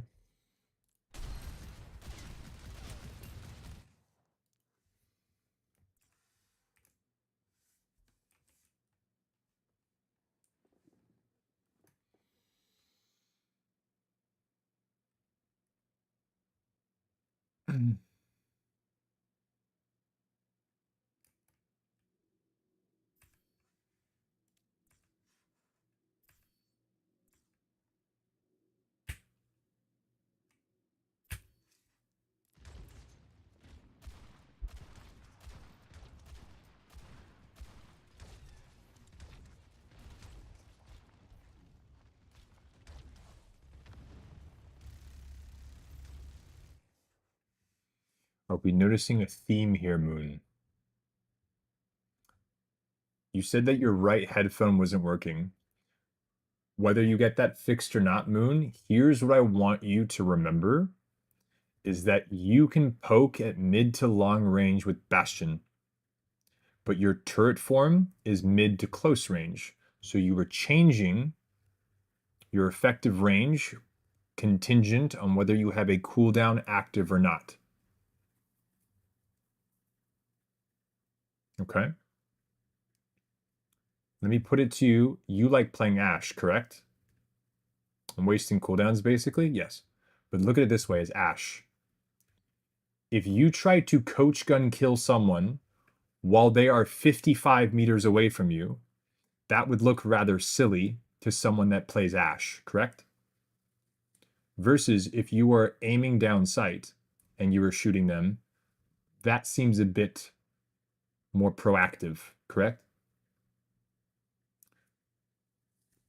Same thing as this. If someone is up in your grill and you are scoping in, that makes it a bit more difficult than you would need to do as opposed to possibly hip firing or even coach gunning to align yourself, to reassess the situation, maybe back up, disengage, and then put yourself back into a comfortable range, right? So that's what I want you to consider, that this is just like Ashe. The cooldown at a certain range is more effective and with an intention than it is at a less than ideal range. So I want you to, as you're playing Bastion, the philosophy I want you to think about is what is the range of this cooldown and what are the best times to use it? And so what we have learned from this is that this is like coach gunning when they're across the map and expecting to get a kill. Until that point comes, close the distance, and then once they're in your wheelhouse, and then you can really bring on the pressure, that's when you use the cooldown. Use turret as the best priority. You use turret to punish. You do not use turret to start a fight. Never, ever, ever, ever, ever, ever. Best way I can put it is if you're playing tank, and because I'm Moon, I know you've also been playing it a tank, when their enemy Bastion has turret or doesn't have turret, does that not dictate whether or not you can be aggressive? It absolutely does. The only difference is you're the one that now dictates the aggression. Right?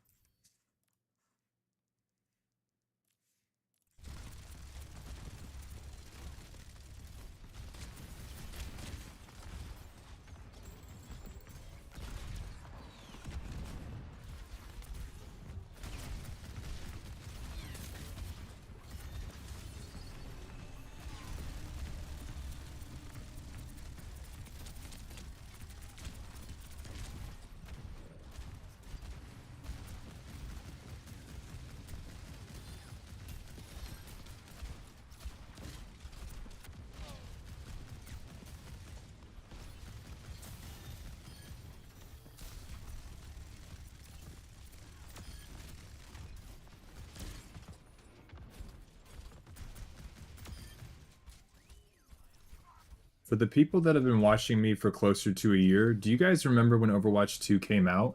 And I was like one of the few people that was talking about how the game has changed in that characters that are responsible for either promoting or hindering momentum were the ones that are going to be the most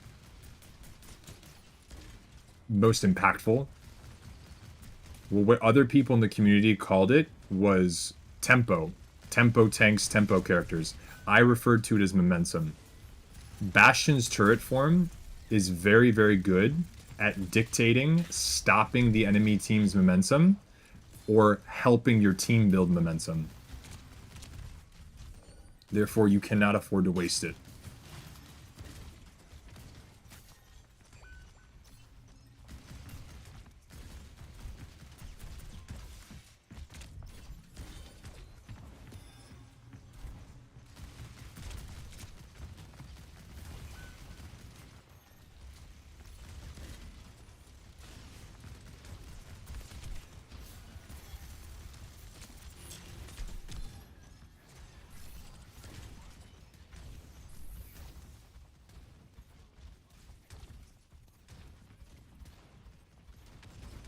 Good luck, Shmoon. Disgusting.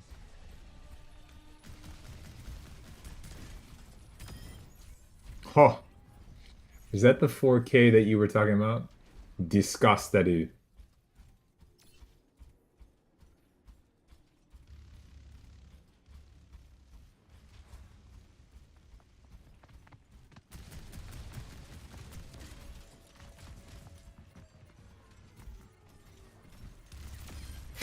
Sorry.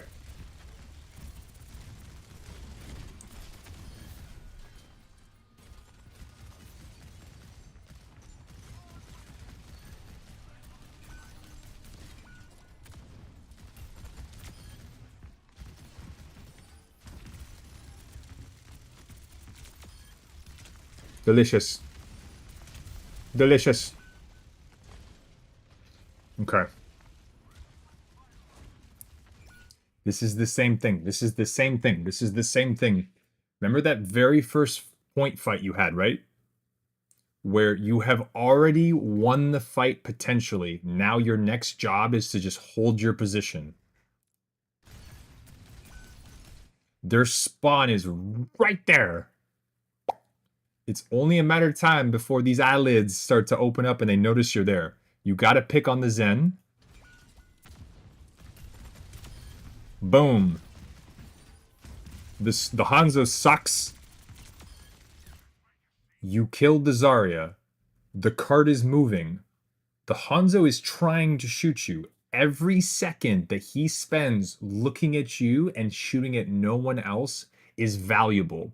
You have the potential of on top of your two picks, also pulling aggro of a third who is now whiffing shots instead of actually contesting the point, which will lead them to actually, well, not losing. Does that make sense? Having people try to shoot you and it not working is valuable. Having them waste cooldowns on you with no follow-up is valuable. Why? Because then they're not doing anything definitive with it. You've already gotten two, and you've pulled aggro of a third. You are crazy carrying right now. Until you take the ego duel with less than half health, he only has to shoot you twice. I know you play Hanzo. You know exactly how strong that can be, as well as how easy it is to hit a Bastion as Hanzo. Because you play Hanzo Moon. I know you know the matchup.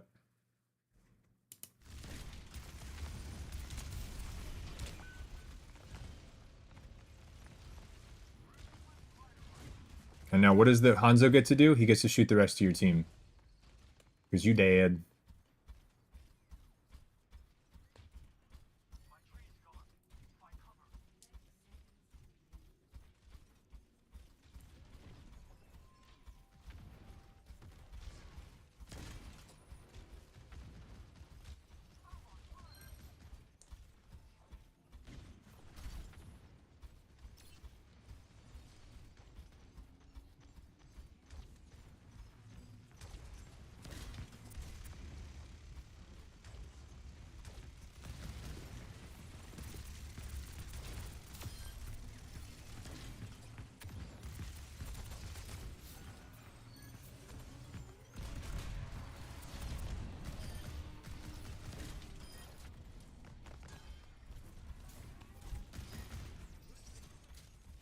Did your Baptiste just give you a high five?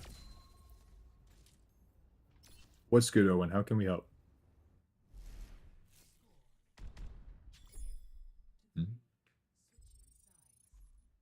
Moon, the things that I'm talking about with the turret and the duels and like the whole like, hey, we've won the fight, now it's just time to hold space. Does that make sense?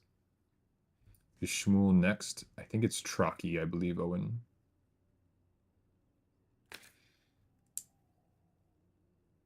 Yeah, I need to learn to save turret more. I just want you getting as much value as you possibly can. I mean, that's the whole point. You're at an elo where min-maxing is super important, and the big thing is understanding why I tell you what I tell you, and understanding like, oh, that makes sense because I can use it, or that makes sense because this is better than huh. That's the whole premise.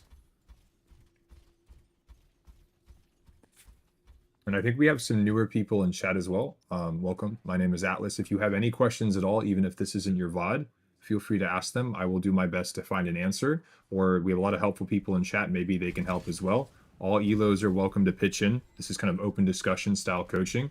And I'll never call something a stupid question. If I don't know the answer or no one in chat can help, we will do our best to try to find the answer for you. And other than that, enjoy the live coaching.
Hey.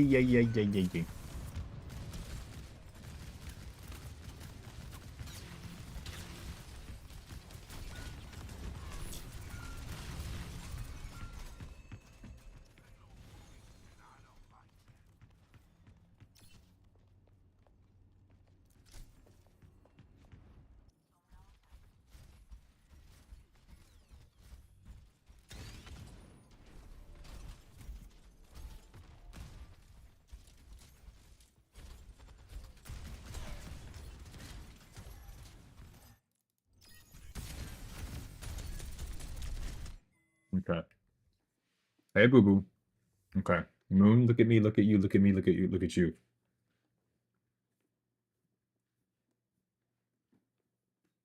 What are the scariest things for your team at the moment in terms of helping push your front line? What are the scariest things?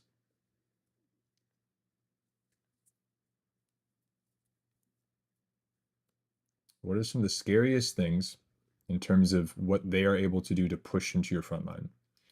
Zarya, Bastion Zen, good. Mercy, they don't have a Mercy, but nice try, Owen. You almost snuck one past me. Okay, so Zarya with charge. So Zarya with energy. That is a positive for them.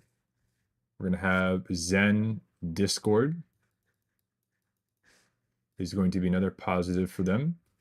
Their Bastion turret form.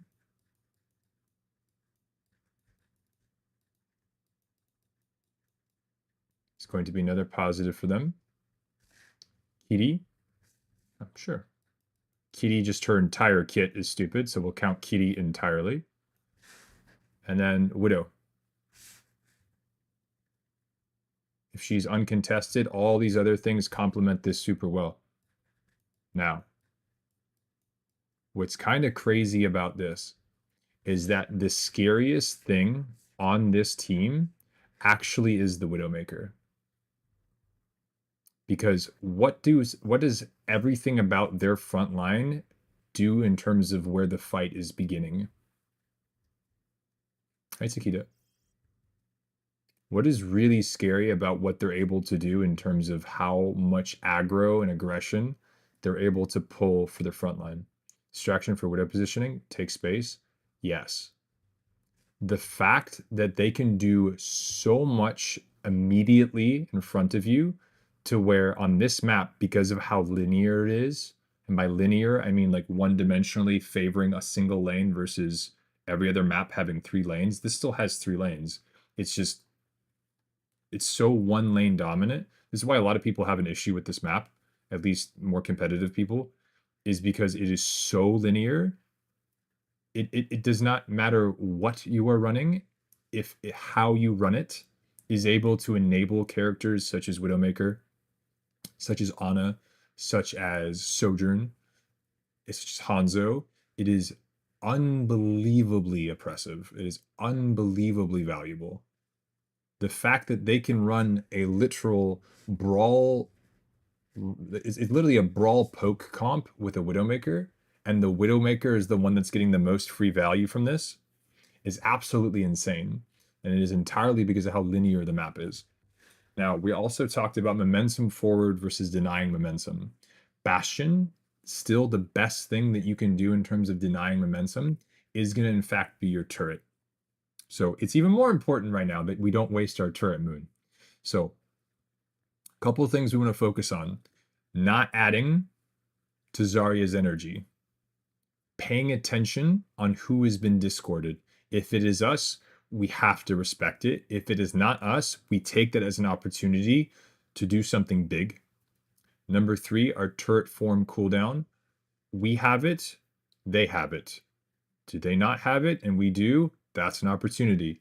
If we don't have it and they do, that is an opportunity for them that we need to be mindful and respectful of. If we both have it, you're about to see an exchange that we have here in a moment where both bastions are looking at each other, but we have nano and they do not. So that's resources versus resources again. So we have the upper hand. That's fantastic. We take advantage of the opportunity.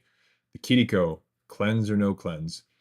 Because of how much the duration of turret form is, cleanse is a little bit less of an issue for you, but in terms of enabling the rest of their team forward, it is still something to consider.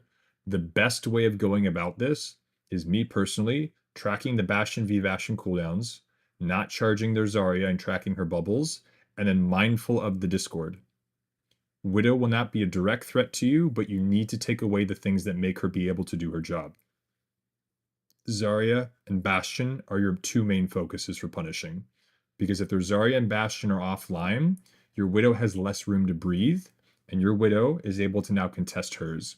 I predict your Widow getting shit in for the rest of this round unless you guys do something about the Bastion Zarya. 110%. I don't care how good your Widow is, the amount of pressure that they have helping theirs that your Zarya does not have, your Widow is going to get absolutely schlonged until you do something about their Zarya Bastion. Watch this. Just watch. I promise you. She will get absolutely shitted in.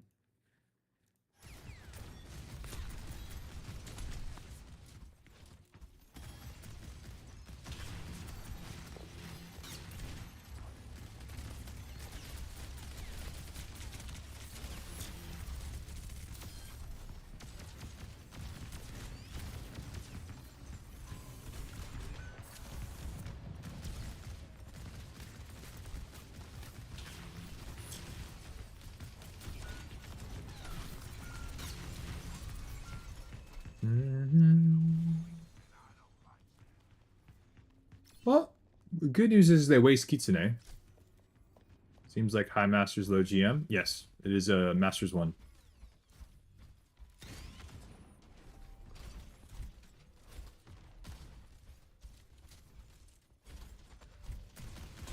And then do we have any Widow players in chat, by the way?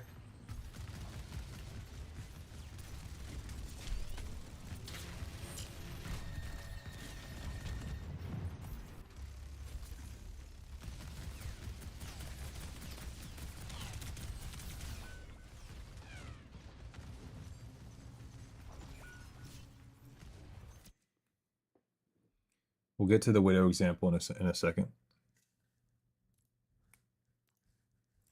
Here, we're just a little bit frazzled because it's defense. It's okay. This stuff happens. We need to get better at this, but it happens.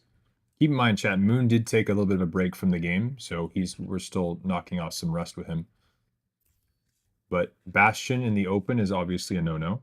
Here are your options. This is fine, because you can also keep an eye on flankers, and you're able to now punish people as they push into your tank. This is great. This is fine. I'm terrible at this map. So again, this has to do with it being so linear. Your best example here, and this is why whenever I coach tanks, there's a couple different things you have to understand. The main one is pivoting and cornering. I call it cornering. Other coaches call it pivoting. The terms are interchangeable. Essentially, the reason I call it cornering is because quite often than not, it literally deals with a point on the map in which a corner is created to where this is an angle and then this is an angle, and then you're right where the two angles kind of intertwine or what's the word I'm looking for, chat? Where they intercept or they the tips touch. That sounded weird. You know what I'm talking about. So cornering or pivoting, the idea is if you're not the tank, so you're not going to be intersect. Thank you, Black Tide. Thank you. Intersect. That's the correct word, not the sussy thing I said. So the idea is that the tank is the one that's responsible for the actual cornering. And then what you can do as Bastion is you can really, really amazingly help hold the angle. So you're not a tank. Let's make that very clear. You do not have damage mitigation. You do not have a way of denying that. Did you watch Food Party? Not today, no. So the idea is from here, you're able to help your Mauga hold this corner, which is fantastic. I'm not mad at this at all, Moon. Now, as this goes through, though, we have some damage coming in. I don't like us being in the open here because, again, we talked about this earlier, from A to C, B is where they're the most vulnerable. Right now, you're being caught off. This map is very linear. The idea here is you want to keep an eye on your tank, especially on defense, because you can help hold your tank attempting to corner. Now, in lower elos, what you will have is you'll have a tank that's quite often, usually, standing in the open. That does not mean that the same basic principles don't apply. Now, the corner that their tank is holding is kind of in the middle of the open, but the same basic concept applies. For example, if your tank is holding here versus here, the 2 points of the LOS from the enemy team and your team, they still have a point where they intersect. Thank you, Black Tide. So if our LOS is going this way and their LOS is coming from here, even if your tank is standing here, this is the imaginary corner that you're going to help them hold. So now as you climb up higher and the tanks are a little bit more aware of like, hey, if I stand here, I can actually use cover, so I don't have to waste my shield as Reinhardt or whatever it may be. Then yes, obviously the corner now moves from here to here because the tank is a little bit more aware and they know what they're doing. But the same concept applies. This is the imaginary corner that your tank in low elo has decided this is where they're going to stand. This is the visually more efficient corner that your tank may choose to stand once you get to a high enough level or you have a tank that's good enough at the game to go, oh, this is better. Why? Because I don't have to waste things. In the open, I'm a lot easier to punish, and I'm probably going to have to waste things. Here, I don't have to waste as much. So as Bastion, your opportunity to get value is to help strengthen this. So wherever your tank decides to, hold on. Let's do that button. That's the best way of doing this. So if you're going to be pressured out, which you're about to in a second, let's watch. It's absolutely fine. We get pulled out. Okay, where should we be going to strengthen your tank being pushed back? Where should we go? From this point of view, now that we can see it from above, chat, where do you think we should go? I'll give you guys a couple options. Should we try to return here to A? Should we go here to B? Should we stay here at C? Okay, Owen says B. Owen says C. Your Weaver also needs to be thanked. Later. Played a more safe with my tank then. This was safe. This was plenty safe. You have LOS of your supports and you're helping strengthen the corner. Personally, the pillar. So C is here. B for an aggressive response, C for safe response. I'd say A. Okay, so this is where we have to talk about pathing and what is happening in front of us. Your Mauga, a second ago, had a Bastion helping them. What is helping the Mauga now? Did anybody take the place of what our Bastion was doing? The Bastion's job, which he was doing well, he was forced out because of an ultimate. Did anyone take the place of the Bastion to fill the role that he was doing? Did anybody?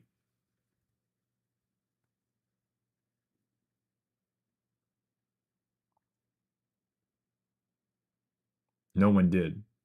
So if we're talking about pathing and efficiency, right now, if we want to go for like the crazy proactive play, we can nade jump to get back to A, absolutely, as long as we have our turret form.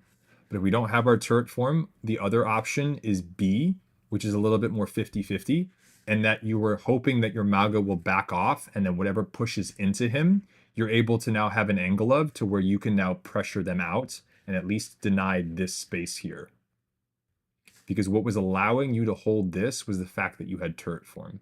So if you have your rocket jump to get back to this quickly, this would be best case scenario. This would be second. The only reason I say not to do this is because by being here, your Mauga is almost certain to die, whether he drops back or not. And if they do push him and your Mauga gives up minimal space, what is your effective range now? Your effective range has gone to shit. You now can't do anything. And trying to rotate to be here once their team is pushed up is almost asking to die. Versus doing it before they've pushed up is being proactive. Does that make sense, Moon? Does that make sense, chat? The job that he was doing was strengthening your front line. He was removed from being able to do that. Something has to take its place, otherwise the front line will crumble. So you either use your mobility to get back to doing what you were doing well in the first place, good, or you take the next best thing so that you give up as little space as possible while still being able to maintain strength and pressure for your front line. So you have nade jump, you go for this. You don't have nade jump, B is what you got, you make the best of it. Does that make sense? And that does not change with what character you're playing. If your job is to help strengthen your front line as a DPS, it's just a matter of how much are you able to do and can you get there. You can't get there, don't force it. But there needs to be something that's closer to where you can still accomplish something similar, or at least rotate here and to eventually get back to A, if the fight is allowing it. Hopefully that makes sense. Good, good, good, good. Moving forward.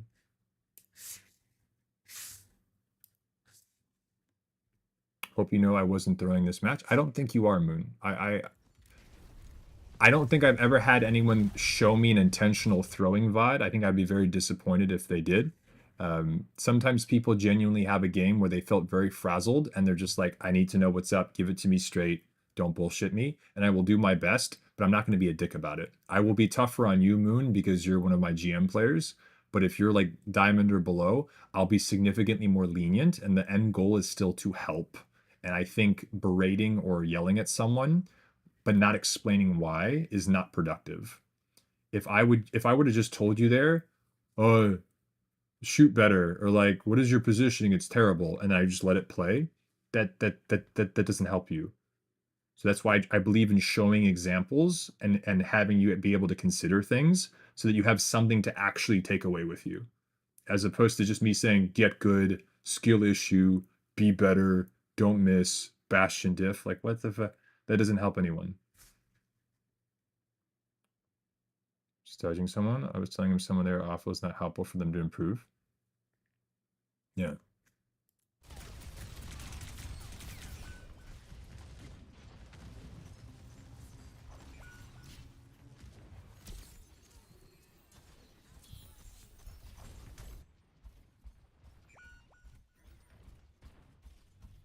You'd be surprised, April. Metro hit top 10 as Mauga on ladder, and he's not a good player. He's better than most people, but he's not a good player.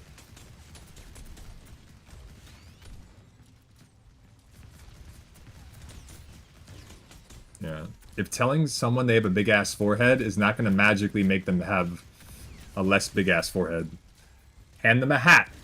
There we go. There's at least a solution.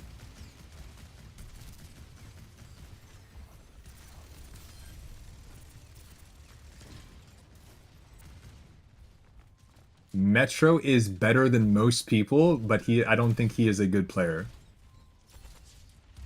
Technically speaking, and I can back that up.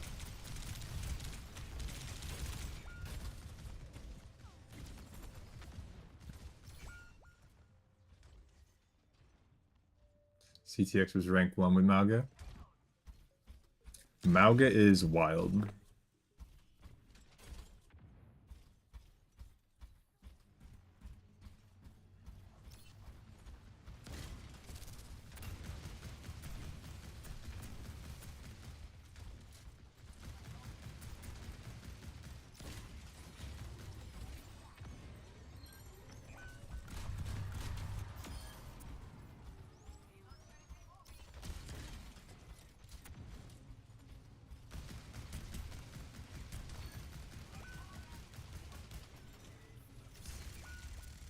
I'm about to squeeze you.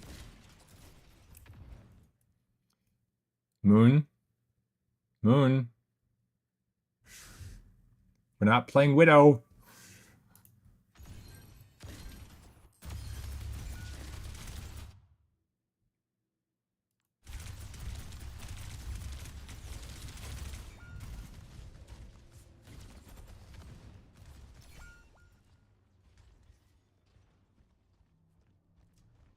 I think after the Life Weaver pull, Moon got kind of frazzled, but we're good. We're chilling. We have our ult basically. We're respawning. We're chilling. Watch. Ready? We're gonna turn it around, Moon. Okay. We're not gonna stagger. Now, we went for the high ground. Damn, Taquito. Okay. I'm going to show you guys a sneak peek. For those of y'all that are interested, I am currently creating a perfect player blueprint, and I'm going to show you guys the very first layer of it. This is something that I have gone over with a few of my students that I've done a lot of one-on-one coaching with, and you guys are going to see it applied January 6th with Boo Boo, who was a gold player that we got to GM on Tank. I'm going to show you guys the very first layer of it. It's a 4-layer process. It gets more complex as you go deeper into the layers. Think of it almost like a cake. You guys get to see the sprinkles. Okay? And this is something I'm going to be making into a video for YouTube. It's going to take a lot of production time and value, and I need to fund it, so I have to save up some money for it. But it'll hopefully be something nice that we can kind of go. So I'm going to show you guys the very first layer. Give me 2 seconds. And this applies to the situation right now, Moon. And this is good for any character. This is good for any role, elo, whatever it may be. This is just the first layer. It's going to be very, very, very, very, very, very first layer.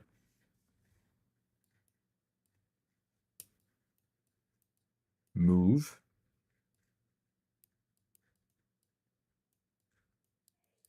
Info.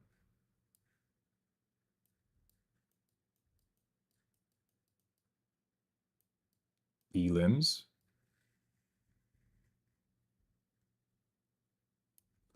Repeat. This is layer 1. This is the most vague I could possibly make it. From the moment that you spawn in, from the moment that you start playing the game, you move until you get information. What do you see? What do you hear? You can hit tab. What are they running? The map that you see in front of you. That you can then use that information to get elims. If you do not have enough info, you keep getting info by moving. If you have enough info, you then look for elims. If you get elims, you then move again to get more unless you can keep getting elims. If you cannot get elims, maybe you need more info. Or if you got all the elims you possibly can and the fight is over, you then circle back and you see, okay, where do I move so I can get more info that then leads to more elims? Does that make sense? You move, you get info, you look for elims. This is just the first layer. There's 3 more layers that get significantly more complex. And the people I've shown it to have gone, shit. So with this in mind, chat, and again, for the new people, you don't have to comment if you don't feel comfortable, but feel free to chime in if you'd like to. Move info elims. If you are looking at the GOM right here, we have moved, we have gotten information. Now, the information that we have, can this lead to elims right now?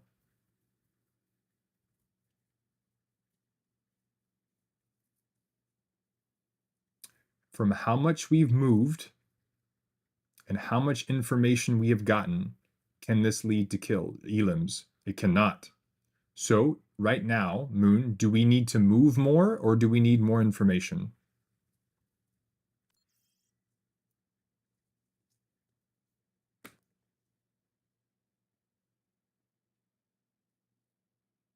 You need to move, okay? So then we move. Okay, if I'm standing here, I'm now looking at my tank. I have moved. Do I have enough information? I know where their team is. Cool. Can I get any elims? No. So you have 2 options. You either move again to get more information and look for elims. Now, again, this is where it gets tricky because now you have to go to the second layer because now it's like okay, but what if the fight starts? What if they're flanking? What? Trust me, chat, there's more layers to the cake. I'm just showing you the first layer. I'll have the video come out. I can't show you guys the full thing, obviously, because then it's like, I want to get it published and put in my name, obviously, before I reveal the whole thing, because this hasn't been done before. There has never been any content creator that's released a full, perfect blueprint that applies to like day 1 players and rank 1 players. No one's done that before. So obviously I want to make sure I get credit for it and the community gets recognized for it. So, but the layer 1 thing, notice these things, but I see it now. I don't know why I didn't notice these things as much as I should, but is that difficult to understand? The whole point of this blueprint is that whether you are a bronze 5 player that has been playing the game for 3 hours, or you are there a rank, top 10 player who's been playing for years, you can still go look at it and go, yes, that makes sense. And yes, that is correct. That's why it's so difficult, is how do you bridge the gap between someone that has little to no experience and efficiency and someone that has maximum efficiency and experience? That's never been done before. So we're doing our best, chat. We're doing our best. I think I've gotten pretty damn close. So I will publish it and then we'll go over it more freely in stream. But so from here, you have to decide, do you move to get more information that leads to an elim? So you have 2 options. You either continue to move to where you get information that could lead to an elim, or you choose to wait. But that is entirely up to you. My point is from here, we have moved, we have gotten info, and we definitively know that we cannot get elims. So if you just count those 3 things, we already know we're standing in the wrong spot. Does that make sense, Moon?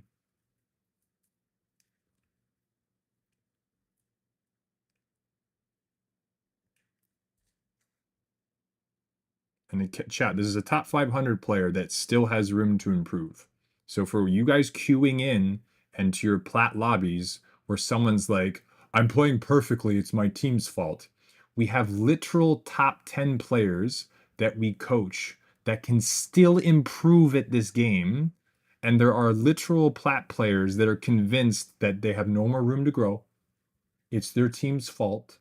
The world is against them. Wah. Hard copium. That shit's wild. If you hear someone in your lobby say that, mute the baba and just keep focusing on the game. That shit's wild. Like, straight up, you guys have seen me play. I'm a Masters player at best. I can't play the game as well as a lot of y'all are able to do. I've got physical limitations. I'm also kind of old, but I can coach the shit out of it. But I'm not in any way, shape, or form delusional in thinking I'm the best player in the world. There are players and there are coaches. I am a coach. Can I play better than the average player? Absolutely. But that's because I play this game so much. That's all it is. My aim is not my aim is better than the average player, yes, but that's because I play this game so much. So I've had more time to practice it. That's literally all it is. But the fact that so many of you have so much potential and because of the coaching, you've climbed higher than I ever have personally is really amazing to see. And that's all that I care about. I don't give a blue fuck what my rank is because that's not my job. My job is not to be number one aimer gamer. My job is to brain diff bitches and help you guys improve. So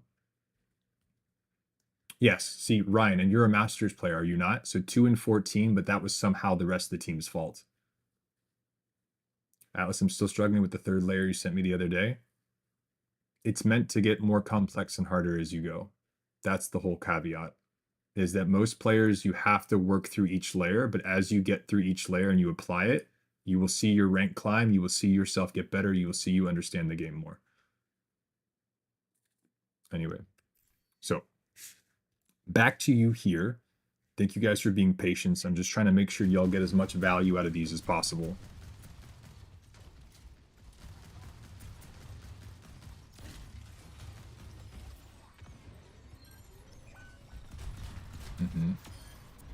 Nice. We're still playing Widowmaker. This shit's cray.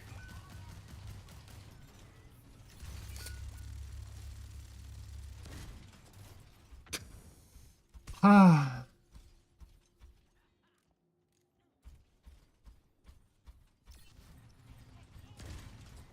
Wait. Bastion things. I'm about to throw up.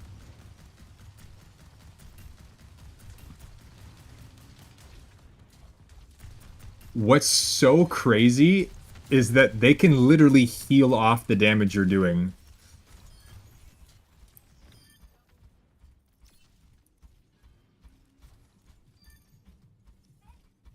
This shit cray. It's all good. Oh. Wait, wonder if the Doom hears the Sojourn.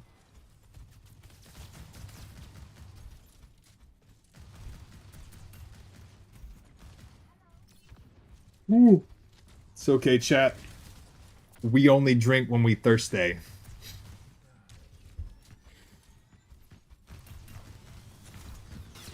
Oh! That's okay, I'm not mad, I'm not mad, I'm not mad.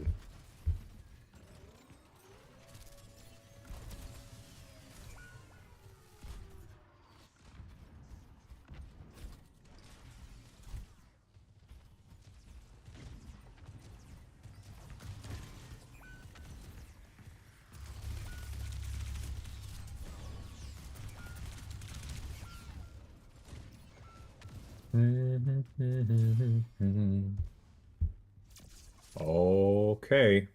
This is where it gets interesting. Chat, take your bets now.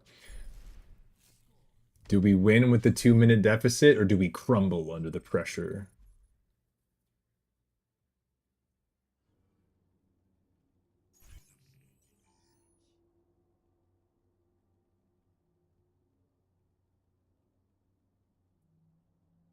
About the cheese, you'll see why. I don't know what you mean. Cheese is in like what you do when you're posing for a photo, or cheese as in you're like gonna do something kind of silly. Bros becoming cheese. Bring them. Oh. All right. Well, this might be a little bit different. So Moon has turned off the practice mode.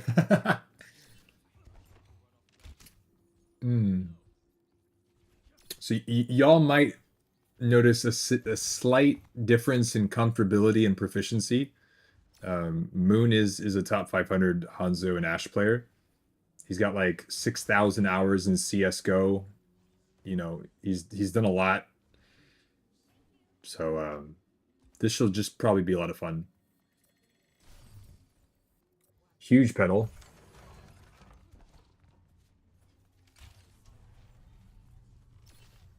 Nice sonar, good at marking.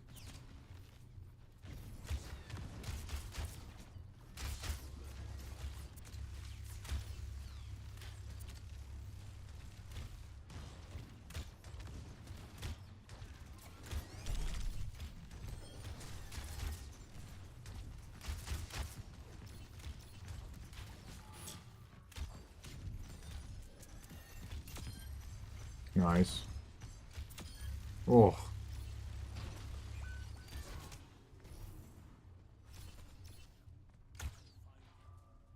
Top left, top left, top left, top left, top.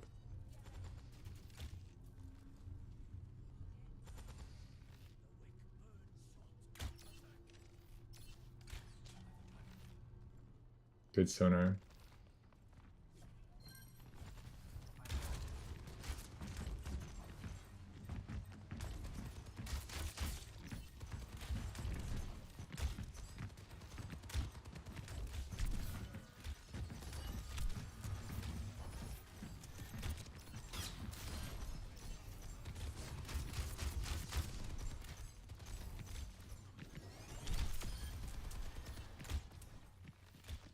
It's so good. Sorry.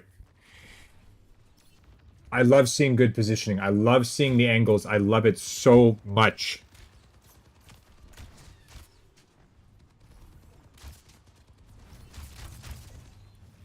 Zone out the back line. Oh. Oh. Oh.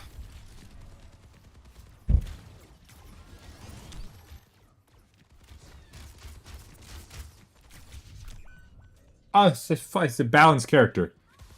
The carry's dead. Oh no, the carry's dead. We need alts and we need them now.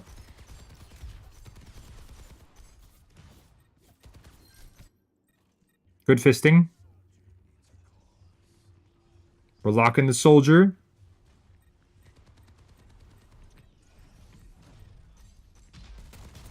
Transcend downs with them. Huge. Big fisting from the Sigma.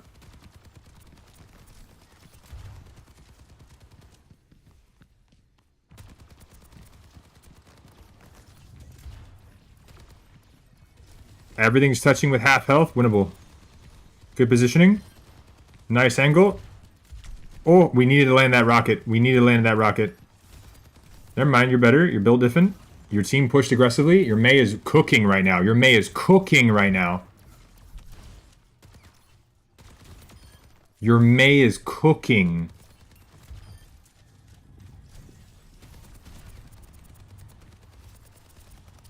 Dude, Mei is so busted.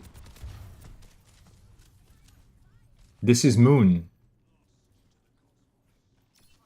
Owen, Owen, you show me awesomeness, I'm gonna call you out for being awesome. That's what it is.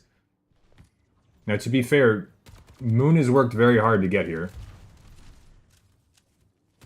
You know, he's gone through life shit, he's gone through gaming shit, he's gone through career stuff. Like, he's been going through a lot mentally and in-game as well.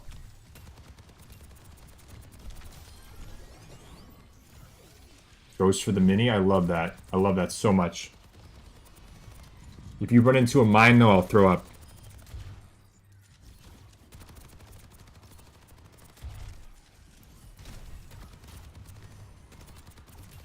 Oh!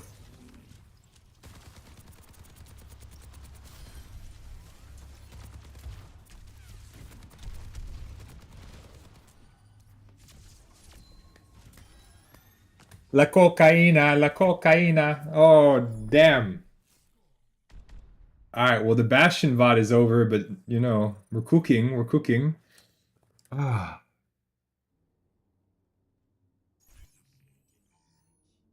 I love seeing y'all pop off. It makes me so happy. What's good, D-Net?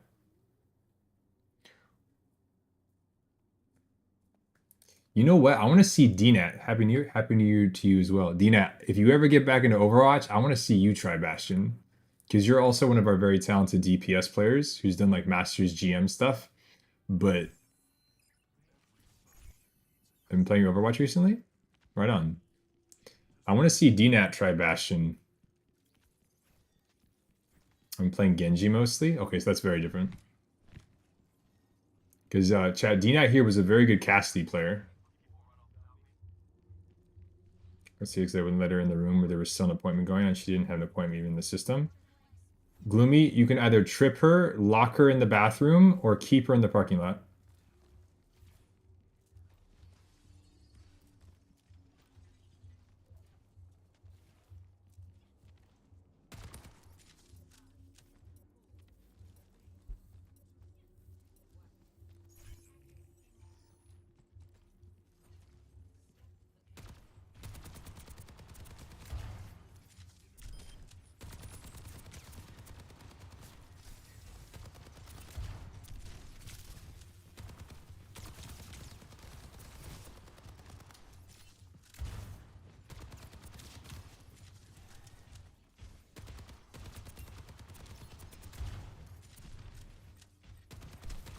Are y'all noticing something?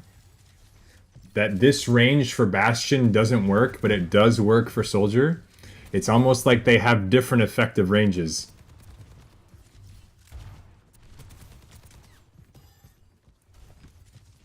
Okay, Shorty, I will. Gloomy chose violence. I think Gloomy would actually eat someone. I'm not kidding. I think Gloomy would actually eat someone. Like, if that woman were to also, like, steal her matcha. Just saying.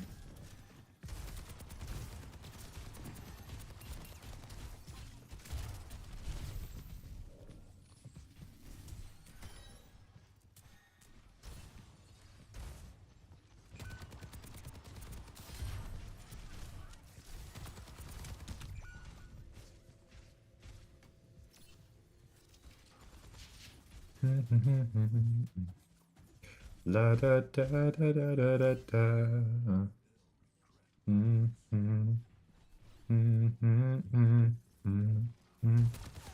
Okay, so same basic philosophy. Help your tank corner. Help your tank hold the front. We're going to ease our Sigma forward. Very nice. We're going to walk with our tank. Deliciously golden gumdrops. Ay, ay, ay, ay, ay, ay, ay. Don't you dare. You greedy little bastardi. Oh my gosh. Okay, now this is OT panic chat. This is where an overtime situation or when the game gets super, super tight and close, even the best of players, they stop ult tracking, they stop cooldown management, they just go, everything needs to die, everything needs to die, stop throwing, you shitter, ah, fuck your head, everything needs to die. And this is a, you know? Okay.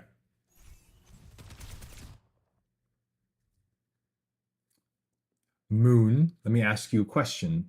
What ultimate have we just used on our team?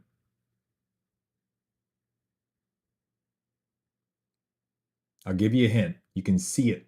What ultimate has one of our teammates just used? No. I'll give you a hint. We can currently see it. Sigma. Thank you, Owen. Yes, we have. Now, based on what they have on their team, do they have any ultimates that are, if they have them, most likely being held as a defensive ult, there's your hint, in response to the Sigma ult? Zen Transcendence. Very good. On your own with Visor, are you able to kill things through Transcendence? I will in a moment, Shorty. Give me 1 second. Okay. So let's say, for example, you don't have Flux. What you need to do is go, hey, my ultimate really sucks as Soldier. We're all agreeing in this chat, is that Visor is not a good ultimate. It's not nearly as good as Freeze or Tree or Kitsune or Flux. So you have two options. You can either A, use it to trade with an ultimate that is more valuable, therefore helping ult economy for your team in their favor, or you use it to complement another ultimate that is significantly better than yours. So you either trade it for something that's more valuable, or you use it to help something that's more valuable. Does that make sense?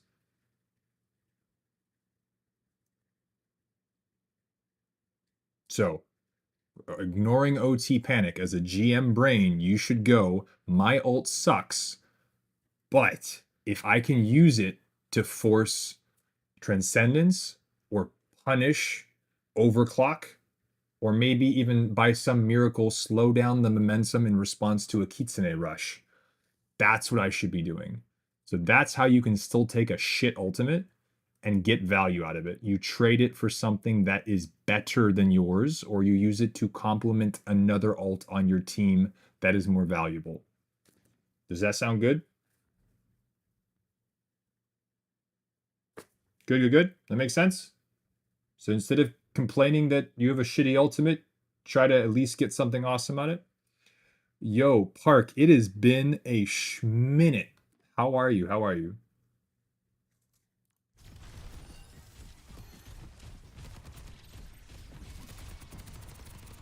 It's been like 4 years, brother.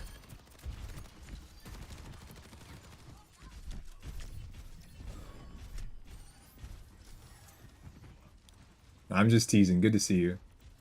Good to see you. Good to see you. Happy New Year. Ah!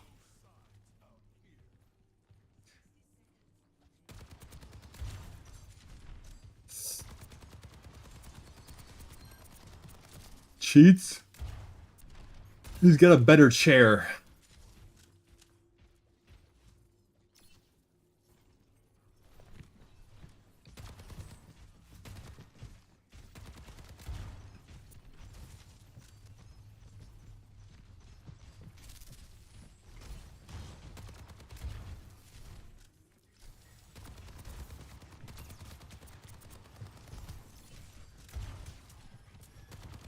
Oh, and I have a video coming out about that as well. I recorded it yesterday morning. I might do a second take on it, but I almost have the script finished.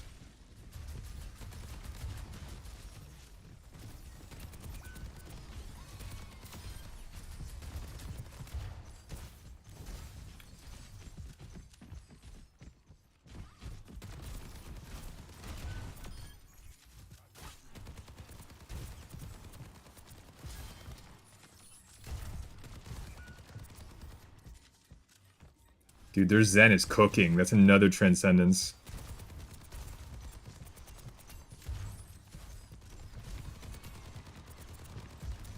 See, all of this is fine.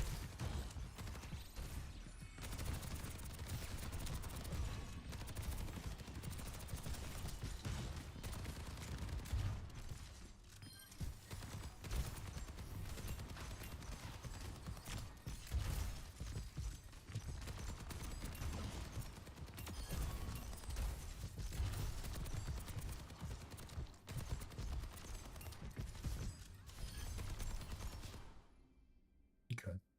What's interesting, Moon, is what I'm noticing is that the based on the hero pool that you play, like the characters you enjoy playing, is you like consistency over peaking in terms of DPS characters. So, for example, I think that Sojourn for you would be something that you would probably be like, what is this? You'd be very weirded out for in the beginning. Me personally, that's what I think that how you would interpret the character. And I think that you do better on characters that where you're like, you know how to consistently get value versus having to think about min-maxing value. Bastion's a min-max value character. Sojourn is a min-max value character, a bit more forgiving. That's why Sojourn I think is so good, because she's significantly higher skill floor than compared to a character like Bastion when it comes to min-maxing the character. The only caveat is the difference is that with Bastion, the reason he's such an issue, quote unquote, in low elo is not because the Bastion player is good. It is because the people don't know how to play against him, and they just stand in the open and they go, Jesus, take the wheel. And then they just get schlong down and they die, and they're like, Bastion's broken. I'm like, no, Bastion's not broken. You keep walking into him whenever he has his big scary button. But anyway, I digress. I'm going to come back and play the hamster exclusively. April, on behalf of the Overwatch community, welcome back. But I hate to be the one to tell you this. Ball is getting a rework. Reaper and Ball are getting reworks.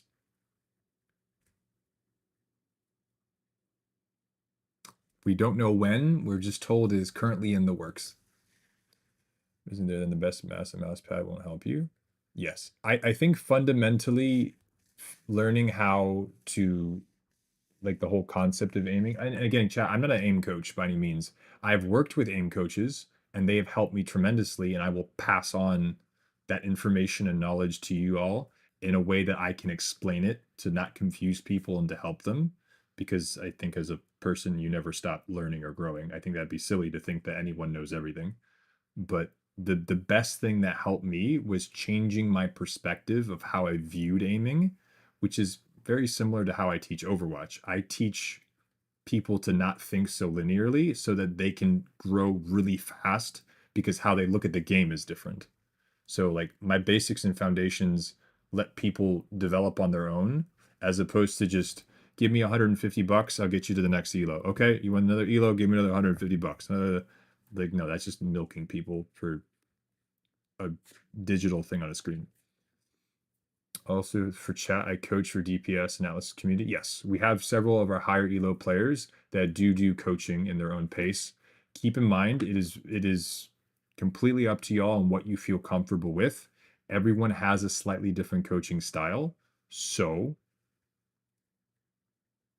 with that being said, if you do want to be a coach within the community, right now it's an unofficial program. We will officially bring coaches on into the roster.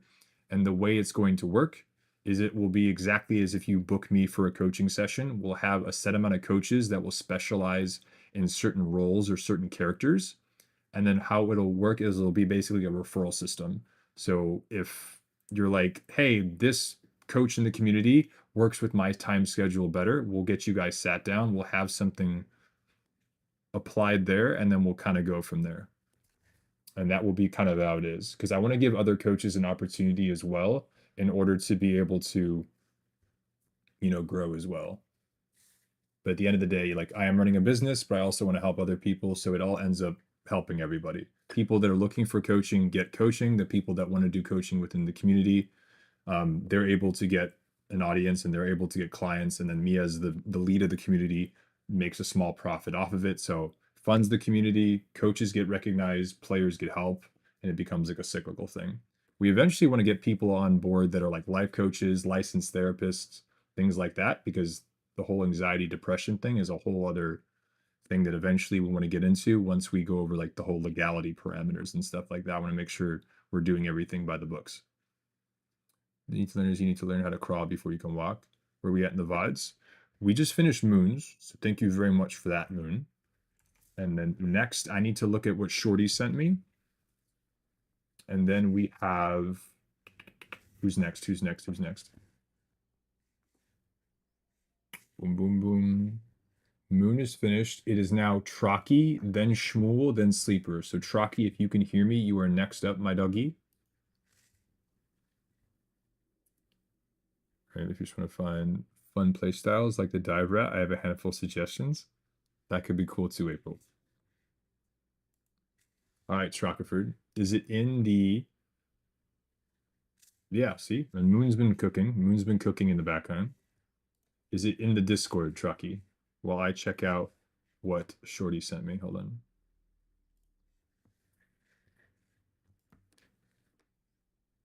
What did you do?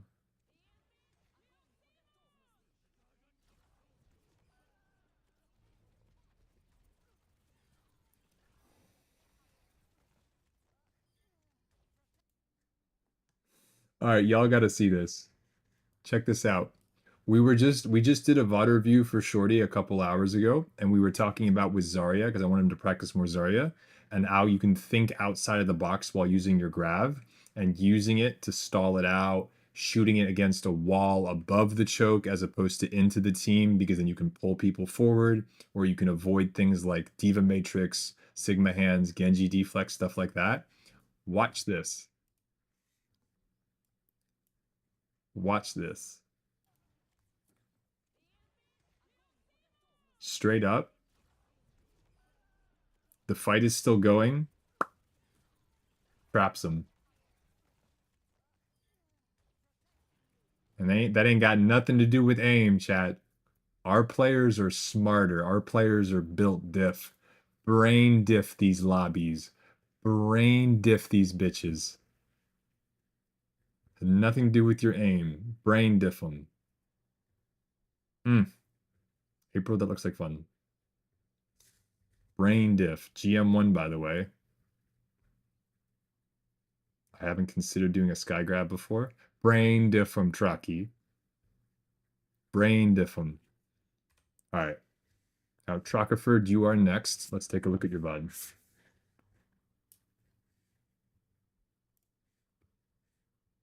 Grab goes up. They're like, oh, where's the grab? I don't know. I'm going to focus on the point. Zarya can keep being awesome. Look for value. Grab drops. Punish them. Wish I knew how to save a VOD. Let me show you how, college. All you have to do is click on the VOD under the replay section, under history. Click. These 4 bars will pop up. You can now either pin it or you can hit share. You can pin it for later and you can do the same process, or to put it simply, you go ahead and hit share. It creates a replay code link and you now hit copy, and it copies the code to your clipboard. So you can copy paste it into another application, a text channel, whatever it may be. And it also now pops up next to it saying, hey, you've made a link code for this. And look, here's right here. So if any of y'all wanted to, you could type in XPSHAO, I think it's an O, and you would now be able to watch that back. That will save it basically until the next update. When Blizzard updates their system, these do get cleared out. And so they're not forever, but they are for the duration. I don't know what went higher, the IQ or the grave, or the grav. The IQ went higher than the grav. Okay, so Traki, you are next. Let's take a look at your VOD. Okay, so this is going to be Plat 5. You're currently Gold 3. Role as DPS is Ashe. I feel like I play well in a lot of my DPS games, but I don't really win that often. And I want to know what exactly is going on. I was duoed with the Ana. Okay. Let's see what we got. Would you spell grav or grave? I would do grav without the E, just because in English the E would probably throw people off, but they could probably still figure out what you're talking about, Gura. Because grav is short for gravity. So if you're doing GRAV, gravity, grav.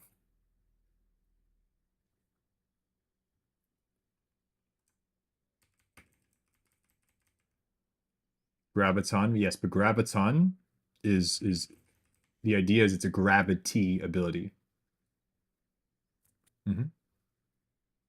But even then, look at the word graviton. Grav. A ton. Still GRAV. You donated $10 to that? You did, Shorty? Why are none of my things popping up? Thank you. I appreciate that, Shorty. Thank you. This is for you, DNAT. Oh, DNAT, you just got a VOD token. Huge. So now, DNAT, does that mean that we're going to get to see a VOD from you on Thursday, hopefully? You're Diamond 2 on tank right now?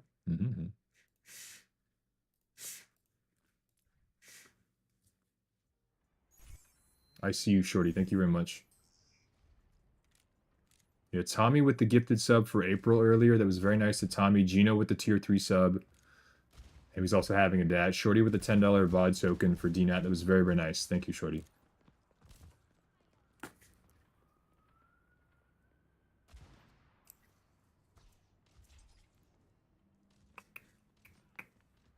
Coach Bubby, Sergeant Pepper, Nicer Hits.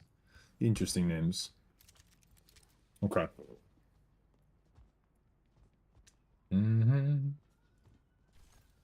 Yeah, gravitic flux. Yeah, flux is probably the best way to think about it, y'all, is that when you're making calls and comms, the shorter and quicker the word comes out, probably the best. And if you have a bunch of stuff that sounds the same, like sojourn, like if you say soldier left, sojourn left, it sounds so similar. So if you mumble, it's bad.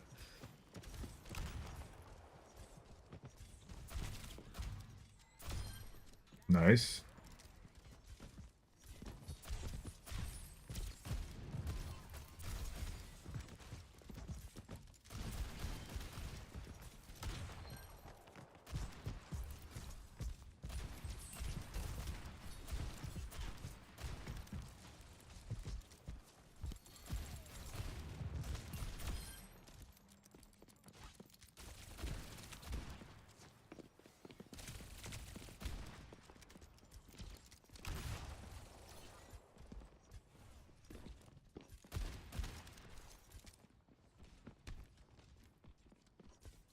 Okay. I have several questions. What elo is this?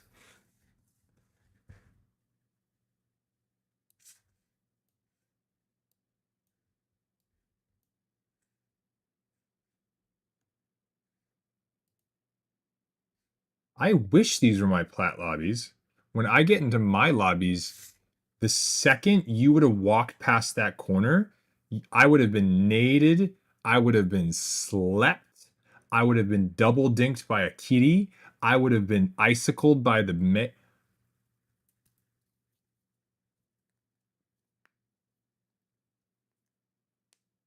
That's wild, Chucky. Okay.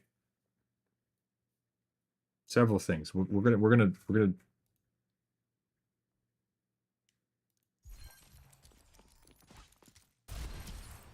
what I am worried about is what you're about to do right now.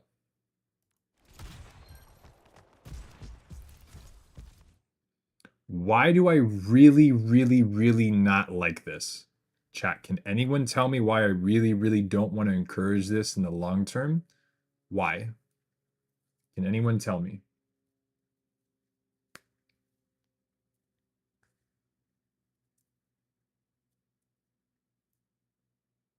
He's isolated. I'll use my escape tool and I'm in the open.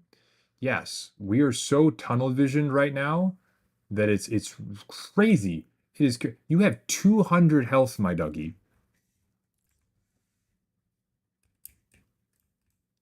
If either of these people here had monitors, you would be in so much trouble. Now, this is where I want you to be honest with me, Trucky. Did you know, either through communication, sound effects, anything, did you know right now that your Genji was contesting their backline? Be honest.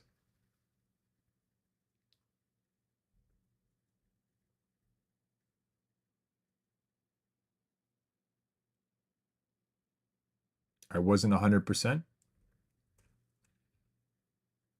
I thought he was, though. Either use a sound cue or visually confirm it. Because I don't mind you looking for an aggressive play, but just really quickly looking to the left and going, my Genji's got it. All right, cool. Maybe even throwing a dynamite in that direction. And then coach gunning up here and looking for your peak damage. Nothing wrong with that at all. Nothing wrong with that at all. Something to consider. The reason I get worried here is because sometimes we will do things that end up working out great, but if we don't know why they did or didn't, that's where we start to have issues with consistency. Because it worked out this time because your Genji was contesting them.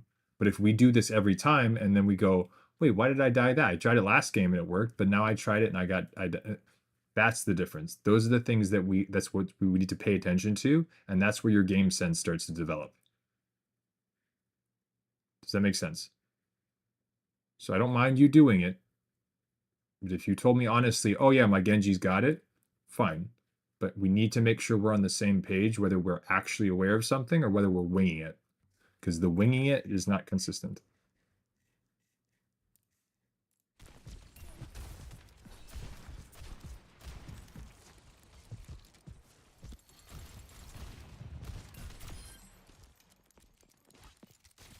Shorty, have a fantastic night. Happy New Year.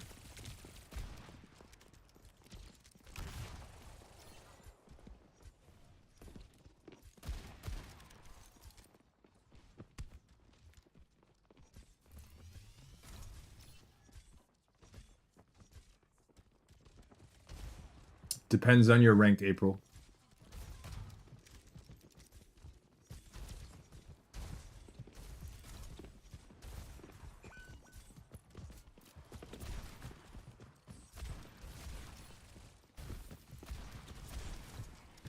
Depends on your rank, April.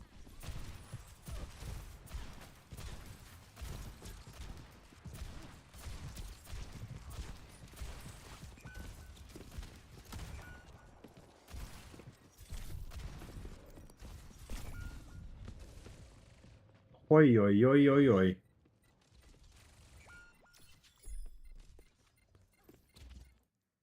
Okay.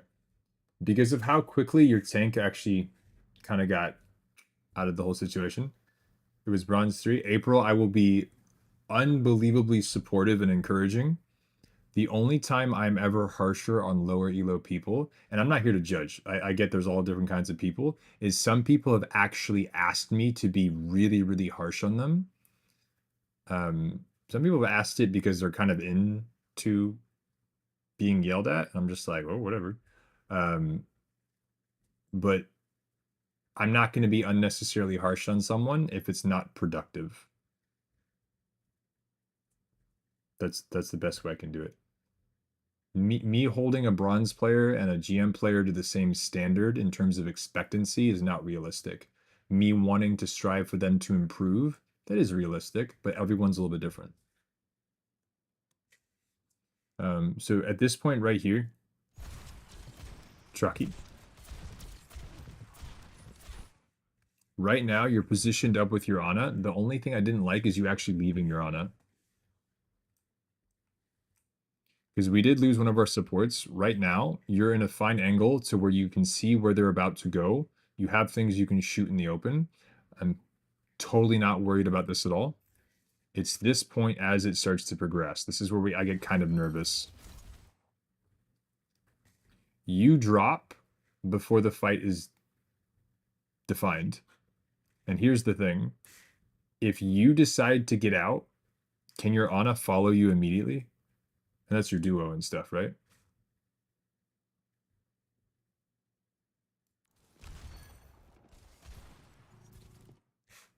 No. So like right here, we kind of left our Ana to die.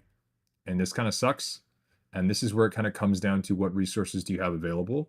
If you're playing something like a soldier, or you're playing something like maybe like Hanzo, I would maybe recommend committing to the rotation out just because you can't really afford any type of true contest without your tank there. But because you're playing Ashe, what I would be doing right now is trying to put as much pressure onto things that are now going to be poking at you as well as your Ana in order to accumulate maybe some picks, maybe some ult charge, because you're almost at 80% for your Bob.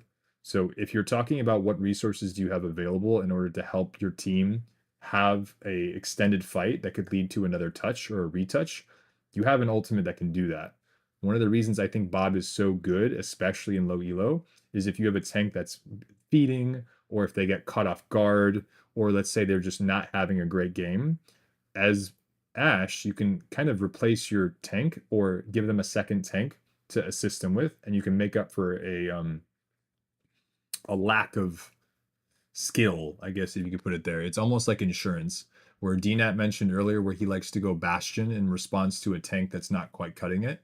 Bob can also do that, and I think I would argue Bob is a really good example of teaching you when and how to ult properly, because if you're a low elo player and you can understand that, okay, my tank sucks, Bob is like a second tank that doesn't suck as much. Cool. And then it starts helping expand your brain in terms of how to use Bob in more creative ways.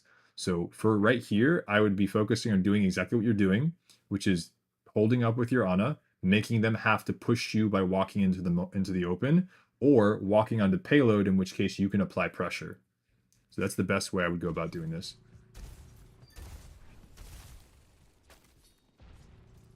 Because like right here, if you're standing on this high ground and you're looking at where the point is, let's say you're standing here next to your Ana. Okay, let's say you're right here, right? Any of these angles that they want to push you from, they're going to have to stand into the open while you have a high ground advantage. If they want to be on the point, your LOS stops here. But everything else that's within this section, you're able to shoot at. So technically, they can stand here and you can't shoot at them. However, they're now forced into a very tight corner, and you can also throw your dynamite, which then does cover this last bit of the corner. So technically speaking, you can apply pressure to the entire point from here. You also have a teammate with you that is very strong and the only support you have remaining. And both of you can get a lot of really nice ult charge that could lead to a Bob contest, which allows your tank who died, you know, kind of early-ish into the fight to now rejoin because of their mobility. Does that make sense, Trucky? This may sound really crazy, and it's like, oh, but it's only gold. And no. This is the exact same thing I would say for any elo. If you have a potential to hold and extend the fight in order for your tank to come back and you guys still hold the point, you absolutely should. Okay. Let's see what we got here.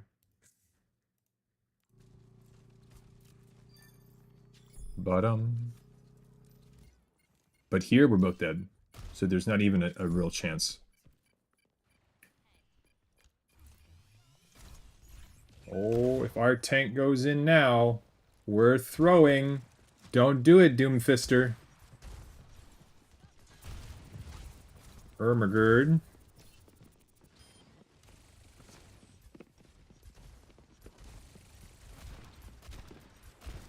Where do you go? Where do you go? Trucky. Trucky, before the fight starts. Before the fight starts, where do we go? We're about to die. Let's see. We already lost the cap. Where are we going? High ground. Which high ground? Not that one. Left or right? Which one?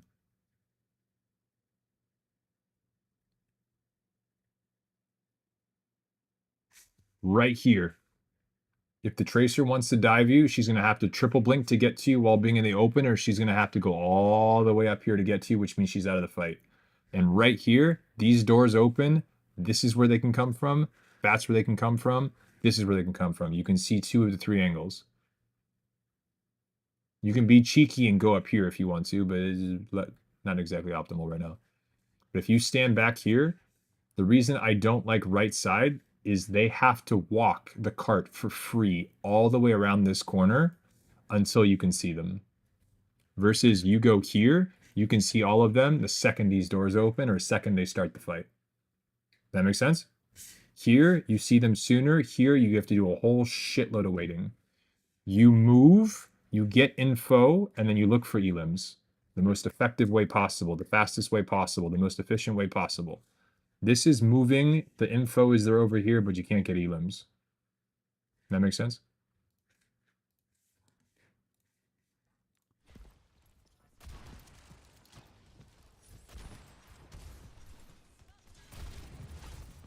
Good.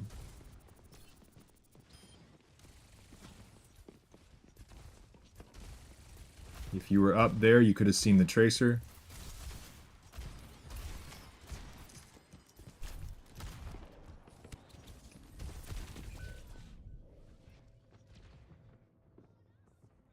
Bum ba da da dum bum.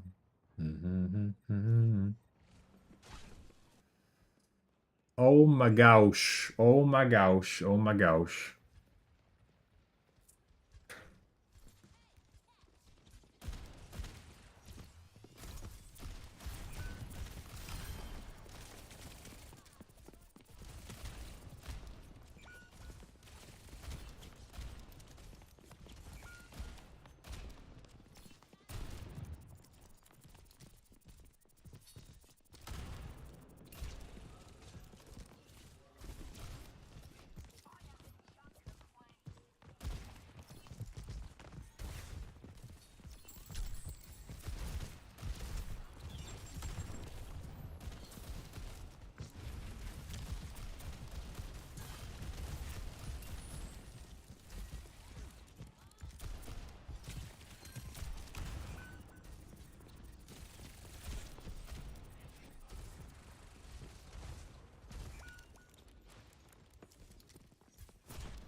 Okay. So let's say Traki, because you're one of my tank players, and you're one of my tank players that have improved quite a bit since we started, even with all your schooling and stuff going on, and you taking a step away from the game for a little bit. Do you remember when we talked about giving up space too much? Like we give up more space than we need to?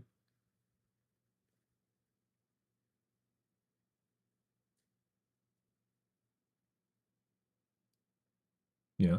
So why on Ash, I recommended you take that top left high ground as opposed to way back to the right. Yes. It's like I've been saying, it does not matter if you're playing tank. It does not matter if you're playing DPS. It does not matter if you're playing support. I hold the high ground to contest space. It is exactly the same game. It does not matter if you are playing tank. It does not matter if you're playing DPS. It does not matter if you're playing support. The fundamentals of this game, the true core of it, is exactly the same. And that is nothing but good news, because it means if you can get good at the core fundamentals of the game, you can play any character in this game and do better than your peers. I am not a Hanzo coach. I am not a Ash coach. I am not a ball player coach. I am a basics core fundamentals coach. It works if you are rank 5. It works if you are gold 5. It is how this game plays. Since I can't do it from May, since I'm squishy. Exactly. It just looks a little bit different. That's all it is.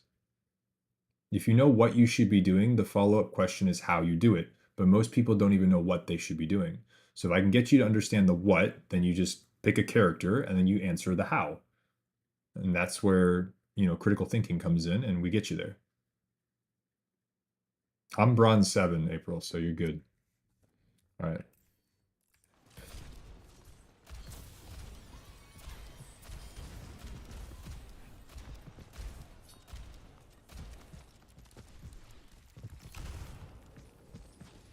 See, I like this. Why do we rotate in? Because now we get a better angle. We moved, we got information, now we're looking for elims. Okay.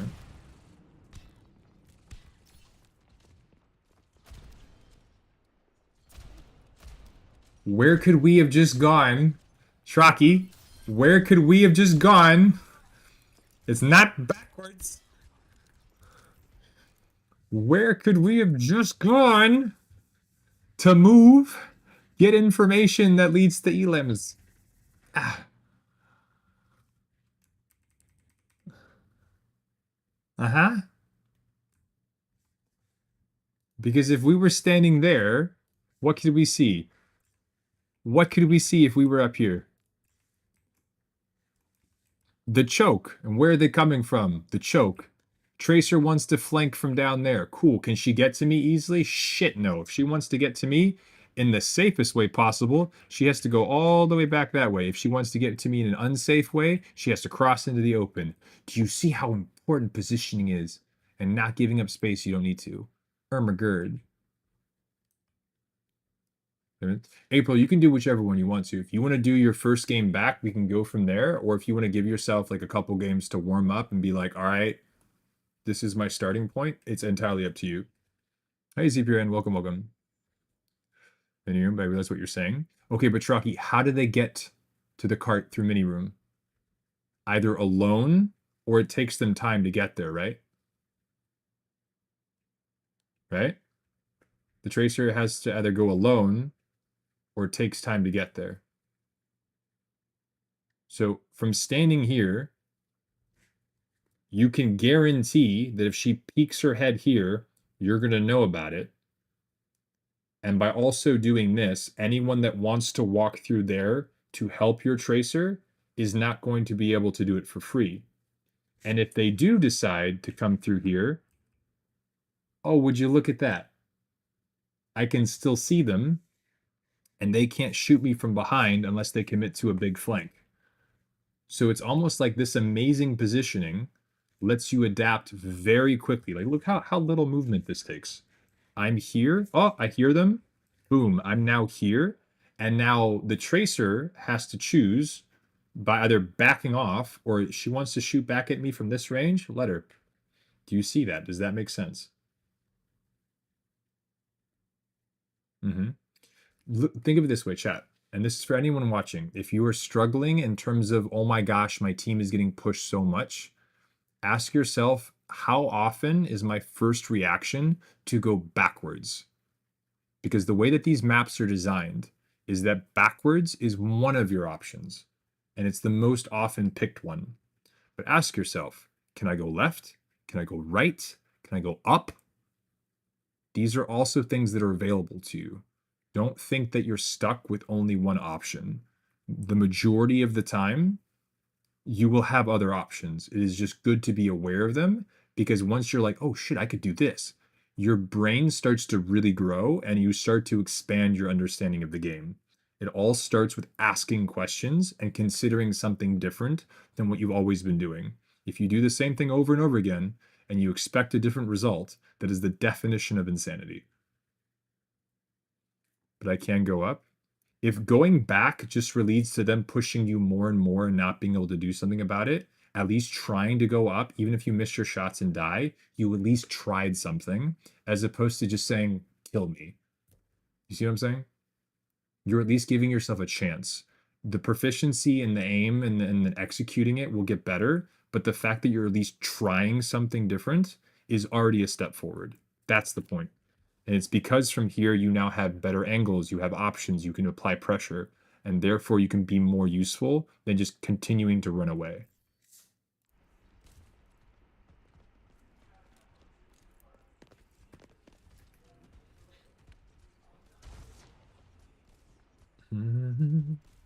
Chat, what time is it? It's 5:13. I think we'll have time for last two VODs, and I think that we'll call it there. So Shmuel and Sleeper, you'll be our last two VODs.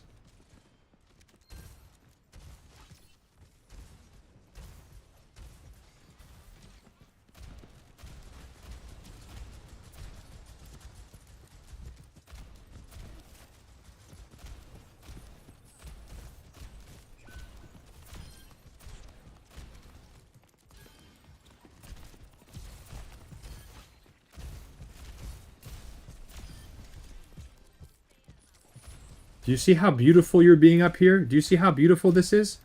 Look at this. You're cooking. You're cooking. No one in this elo looks up. And if they do look up, they don't know what the hell to do. You're cooking.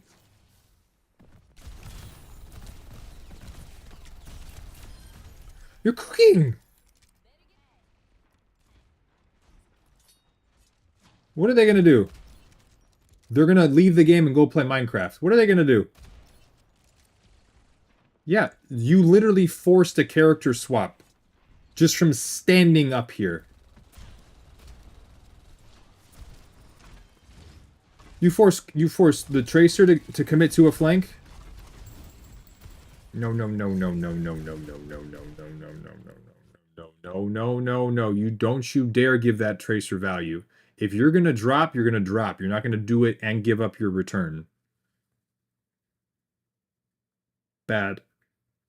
If the Tracer pressures you off and she drops to chase you, you coach gun back up top and her business starts all over again while you keep being able to use the rest of your kit. You understand? Does that make sense, Struckerford?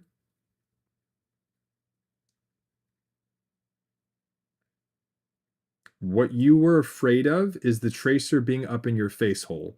If you drop from high ground, she's no longer in your face hole. If she wants to chase your face hole, let her, and then coach gun back to the high ground. Your face hole will be safe. Does that make sense? Brain diff her.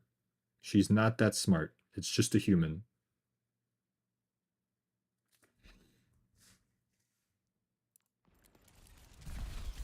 Tried so hard to practice flicks to one-shot Tracers and Ash. Okay, but April, the advice I just gave, does that have anything to do with aim? That's my point. You can take time to practice and maybe get better at the crazy Tracer flicks and stuff, which will happen. But what I just described, it doesn't take any aim at all. That's the beauty of it. is that the amount of value you can get outside of just aiming in this game is crazy. And it's because I try to encourage my players to be smarter. I want them literally in awe because your IQ literally steals their SR from them. I'm going to make you a freaking genius to where they don't know what is happening. Why do you think that the cheaters that are actually really stupid players, they never climb higher than a certain point? They can have all the cheats in the world, but they end up making really stupid decisions and they can't win games. Is because aim alone will not give you everything. You have to have some semblance of intelligence, and intelligence will only be an asset. Aim will come with time, but the game sense and the positioning, you cannot neglect it. If you only focus on your aim and you let everything else suffer, you're still going to be frustrated. You're still going to plateau. And then you're going to come to a day where your aim is amazing, but everything else has been falling behind. And all the people that you're climbing into elos that are above you, you're going to notice that they can aim just as well as you. The difference is they have worked on the positioning, they have worked on the game sense. And now you're the dumbest kid in class, even though you can run just as fast as them. Nah, I want you being the smartest kid in class. Maybe your handwriting isn't as neat, but you're going to be the smartest person in there.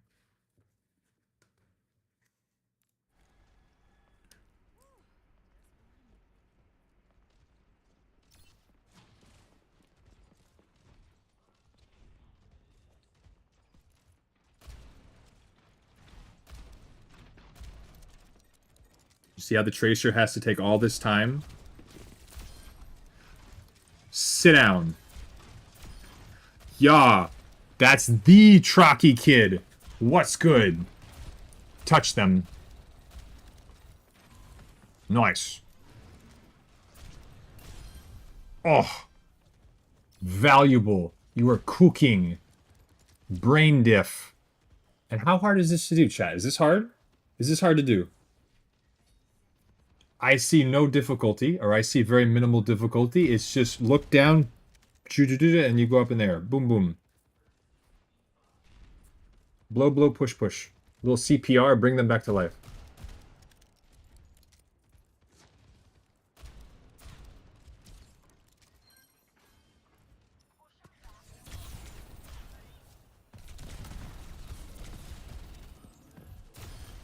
Ah! Ah! Disgusting.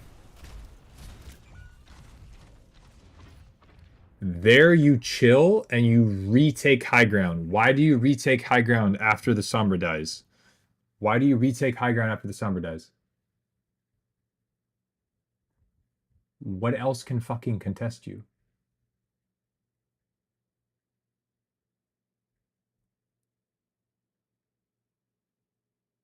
Huh? Sombra dies, you go right back up to the high ground. You hold this angle. You hold this angle. You can be patient. You can be slow. You could be purple. You could be blue. You could be violet sky. Anyway. And either you get some help or you look for an angle. You apply some pressure. If you really, really want to and you don't want to go to high ground immediately, you can always drop back because your supports are blind. You grab the mega. You then come to the elevator. You then go back up here. You then go this way. And oh shit, I see my Ana. Bam, bam, bam. Let's do this, granny lady. And then you go for value. Does that make sense, Trucky? Doesn't matter. I don't care where the Ana is. If you want, think about where you can do that's valuable. And if you go, hey, my Ana is here too. Now all of a sudden, if you're here, the Ana being up there is no longer a problem. Now it's an asset because you have two people on high ground that are able to help each other as well as apply pressure while the rest of your team comes back. And believe it or not, neither of them are just running away. And that's your duo right there. If you guys both get on the same page with this, there's a lot of shit y'all can do together. There's a lot of shit y'all can do together.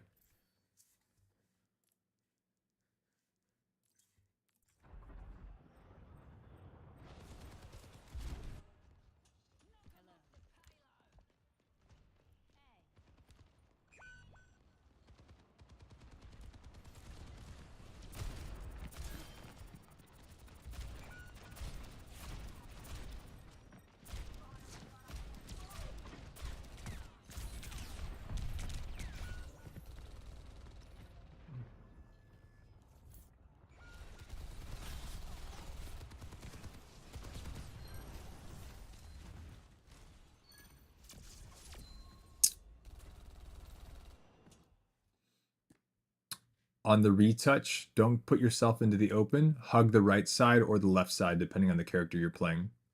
I want you in cover. I don't want you standing main. Right side.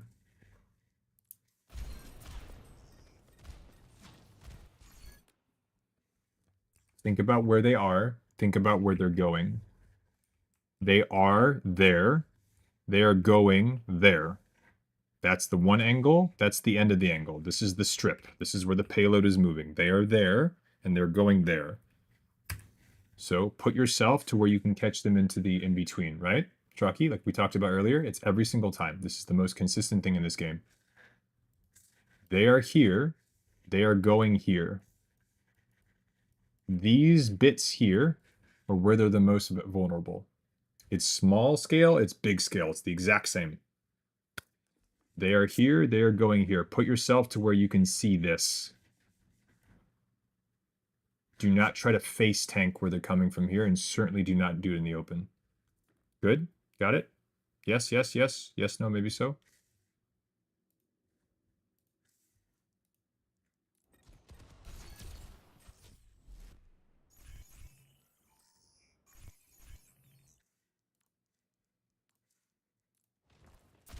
Good.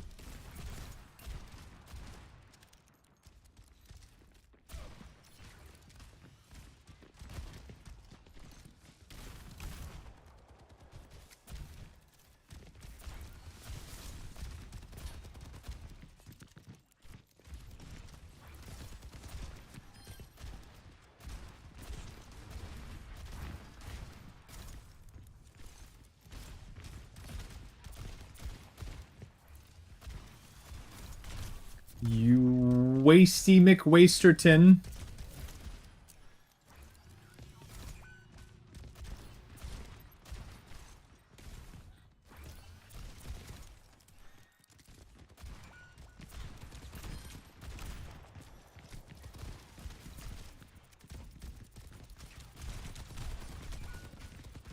You cheeky.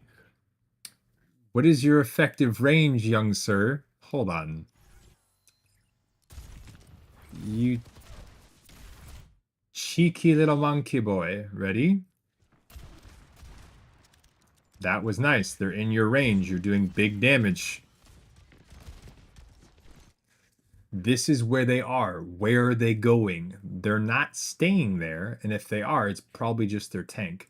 If we're pushing them, where are they going? They're either going towards the point or they're going up to this top right high ground. You can hear them. You have moved. You've gotten information. Now you look for the elims.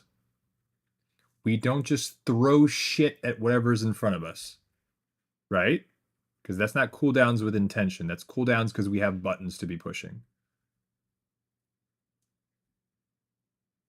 All right?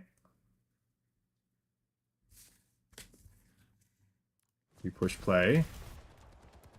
We moved 2 feet. You're a little too coach gun happy.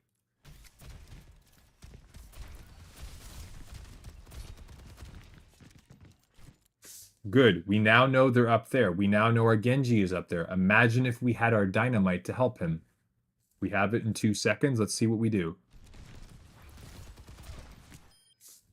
We had several low health targets. Throw a dynamite up there. Force some cooldowns. Force some tension. Force some pressure. Then look to see who drops and finish kills. They were already very low. The coach was to go high, but I screwed up.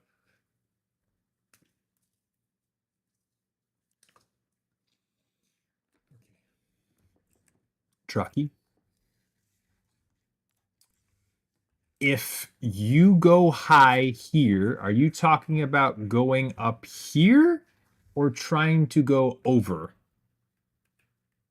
Because if you try to go over from ground level, you ain't going to make it. If you mean you wanted to, as Ash, try and push this tunnel, I'm going to squeeze you. Why is this a really bad idea? As Ash. Why is this a really bad idea? Because you have a couple options. You either wait for your coach gun to come back and you try to go up and over do a roof stall and do something cheeky, which would have been pretty cool. I'm okay with that, but it takes you a lot of time because the fight's already started and you could be getting value elsewhere. Or you walk the train tunnel, close range fight as a sniper. Exactly. You would end up walking into a Reaper with a Mercy pocket.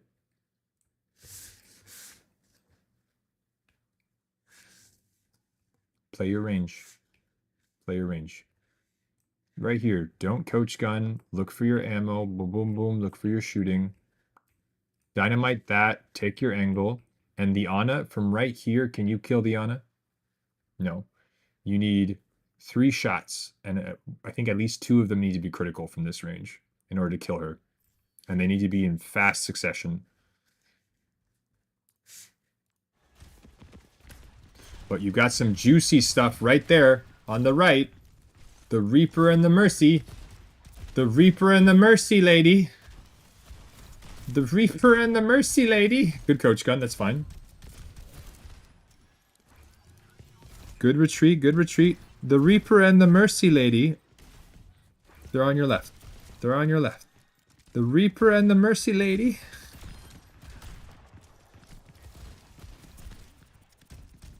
You go back in. Ah!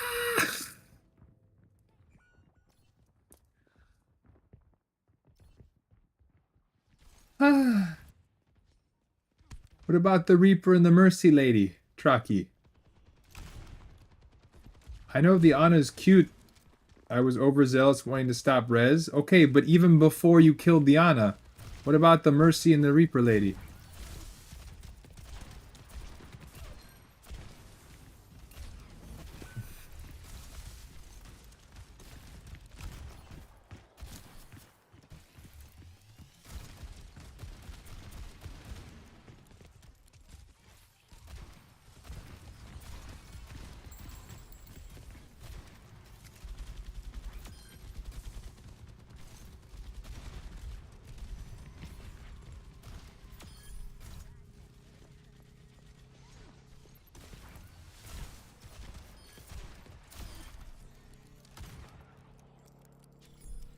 Holy shit.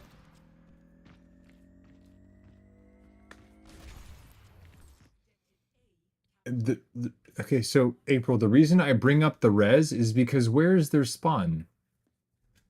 It's right here. If their spawn was way the shit back there at second point, okay, you could make an argument. But their spawn's right there, whether they get the res off or not. Like, if I was the Mercy there, I would be more preoccupied in securing the fight. Let my Ana walk her happy ass back. It's not worth dying over res, though? Absolutely not. The burden of push is for the attacking team. The privilege of map control is for the defenders. Remember, chat? We've been saying that for a year. The burden of push is for the attackers. The privilege of map control is for the defending team.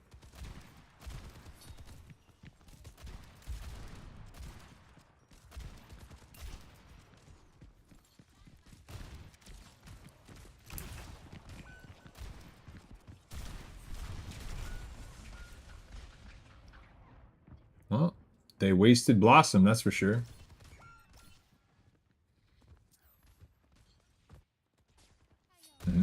But it wouldn't have been Trucky because the rest of your team was already pressured out and dead. That's what I'm saying.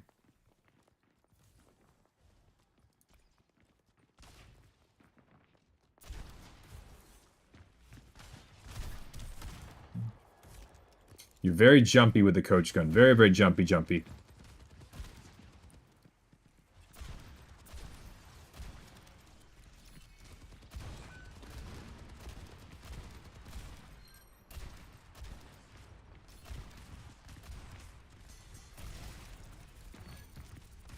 Reaper no fade. Reaper no fade. Reaper no fade. 3, 2, 1. Bang. Eat him. Damn. Oedicus, Oedicus.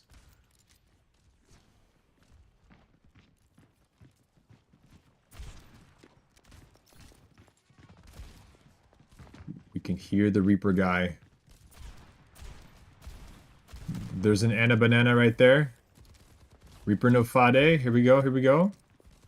Where are they? Where are they going? Where are they? Where are they going? I'm okay with that. Hiya.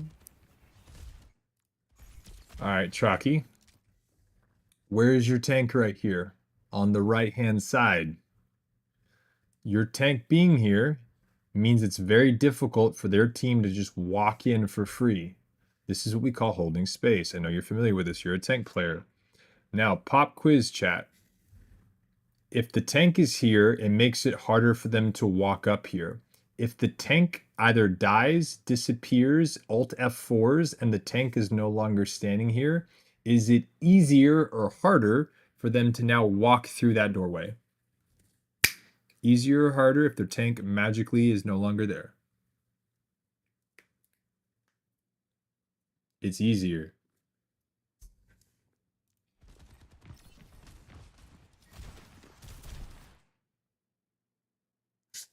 Healing pad gets used. Tank is in front of you. So Traki, you see this. Right in front of you.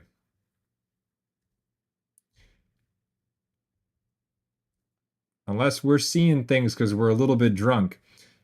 Can our tank be in two places at once? Because I hear a shotgun hero doing stuff. And I heard our shotgun hero stopping stuff. That shotgun hero, our tank, has decided to no longer be there. Again, I ask you, chat, if somehow our tank is no longer magically over there, is it now easier or harder for them to walk through? It's easier.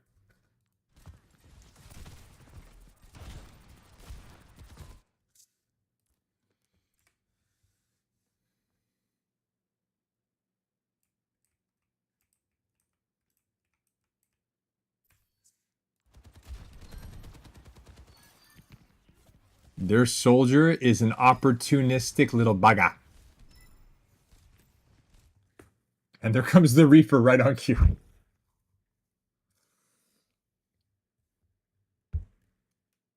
How the VOD's been crazy. They've been crazy. But they're good though. This is productive.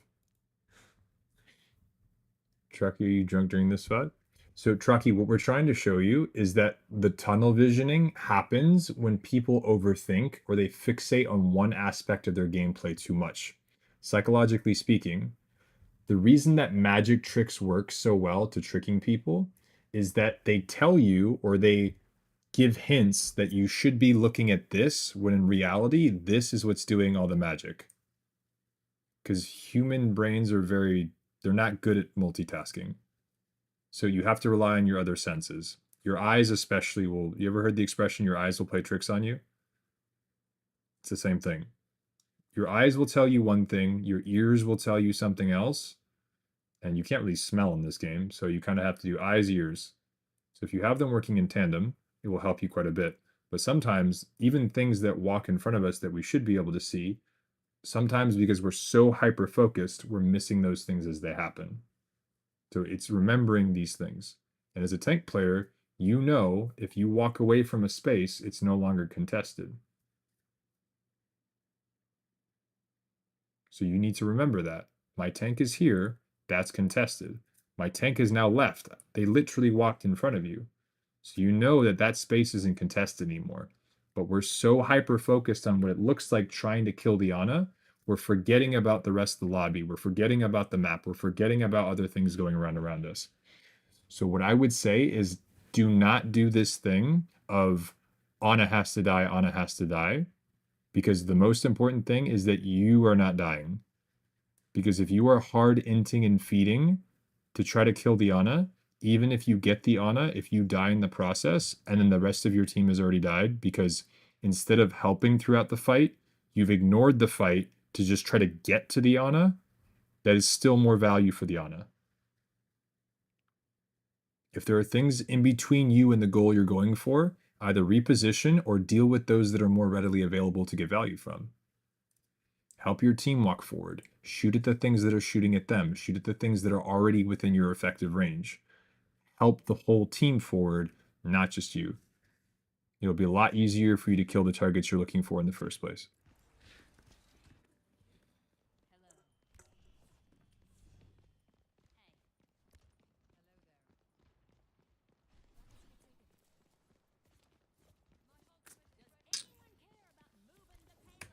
Come on.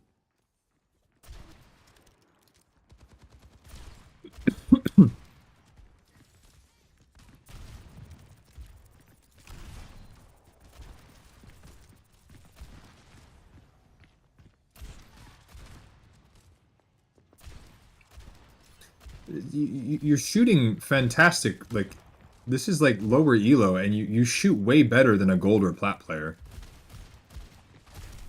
I haven't made a single comment. Okay, now you bob. Now you bob. Oh.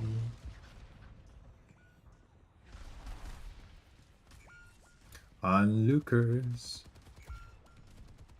Except in most games, or if you're on shrooms. Life advice. I still should have bobbed earlier. If you were looking to make a play there, and the reason I said you could bob is because you had a Kiriko, but the Kiriko didn't cleanse, so that's kind of lulz. But the idea there is that if you bob away from your team or after Flux goes off, then the Sigma can't bob you and your team. It's basically like a separate the lock from the key philosophy. So you make them have to choose. Do I pull the bob or do I pull the team? You don't make it so they take both.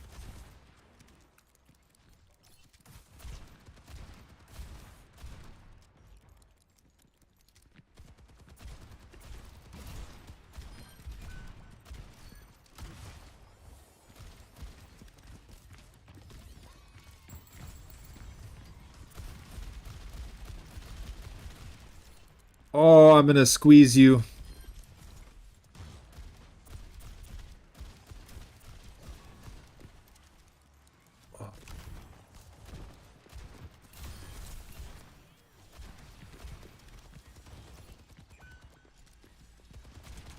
I'm so sorry.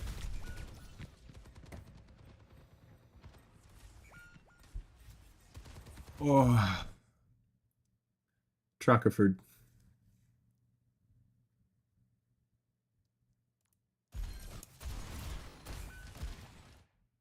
Watch what happens.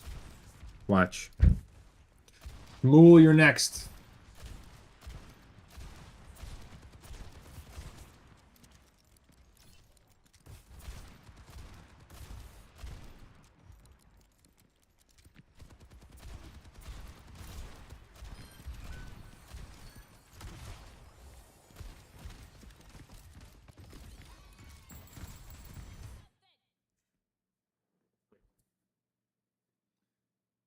Kitsune was horrible.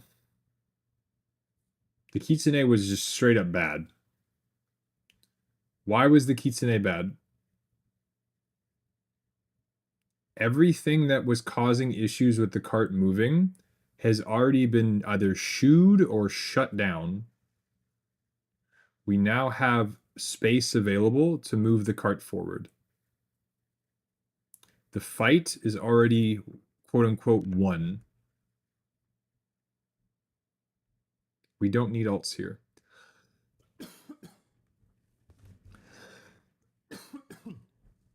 What you can do, which could be ever so exciting, is recognize there's a Reaper that's alone or a Sigma you can pressure. Cool beans. Yes, April. Because this is the tunnel visioning. This is only what's directly in front of us. I should have done all that. More or less. My first qualm was with this. We're here. You pressure out some really nice cooldowns from the Sigma. Okay. Now. Sigma dies. Great and fantastic. Now, chat. We have a couple options. If we can't stop the res, you know, with the shooting and the pew pew, that's absolutely fine. If we're not comfortable or confident with that, cool. But what we can do is we can use our dynamite from right here. This coach gun, where in the blue fuck are we going? If you're gonna coach gun, at least land up here where you can like take an angle or some shit into the air. Thank you, Chucky. Thank you for clarifying. But you get what I'm saying? Don't use 2 cooldowns when one can do.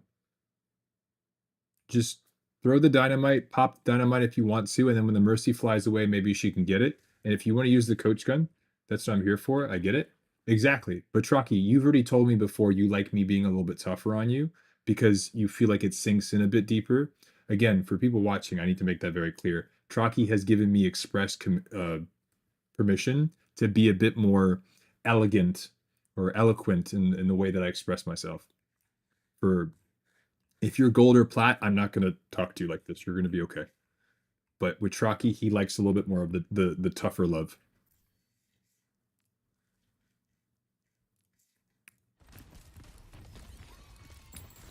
Right there, right there. They got pressured out. So the question is now, this is where they are. Where are they going? The most vulnerable place they can be. Next thing's next. Here, you rotate with your Doom. You help pressure these bitches back. You're shooting up here with your Doom. Bang, bang, pew, pew. Now you take the high ground, and now you bob right there. Or you bob... Oh, soldier flanking. No big deal, you bitches. You put a bob right here on this corner. Soldier can't push you for free, even if you have to drop from high ground. Bob's got it at a high angle. He's shooting into the back line. He's contesting the soldier. Profit. Ah. Does that make sense? So, Trucky, the biggest takeaway from you is this, is I want you kind of thinking more about if you don't always have to go back or forward, think about how often you can go up, attacking or defending, number one. And number two, really, I want you to start noticing why you're getting value on these positions. Why is high ground so good? Because it gives you options of what you can do next. It sets you up for follow-up plays. It doesn't matter if you're playing a dive hero, it doesn't matter if you're playing a poke hero or a brawler. Being able to set up to where you can then choose what you want to do next is really, really, really, really good. Really good. Real, we have 2 more VODs that we're doing, and we're already going over time limit. So, yeah. I know you guys really like these VODs, and it is first come, first serve, but there's a lot of them that have to get done, so.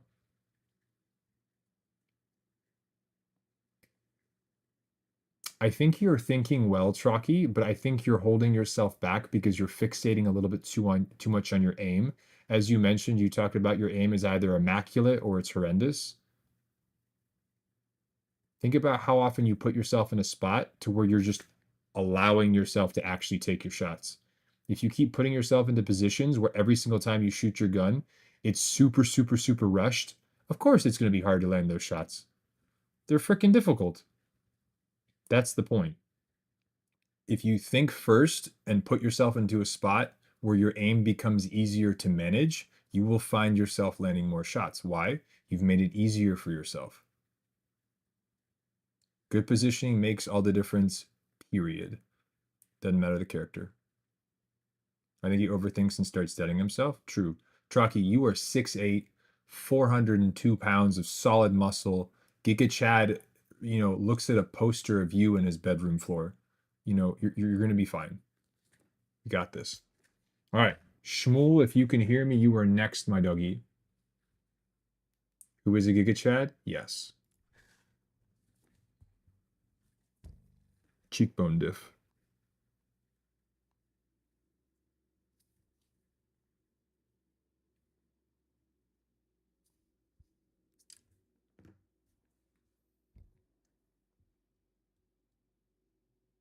Mm-hmm. Mm-hmm. It's move, get information, look for elims, circle back. I got you, Chalky. But does that make sense, chat? That whole layer, the cake thing I'm talking about, the blueprint that I gave you guys the first layer of, it seems very simple. Move, info, elims, circle back. Move, info, elims, circle back. Move, info, elim. No, not like an onion, because not everyone likes onions. It's a cake. It's a cake. Yeah, and Kanggu. Kanggu is a city outside of Nepal. Yes. I like onions. Ogres are like onions. Anyway, Shmuel, if you can hear me, if you can't hear me, I'm going to give you a few minutes to respond. If not, we are going ahead to Sleeper, and then we'll see what's happening there. But Shmuel, you are next.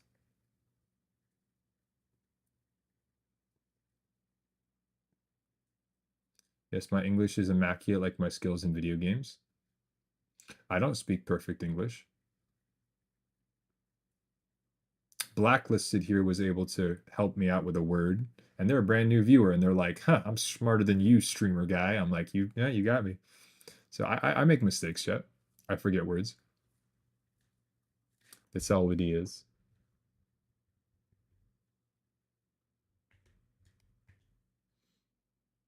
I don't speak amazing Russian. My skills are indirectly proportionate to my skills in gaming, which I use more often these days, so I forget English words sometimes. Cool. All right, Shmuel, going once.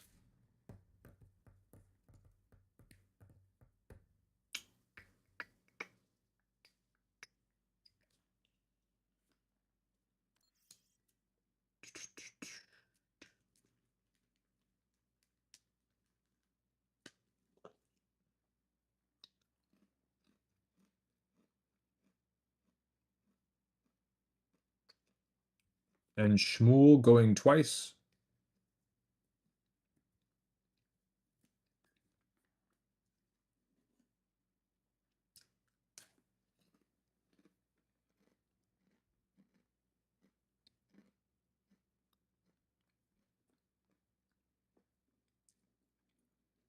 I think it's really amazing we have so many people that speak different languages, because like today we had someone that was brand new that really speaks Russian, and they're learning English, and Real was able to help out, and the things he didn't know he could Google Translate and help out.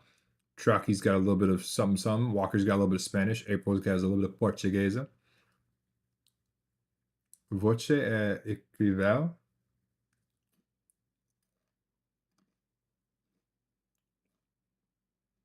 Huh?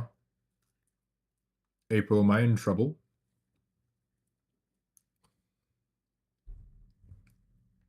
Uh-huh.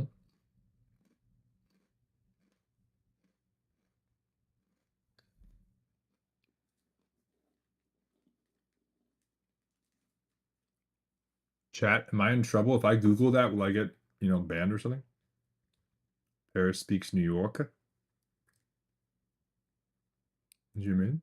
Oh, thank you, April.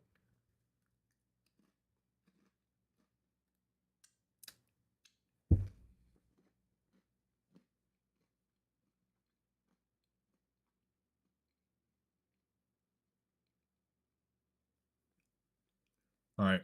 And going 3 times Shmuel. If you can hear me, bud, we are moving on to Sleeper. Sleeper, where's your code?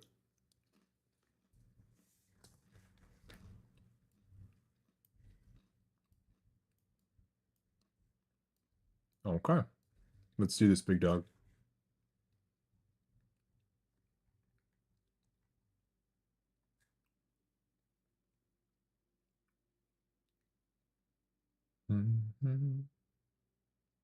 I just realized that in the Discord, Owen referred to me as Mr. Streamer Senpai, and that's hilarious. That's great. Y'all have given me some interesting names. We're doing me? There you are, Shmuel. All right, I'm gonna let the two of you fight it out.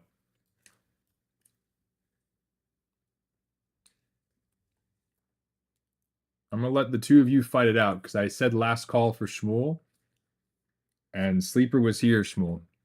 I'm gonna do both of y'all, but technically I did say last call for Sleeper. Or for Shmuel. Half Blind Grandpa. It's late already for me. All right.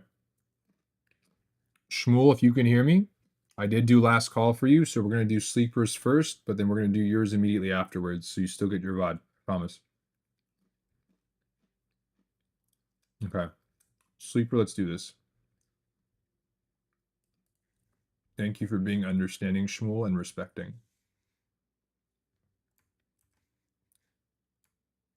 But you guys have had some wild names for me. I think the funniest ones were probably Moist Father. That one was really funny. I don't know why, but Moist Father, Moist Dada.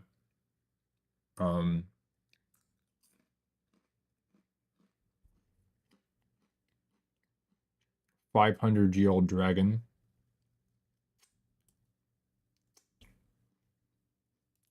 Something. I don't know, April. Y'all are funny. Okay. Wait a second.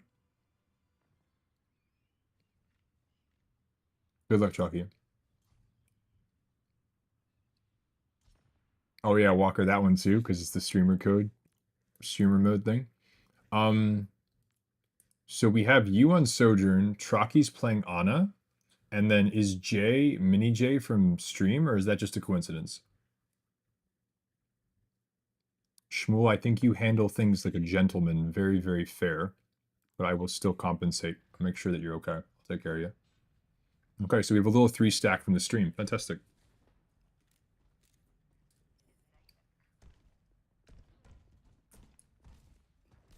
Hey, gaming.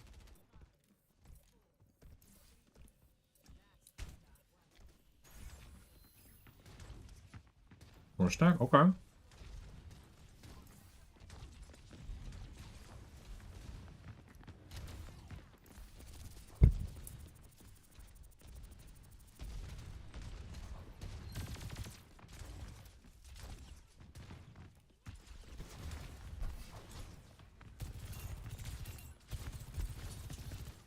Okay.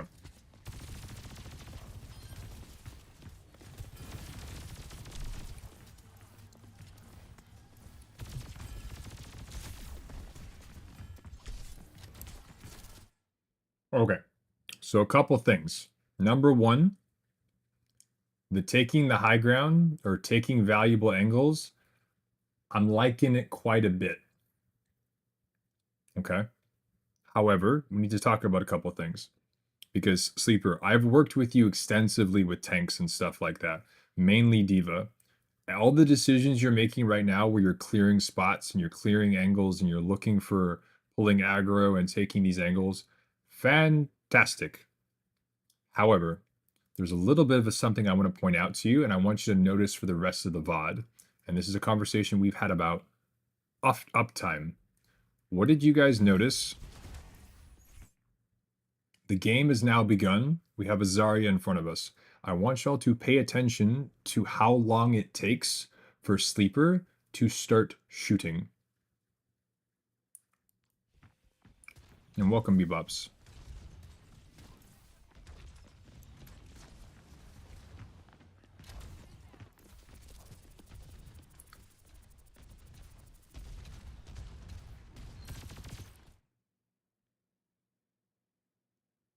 Do we notice the fact that it just, we're a minute into the VOD and we have just now started shooting?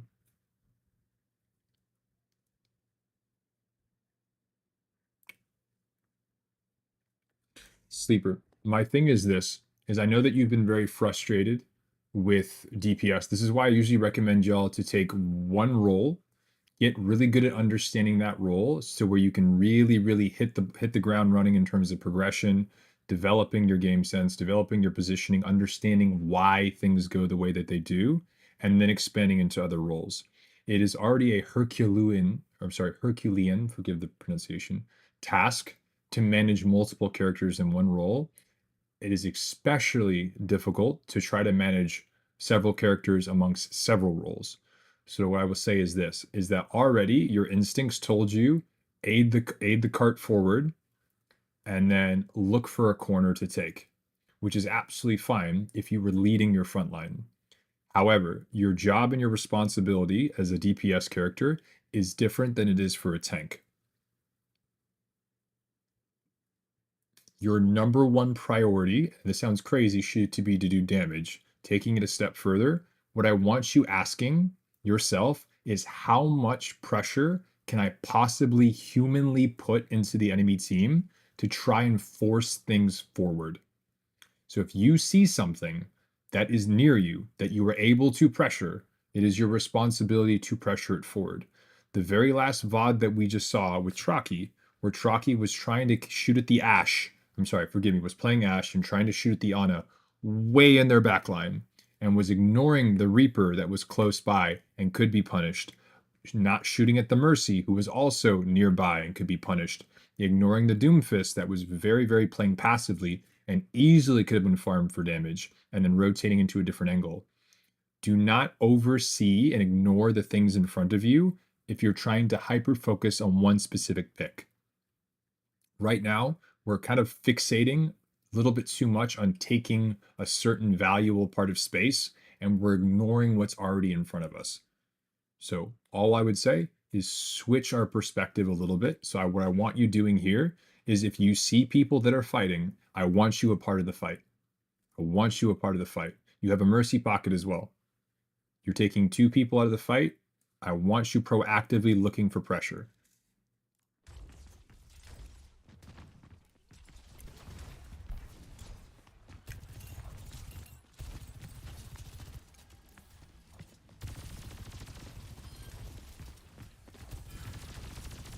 There we go. Very nice.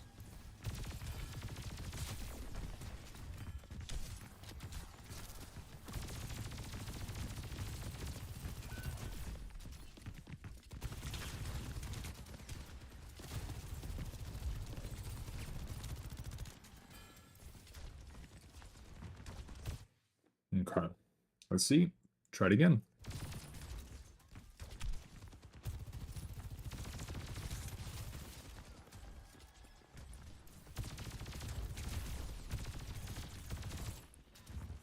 Good. Swing right.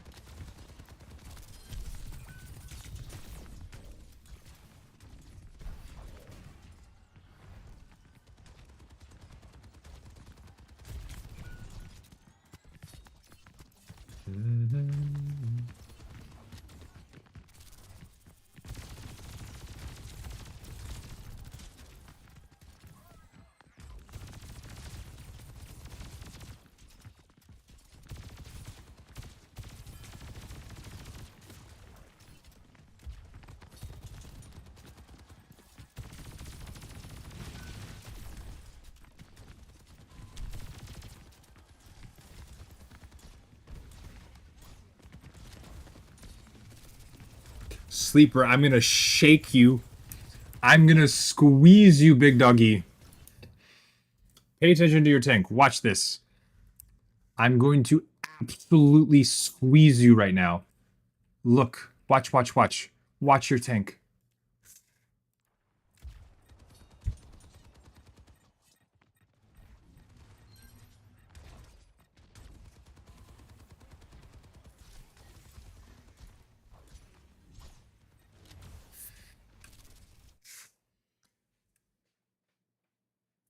Ah!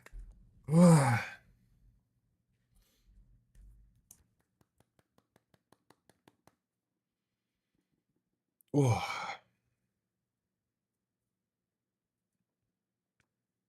You should have played. We're taking our uptime and we're just saying, nope, I don't want to play the game right now. Sleeper, when I have you on tank, the thing that I have stressed with you so many times, it is to make sure that we are proactive.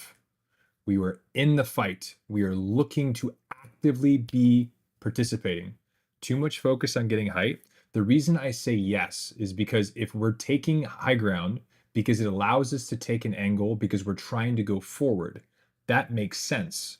Because the idea behind it is that we're trying to go forward, correct? This is where we are. This is where we're trying to go. So our actions should be assisting in that objective, which is to move the payload forward. If God bless them, our Tracer, I'm sorry, forgive me, our Ana and our tank are already accomplishing the goal of we want to go that way.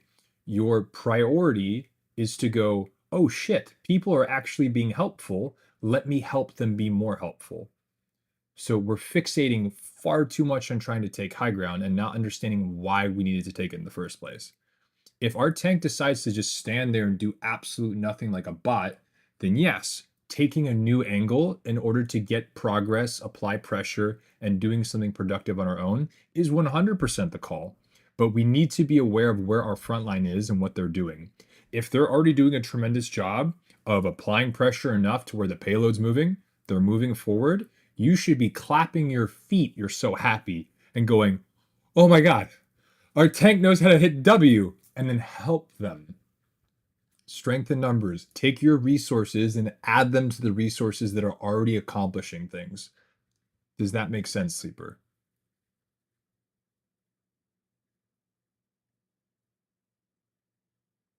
Good.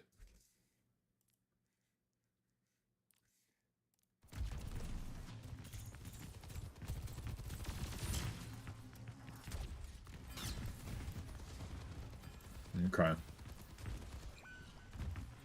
Here we are. We just help our Rhine stay alive, and we actually should be okay. Nope, that's a reset on the key. Okay. That was actually a pretty big Giga Chad mood. If your Rhine is in call right now, you're doing a great job. We're gonna do our best to help you.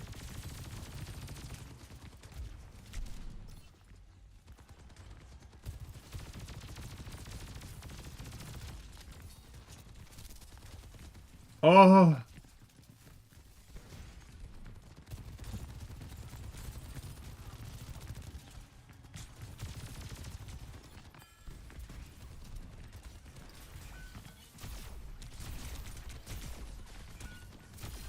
ah!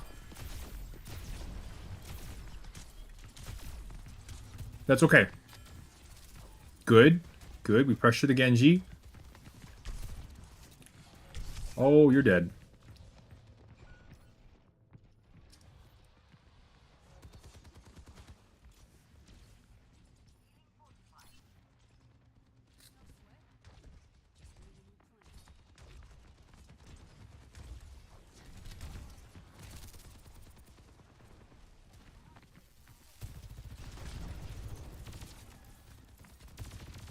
Okay. Nice.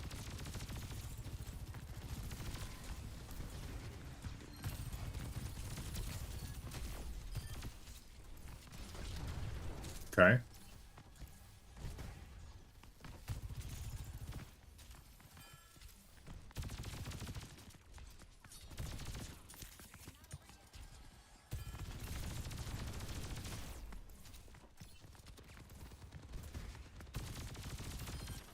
You're better. You're better. You're better. You're better. You're better. Okay. There's your Rhine. They may have a touch here, unless they're actual Pusasas. Okay, they're actually Pusasas. That's wild. That is wild that they didn't go for a touch there. Your Rhine right now, I'm not gonna lie to you. Okay, you guys said that the Rhine wasn't in the call. I don't know if that was part of your 4-stack or not a part of your 4-stack. I don't know really what's going on with that situation. Your Rhine right now is doing a shitload. All you guys have to do is enable him a little bit. That's it. Trucky, I don't know if you remember from this game, but I'm noticing your assistance as well, and you should be farming. You should be farming stats off of this Rhine right now. You're already almost at your second nano. The Rhine is doing a shitload to pull aggro right now. Like a ridiculous amount. Everyone's saying, okay.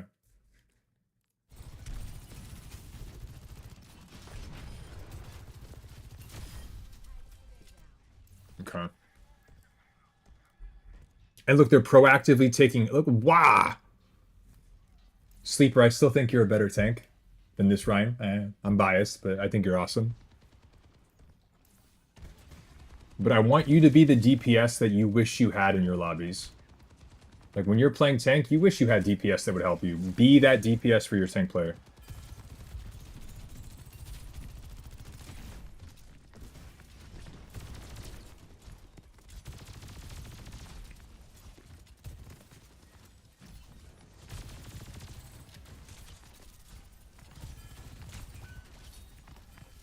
No deflect. We go in, we go in, we go in. Ah.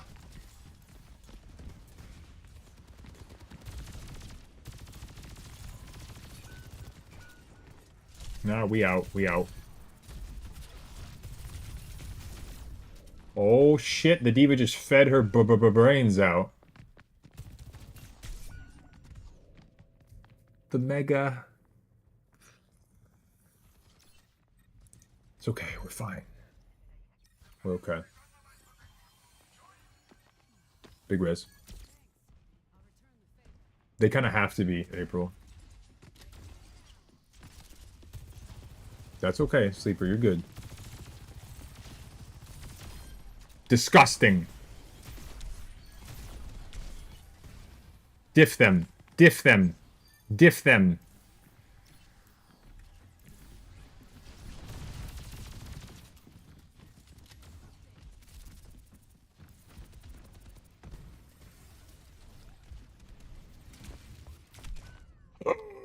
I'm fine. I'm fine. We're fine. We're fine. We're fine.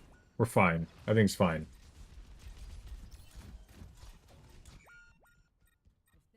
Good news is we're slowly turning it up a little bit here, Sleeper. Our biggest issue right now is our involvement as to who is actively pushing with our team. Keep in mind that DPS, the role, is very, very shit on its own. So you really have to play... It's almost like DPS has become the new support class. Because everything that you do has to be making plays off of your team. Because if you don't have the resources, you can't really do anything.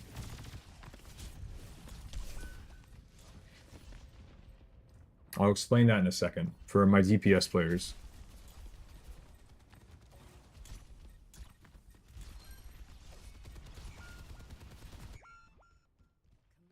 Okay, still winnable. The best way I can describe this is this.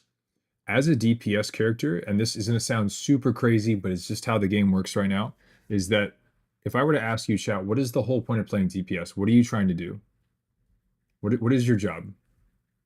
Anybody in the 4-stack, go ahead and give me a... What do you think is the main objective of DPS? And then we'll go over it.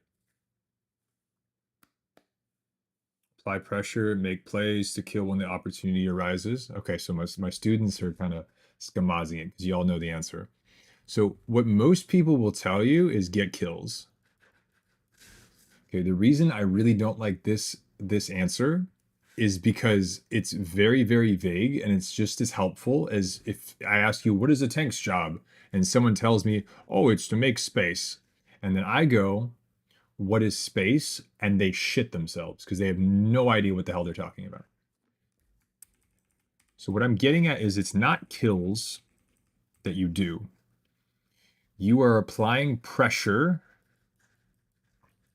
that leads to kills. And how do you do that? You have 3 options. You either shoot at what is shooting at you, so 1v1 type of exchanges. You shoot at what is shooting at your team, so 1v team. Or you shoot at what is directly closest to you within your range. So 1v effective range. These are your 3 options. But I want you constantly looking for one of them. This is how you maximize your uptime.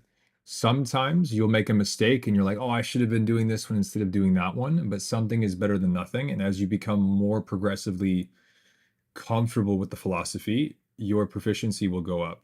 But if you ever find yourself doing nothing, when there is clearly something that can be done, you are severely hurting your uptime. And as a role as DPS where you really don't do much without resources, you can't afford to be doing nothing. Now, what resources should you be looking at?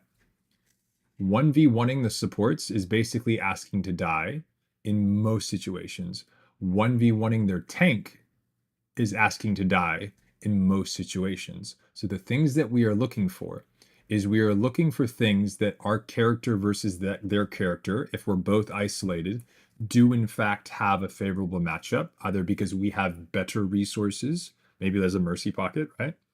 Or our resources, our cooldowns, things like that, are just better. What we're going on has like 10 HP. That means we have a health advantage. Cool. Their cooldowns suck. My cooldowns are awesome. We have a cooldown advantage. They've already used their cooldowns, and I have yet to use mine. That's a cooldown advantage. So we're looking for things that we have advantages on.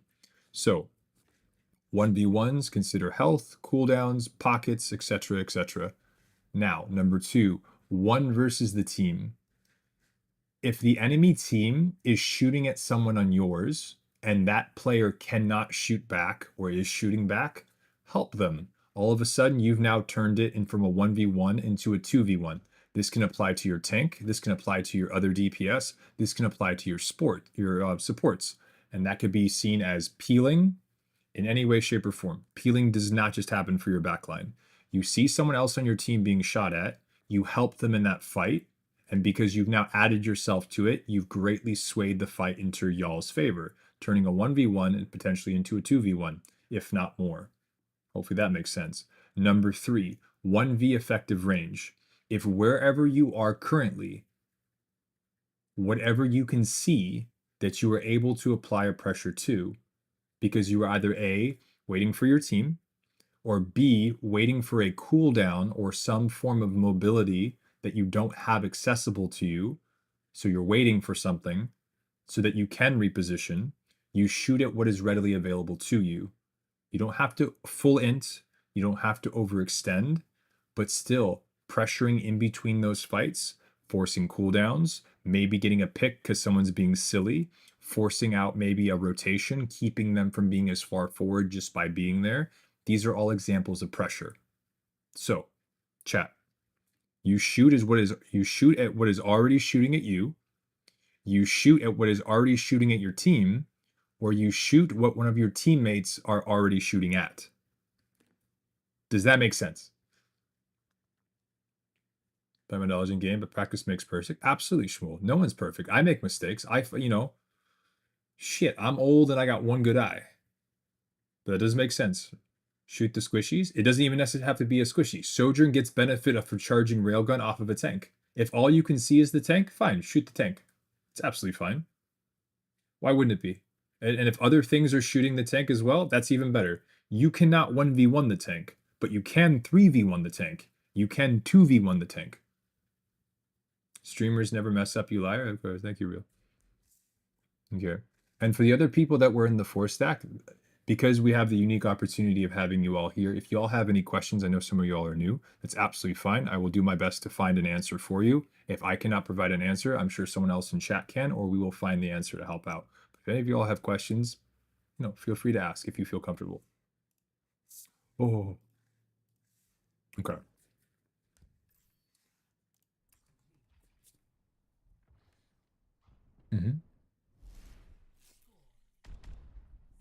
Your pressure that you put out, the more pressure you can put out, that's what leads to your elims. It's because the amount of pressure you're putting in, they either have to back away, which is helpful and awesome, or they cannot back away because they're stubborn. They've used up all of their cooldowns and resources to let them hold, and then they just die because they don't know how to give space appropriately. So you will either get space, which you should be looking for, by pressuring them back, or you will get a kill because they're stubborn and stupid, and then you get the same thing anyway, because if they're dead, they can't hold space.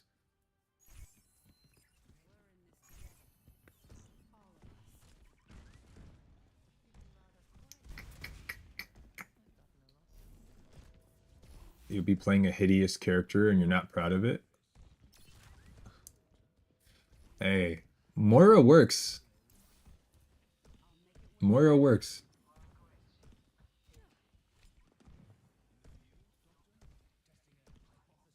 True, Shmuel, but don't you have a lovely girlfriend that... I'm not going to go farther than that, but don't you have a lovely girlfriend that you enjoy for several reasons? You fine. You fine. You live in life.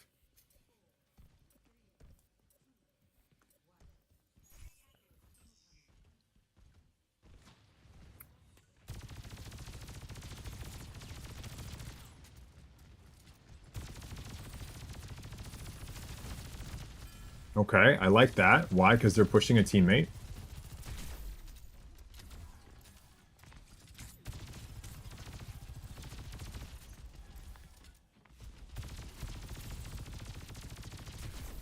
Okay.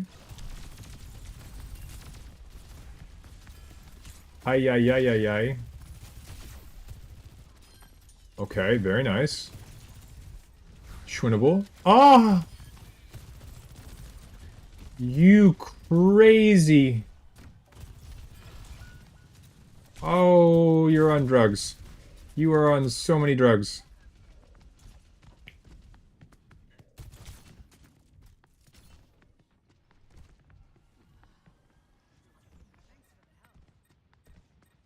What?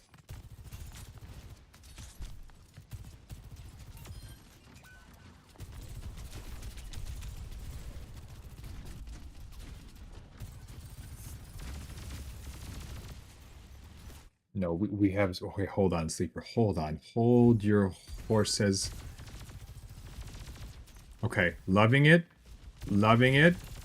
Loving it. Discuss that. Very nice. Very nice. Wow, wow, wow. Where are we going? Where are we going? Where are we going? Where are we going? Okay. That diva is not you. You're good at this game. Pause. Number one, if we must drop, we will drop. That's absolutely fine. I like the instinct of at least going towards the rest of your team, cushioning their dive. That's absolutely fine and fantastic. However, it's what happens afterwards that makes me kind of concerned. I love this. We're adapting quickly. We're like, we got to shoot something. Bastion's shooting at my team. I'm going to help them. You save Traki. You enable your Sigma forward. Fantastic. Love this. They've taken the high ground. Right here, we are on the payload, and we want to be able to get better angles on things, right? So if you want to go somewhere, I want you to pay attention to who is shooting at your teammates, where are they, and what we should be looking for. Because right now, a Genji and a Mercy have controlled the high ground. You have a Junkrat that's applying pressure. I don't mind you going for the aggressive play, but if I were to ask you right now, where is the diva? Can you tell me right now where the diva is? Can anyone tell me where the diva is right now, chat?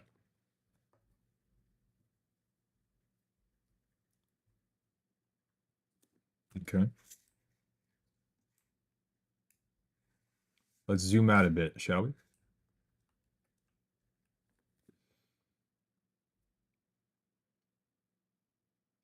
Your next target is the diva. Why is the diva the next target? Who set up the dive in the first place that forced you out of the high ground?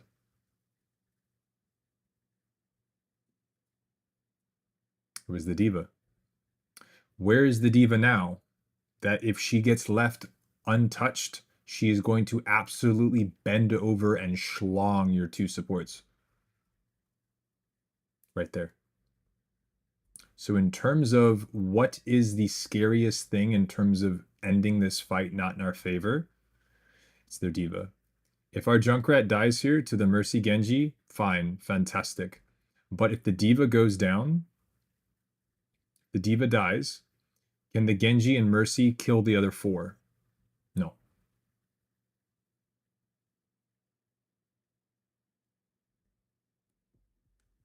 Does that make sense, Sleeper? If we get forced out of a position, we have to think about what forced us out and where did they go after. Because if we go back up there, because we see the Genji and the Mercy, okay, good awareness on the Genji and the Mercy. But that's not what forced us out. What forced us out was the front line of the dive, and that was the diva.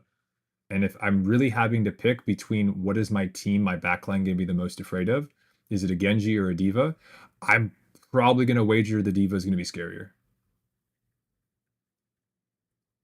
Is the aim just... So why is it difficult to kill a diva?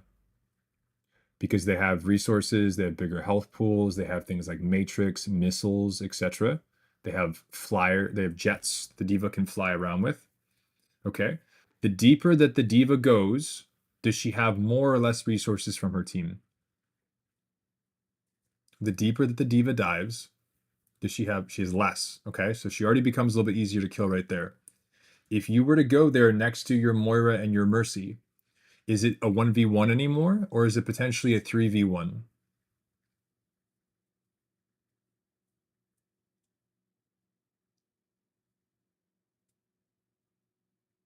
Mm-hmm.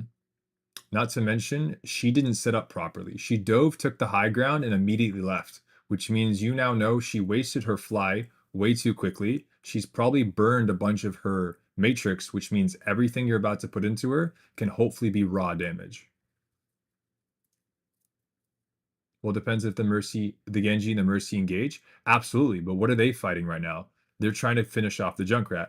I will absolutely take our Junkrat dying if it means that we take 2 people out of the fight. You're able to save your backline and punish a diva, because now the Genji and the Mercy have to dive without their tank, as opposed to diving with their tank. What is dead is dead. The Junkrat's dead. Honestly, I feel like on DPS, I just panic and don't think about things. The same advice I gave to Traki when it comes to, because Traki is another one of our tank players and he was playing DPS. Think about the things that make your job difficult as a tank player. Going in too deep without your team, going in too deep and using all of your cooldowns to get to where you're going, really, really dangerous. So if you see a tank on their team and you're playing DPS and you go, hold on, fucker, where do you think you're going? That should be exciting to see, because it means that you know exactly what that bullshit looks like, and you know better. You know not to do that, but that tank doesn't know better, and that's where your punish opportunities come up. Welcome back, DNAT. By the way, Shorty bought you a VOD token, DNAT, so Thursday, if you're available, we'll do that for you. So without getting too detailed with it, Sleeper, the same things you've learned about tank, about what not to do, if you notice their tank doing the very thing that you're not supposed to do, that's where your opportunities pop up. That's where you're like, oh, that's what I'm shooting at. And it also saves your backline in the process. But like I said before, you are either shooting at what is already shooting at you, you are shooting at whatever you're shooting at your team, or you're shooting at what your team is already shooting at.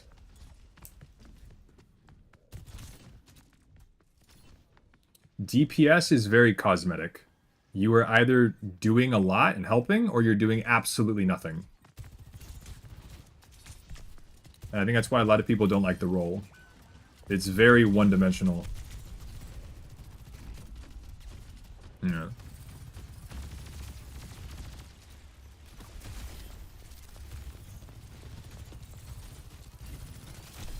Bastion, May, or a flanker. But that's because they're more tank-like than actual DPS-y. And the flanker is self-sufficient. But they still have to make follow-up with the rest of the team. Like, if you're playing Tracer or Sombra or something, you either have to hope that something is isolated and alone, or you have to help a teammate. You have to. You can't 1v1 supports, you can't 1v1 the other DPS if they have help. You can't 1v1 the tank.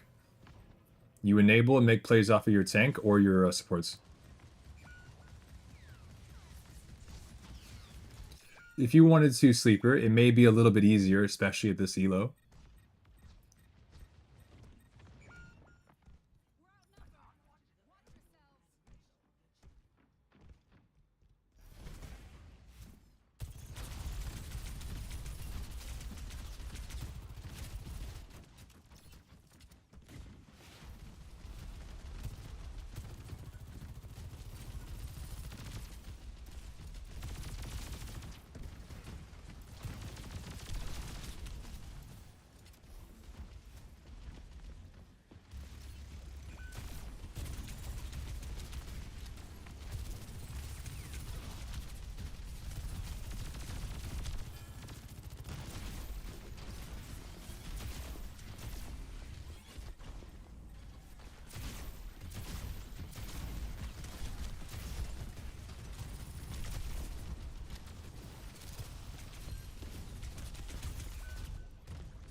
Good.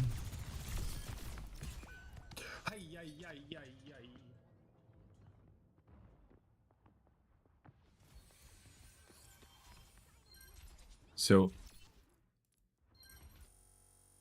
I've had my my 4.3k team struggle with this point. So the tricky thing about Havana, and this is like the best rule of thumb to do. So if you're playing support and you're looking for reses, there's a philosophy I like to do for my Mercy players that we end up getting into like Masters and GM. And the basic philosophy is this: if what is dead is dead. And so what this term means is if you have to put yourself into a position where you're not sure about the res, or you know the res can go off, but even if you live with your life, that target will just die again because they don't have a way of actually getting out. That's a really good thing to note. Most Mercy players only think about the res that's in front of them, but they don't think about what happens afterwards. Where yes, you got the res off, cool, awesome, but what did you res and what did you just res them into? So that's the first thing to factor into. Number two is this: if what you are resing can actually turn the fight, it becomes a play to be made. However, if you're already down 3 people and you can res one of them and there's 5 people staring at you in the face, no matter what you res, probably not going to be able to turn the fight. That's where it starts to become, you have to pay attention to what you're resing and why, because now you can rob yourself of having res for the upcoming fight, or you even cost yourself your life entirely, therefore staggering the fight even longer. So I would just say, pay attention and think about what you're resing, and can they get out after they've been resed? And is their life, is their cooperation crucial for the fight that's about to happen? Or to stop supporting someone else to go for the res? Absolutely. A lot of Mercies, and this blows some people's minds, but if you play Mercy and if you have a really bad habit of Valking to go res someone, even if it's your other support after they've died, why is that a problem? You have a button that if healing is really what your team needs, you have a button that allows you to now heal people in mass. And your brain goes, we lost our Ana, we need more heals. You therefore pushed a button that can answer that problem that you had. However, you've now flown across the map to res an Ana, and now your team has no healing. So it's almost like you dangled hope in front of their faces by popping Valk, but then going, hold on guys, 1 second, I gotta go run to the store real quick. Going to res the Ana, and now maybe you have res the Ana, but for however many seconds that takes for you to make that play, your team went from having less heals to absolutely no heals. So that's what I'm saying. A big thing is I don't like to give general vague stuff, but there will be like fundamental things to consider. Hopefully that helps, Bebops. And Sleeper with a gifted sub, huge. That was very nice of you, Sleeper. Bebops, welcome to the mountain. You lose like a quarter of your ult on res, about a third, but yeah. So how I would basically direct this is that after we've lost this first point, I'm going to treat this as this is the beginning of the next fight. So right here, we have lost multiple people. Here we set up for the next fight. Good instinct, Sleeper. We didn't extend. We're waiting for our tank. We're looking to take an angle and a position for the upcoming fight. We didn't need to drop, but, you know, it's all good. We're chilling. We're waiting. We're waiting. I like this. This is fine. I love the angle. Their diva responds. Very good, very good. Now we retake an angle on the key. Oh, we're gonna die.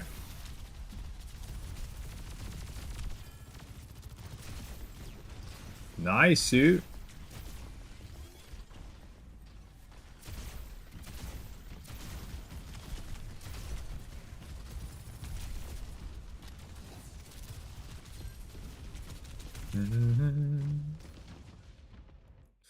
Okay, so just a little bit of map knowledge here, Sleeper. The two strongest parts of this map are going to be the crossway on left and right side. So these two corners This is going to be really strong to hold, and this is going to be really strong to hold. Good news is that defensively, you have an advantage on both. This is very difficult for offense to take. This is also difficult for offense to take unless it is given to them for free. Once they're able to turn this corner, it becomes noticeably more easy for them. But the beauty of it is, as a defender, you can hold either or. So the best way to consider it is this way, Sleeper. If you ever find yourself having to rotate into multiple people as Sojourn, you're probably playing significantly too aggressive. Why? You don't have the health pool for it. If either of those players were any decently okay or good, you would have been absolutely yeeted and deleted. So instead, as a poke hero, your options are to rotate either to the left or to the right. So I'm playing like Diva. I didn't want to say exactly because you're not fully playing like Diva, but you kind of are. You're almost like dolphining to different points of the map, you know, if that makes sense.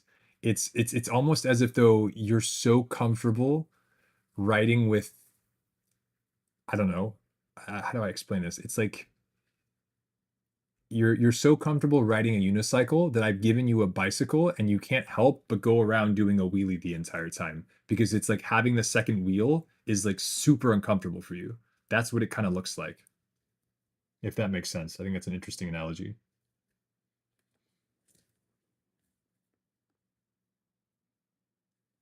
If I play Rhine, I like playing the right. Why? Because that's the closest path to where you're going to be able to get value in contextual. That's absolutely correct. So all I will say, Sleeper, is that as a poke hero, a big way that you're going to gain advantage in these fights and keeping your effective range is through map rotations. Oh, well, Shmuel, see, we're on the same wavelength. So if you have people contesting over there, you ask yourself, how do I deal with that? You play your range, you play your high ground, you play your map control, and you apply pressure. If you apply pressure from here, cool, awesome, but you're also significantly more likely to be punished and die. Versus you do it from here, you're still able to do the same amount of damage from this range, and you're in significantly less scariness. Not to mention, from standing here, you're a pivot point. Your Mercy, that is a friend of yours, now has a place to fly to that is safe. If you're going to pick a character that is good with Mercy Pocket, you also have to understand you are responsible for providing pivot points for your Mercy. So if your Mercy does need to leave you to go res someone, help someone, top someone off, help them boost an ultimate, whatever it may be, the fact that they know, okay, that's where Sleeper is. I got you. Thank you, my friend. And they are now have a point that they can pivot out and get back to safety. You're actually enabling them to play way more proactively and helping them make plays. And that you also get a return point for your Mercy that enables you. Does that make sense?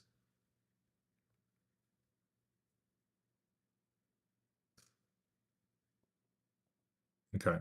When you guys are queuing up in duos, trios, quads, and things like that, it's important to know that you have a teammate there next to you. It's not the same as solo queue. If y'all genuinely want to climb, you find people that are on the same page with how to play off of each other, and you're going to magically see, oh my gosh, we're so in sync. This is amazing. And that's because you guys are actually working as a team. If you have a 4-stack, but none of y'all are on the same page, you may as well be playing solo queue. The only difference is there ends up being this super awkward tension where it's like, well, whenever we queue up as a 4-stack, we lose. And it's because you guys aren't talking to each other. And then there's always this elephant in the room of like, well, it's someone's fault. I guess we blame the rando every single time, but what happens if they pop off one game? That means it's one of you four that's at fault? That's the whole issue. We're trying to avoid the elephant in the room. That's how we felt in the 2 games before this one where we stomped. That's what I'm saying. People psychologically are not difficult. You know, we all make the same mistakes. We all kind of have the same habits, patterns, bad behaviors and stuff. I'm trying to hold you guys accountable that if you're going to queue as a team, learn how to play as a team. Keep an eye on each other. You know?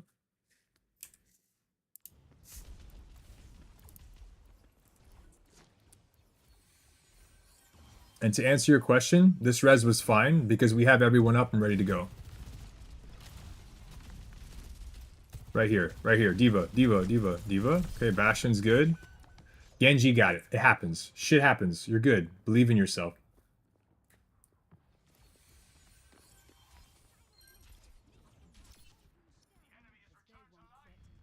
Okay. Rocky got the huge pick on the diva. Very nice.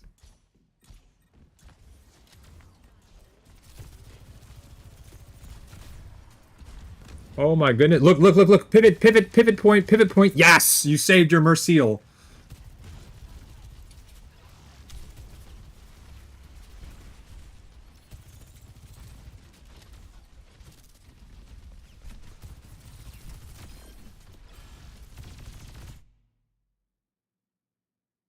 What was that?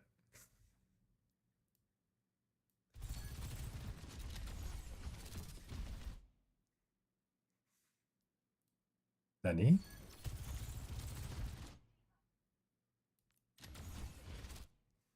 Is that an animation glitch? Because it said reviving. But now you're not. Bebop, were you checking Twitter, or was this just a visual glitch in the replay viewer?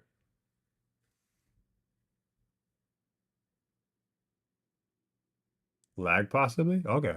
That was just super weird to see. I saw the reviving thing, and the Mercy's not moving. I didn't know if you were checking Twitter. I don't know what's going on. You just matched with a baddie. My internet lagged, yeah? Ah, I gotcha. Welcome back, Shmuel. Very nice.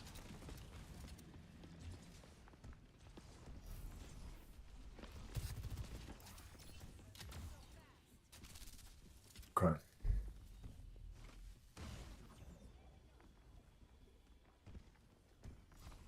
We're going to do a whole bunch of believing right now.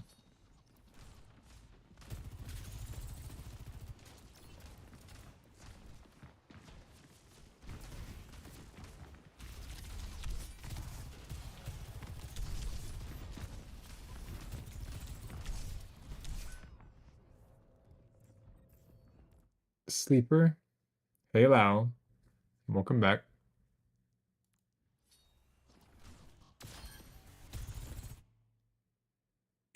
Sleeper. If you're about to tell me that you just dropped from high ground and burned the cooldown for a Moira orb, I'm going to be very upset. Your Twitch is not working? Oh, that's not good, Lau.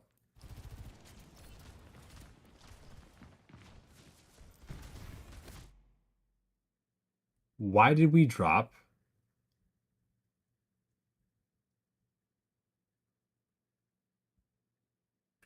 I caught you slacking, Sleeper. And what's really funny too is we just burned an 8-second cooldown. And the thing that we're frantically hoping that we have when the Genji pops Blade, we're like, oh shit, we don't have it.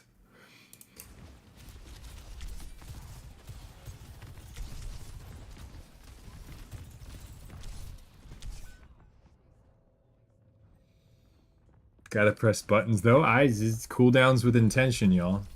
Oh, Trocky's sucking in the backline. Huge res!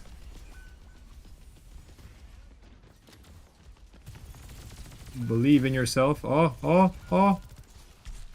Well, we ain't turning that one. Alright. That actually may have been doable. Your Sigma's kind of playing in the background. Nicely. There it is. True.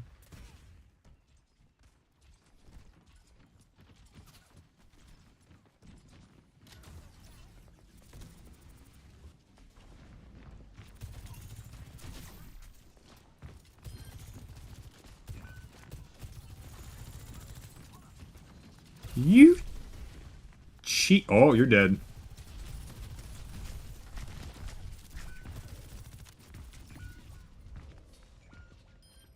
Yep.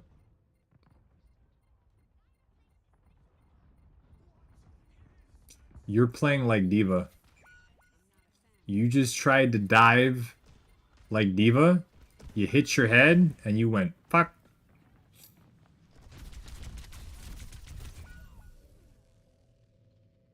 That shit's wild. Okay.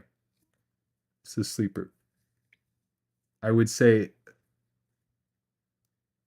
I'm glad that you're recognizing how good high ground is, but we don't ever want to overly tunnel vision to the point where we're just like, hey, shit, there's a fight happening. So, priority number one when you're playing DPS is you're looking for as much pressure as you can possibly put out. And you do that on Sojourn specifically, is you are looking to see what is your team already shooting, what is shooting at my team, or who is shooting at me. Thank you, gaming. I do my best on these. We do these Tuesdays and Thursdays, and we also offer private one-on-one coaching. It's a lot more aggressive, and it also happens live, so the rate of progression is significantly faster. But the VOD reviews also have merit as well, especially for people that are more visual learners. But so Sleeper, that's the big thing for the takeaway, is what is shooting at me, I shoot back. What is shooting at my team, I shoot them. What is my team already shooting at, I shoot them. So if you have one of those three things happening, which you usually will, like 90% of the time, and that frequency only goes up with rank, ask yourself, can I be shooting something that falls into those three categories? If the answer is yes, you have the responsibility to do so. A little bit wasting with the slide, but I think it's because your muscle memory is like thinking that you have a 4-second slide like you do with Diva, where you have a 4-second fly. I think that's what it is, and it's kind of messing with your brain because it's twice the duration. So you're thinking that you have slide in half the time that you actually do. And it's interesting to see is because when you use slide, when you, I don't know if you noticed, but if you watch this back, most of the times where you're going, oh, I need to fly, it's after you've been missing your cooldown for about 4 or 5 seconds. And if you were playing Diva, you would have had your cooldown back. So this you almost have like a, it's infused into your DNA that every 4 seconds you can move. But with Sojourn, it's every 8 seconds. So it's like visibly breaking you, going, ah, I want to fly, and you're unable to. But Sleeper, does that make sense? Shoot at what's shooting at you, shoot at what your team is shooting, or shoot at what at your team your team is shooting at, or what is shooting at your team. So don't play Diva for ages. No, if you enjoy Diva, play Diva. Can't wait to play with Sojourn again. Gino, you have the aim of a Masters player, but you don't play the game enough. Gino is a really good example of this. Gino actually shits and bitches with his aim. He's very good at Apex, you know. Season 9. Looking forward to it. He gets to whip out the water mommy skin for Sojourn. It's going to be fantastic. All right. Any questions or complaints to management, Sleeper? You can play Diva if you want to, but the same way that you wouldn't play Diva the same way you would play Rhine is because things are a little bit different. You have to recognize there's a difference in cooldowns. All right, Sleeper, thank you very much for the VOD. Now, gaming and B, or is it cool if I call you B, or do you have a preference? Gaming, same for you. Do you have any questions as well? Chalky, you don't get any more questions. You too many questions today, but for the other two people. Wild, B is fine, or L, okay. Most people call you Arc. I will try to do my best to remember that. But Arc and B, do you all have any questions?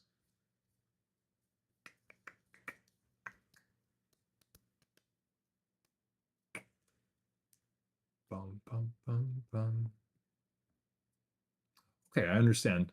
Fantastic Arc. And I'm assuming, forgive me, this is me like analyzing stuff, that you mentioned how B was glowing after the comment. I'm assuming Arc and B are y'all either, I'm assume a couple, or you at least live together.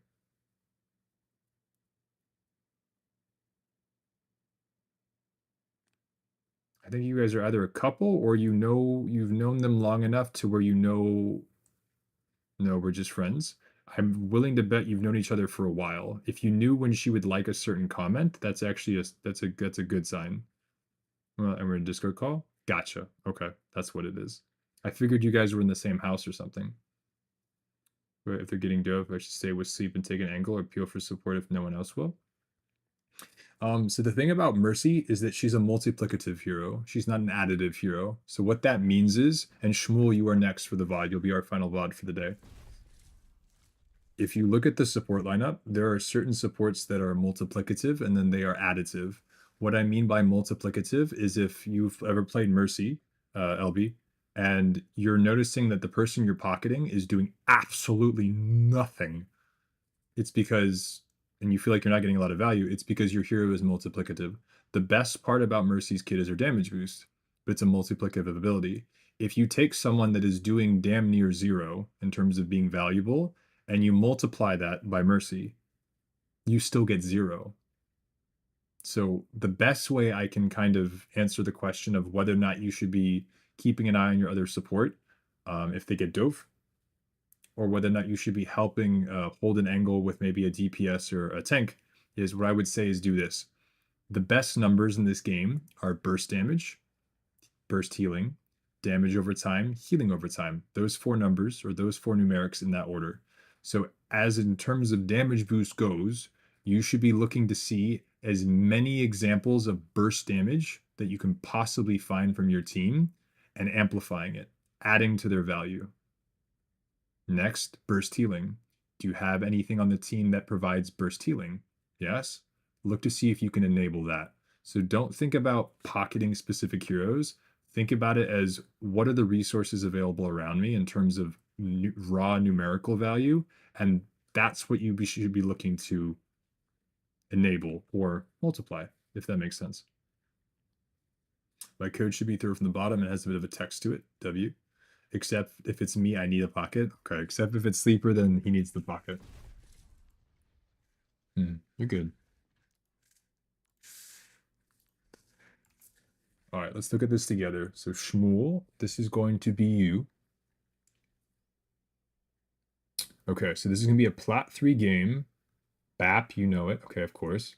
So, another game, another time to learn something new. I was really thinking about what Atlas has taught me, but I would still make some pretty dumb mistakes, such as jumping in the face of a Mercy Pocket soldier alone. However, in my defense, this game was my first game back after a 4-month break, so considering that, I think I did pretty well. So this is a return to Overwatch, kind of shaking off the rust BAP video. Okay. See what you got. Gotta pocket the homies.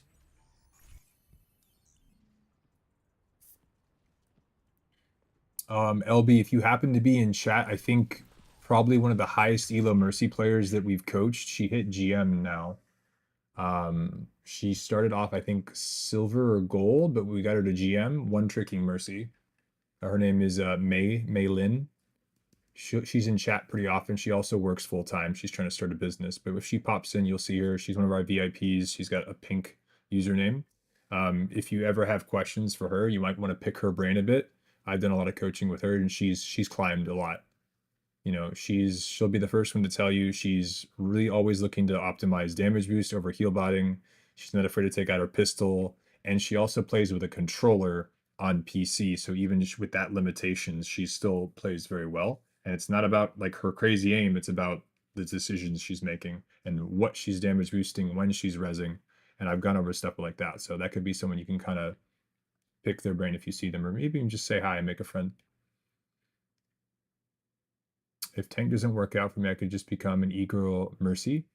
As long as you understand your hero and how to play it to the best of its ability, April, I would say play whatever you enjoy the most. I will help you get better at whatever you've chosen.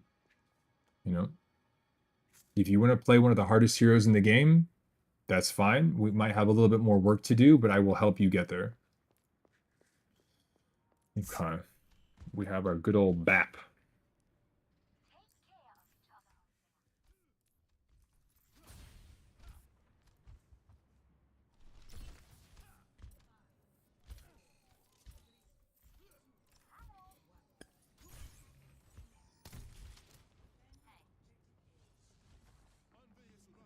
That's wild, Shmuel.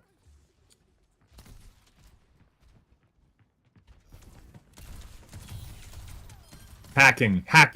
Shmuel's hacking. All right.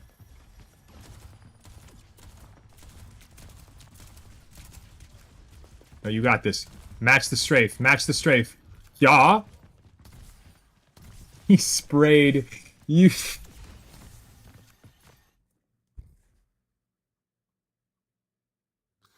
You cheeky little bugger. Did you really just spray? No, Shmuel, you're good, but it was still funny. Oh my gosh.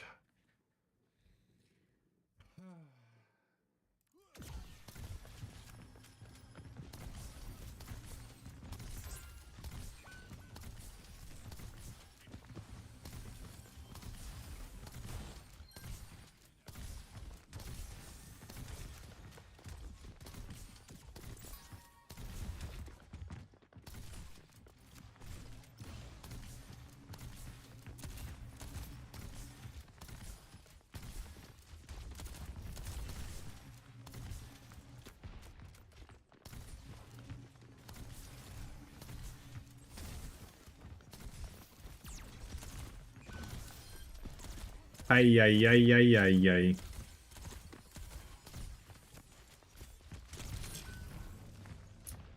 ay. Shmuel, question number 1. Why do I absolutely hate this ultimate? Why do I absolutely hate this ultimate? Walker, you play a little bit of BAP. You might be able to help out. Why do I absolutely hate this ultimate right now?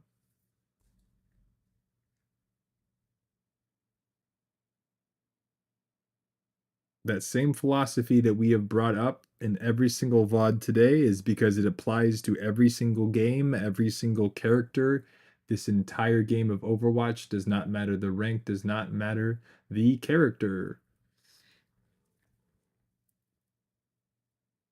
No. So Shmuel, let me show you.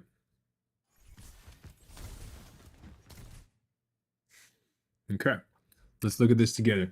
And Arc, I'm curious as to what character you play. Are you also a support player? And LB, I want you to kind of chime in here. All that matters is your heart. Thank you, Storm. Thank you, Storm. And you look very nice with that #1 gifted next to your name. It looks very nice on you. Delicious. Chat, real quick. Let's zoom out. Ready? That's a ceiling. Okay.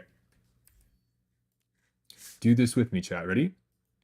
Where are they? Where are they? Let's do red. What a pretty color. Where are they right now? Where are they trying to go?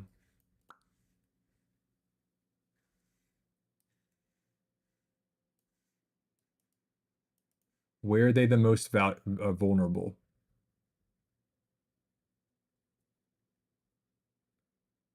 Are they the most vulnerable at A? Are they the most vulnerable at C? Or are they the most vulnerable at B?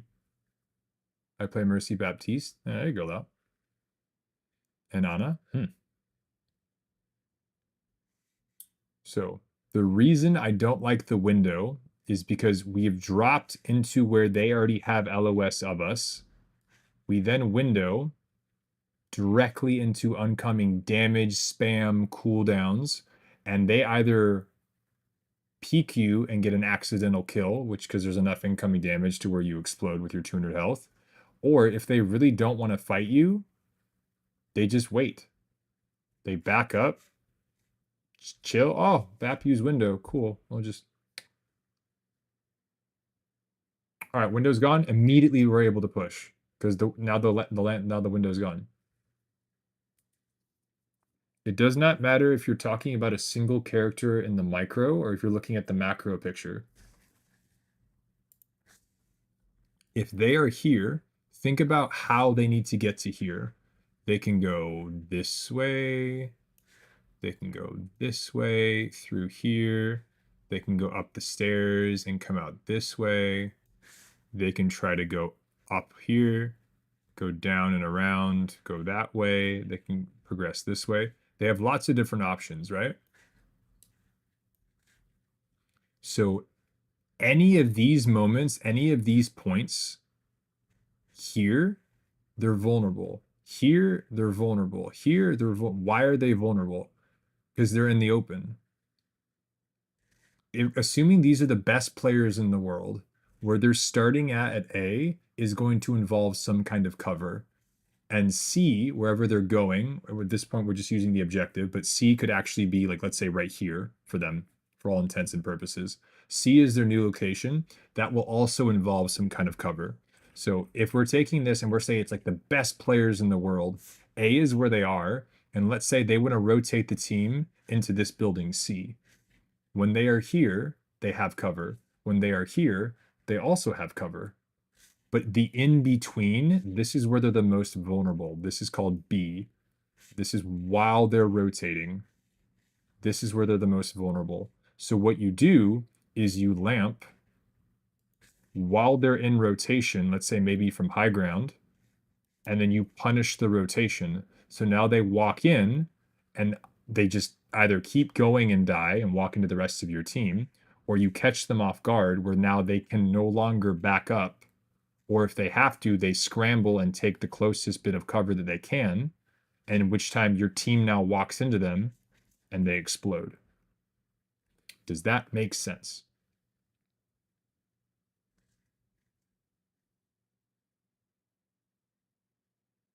Make sense? Well, Storm, how do you counter... Wait, what the freak? Still live? Yeah, hey, Owen. We're waiting for you. But Storm, how do you counter spam? No, Owen, you're good. How do you counter spam? Don't peek it. If a Zen, a Hanzo, a Mei, a Widow, a Mauga, whatever the hell, is just shooting down this way, just don't stand there. Stand somewhere else. Make them have to rotate into you. What, that isn't fun? Thank you, Real. Well, you're Genji, you're different. You can just push a button and they all die, right? Nerf Genji. Anyway. So that's why I didn't like the window. Because here they're not rotating. All they have to do is take a step back, and now you're pressured to kind of like walk into them and be like, ah, and then you explode.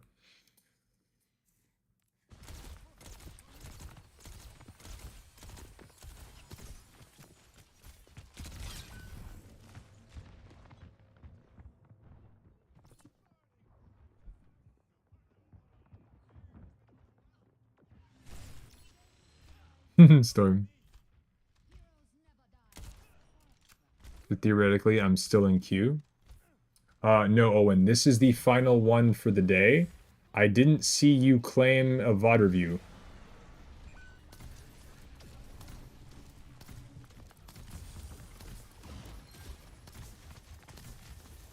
I saw you put it in the Discord. Remember, we do it for a $10 donation, or we do it for channel points. But yeah, this will be like number 7 or 8 for today, so I'm done. We've been at this for like 7 hours. Bum bum. From that ball game.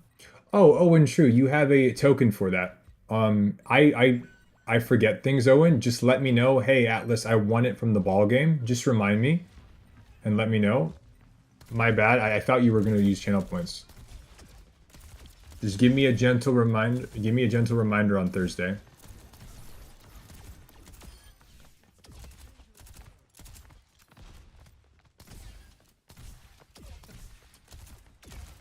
Took mine as well. Yeah. I'm just a little tired, chat. I like this. We're using cover. Okay. Where do we shtick ourselves? Where do we shtick ourselves? Oh. Okay. Where do we go? Where do we go? Where? Yes!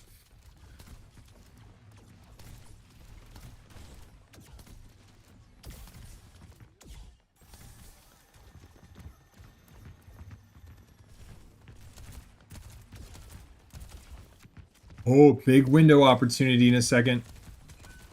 Here it is. Yes!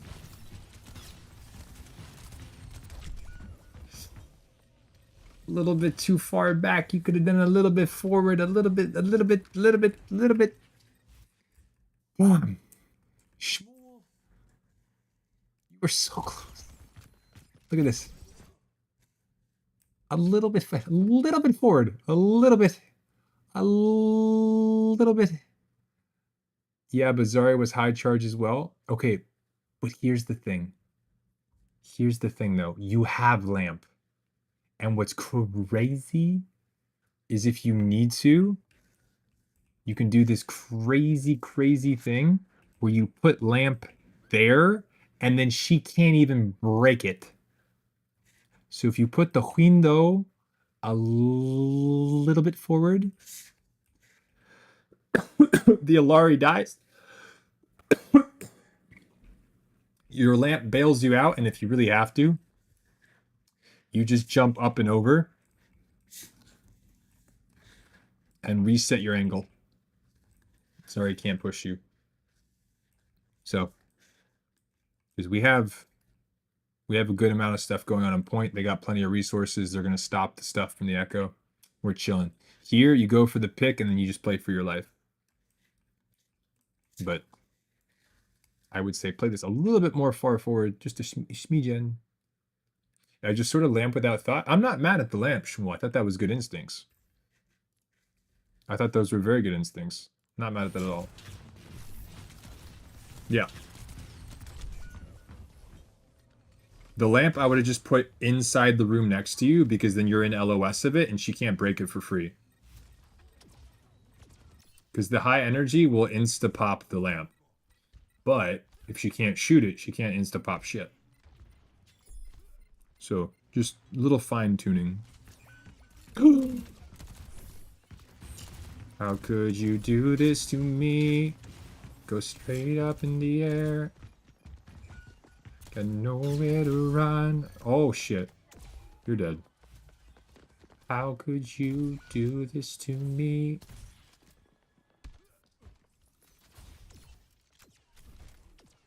Place in the open. They can't break it if they can't shoot it.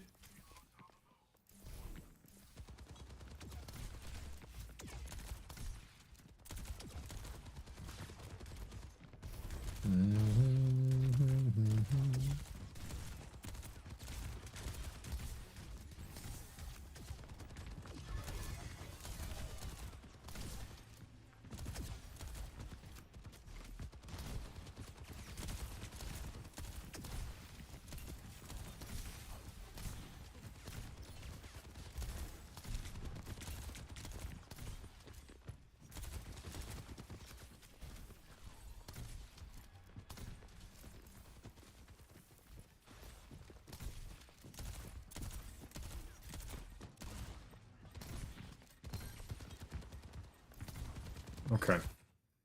So that right there. That right there. This is a big mistake that a lot of low elo players make. Okay. If you guys are holding this high ground,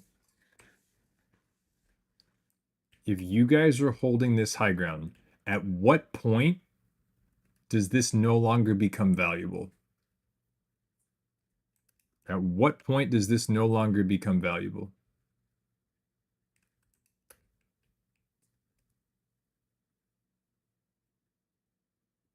You know,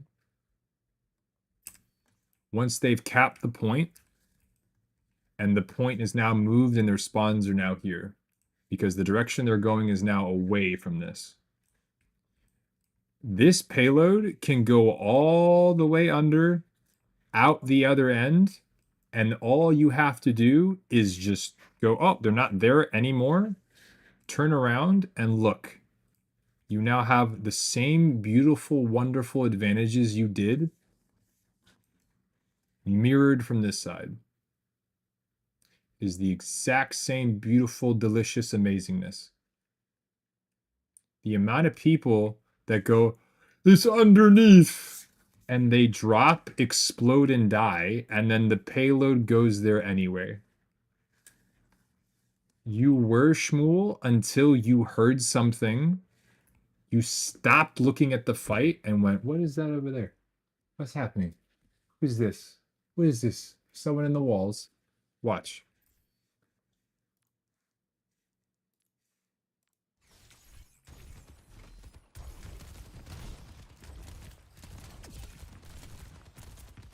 Fight is in front of you. Good.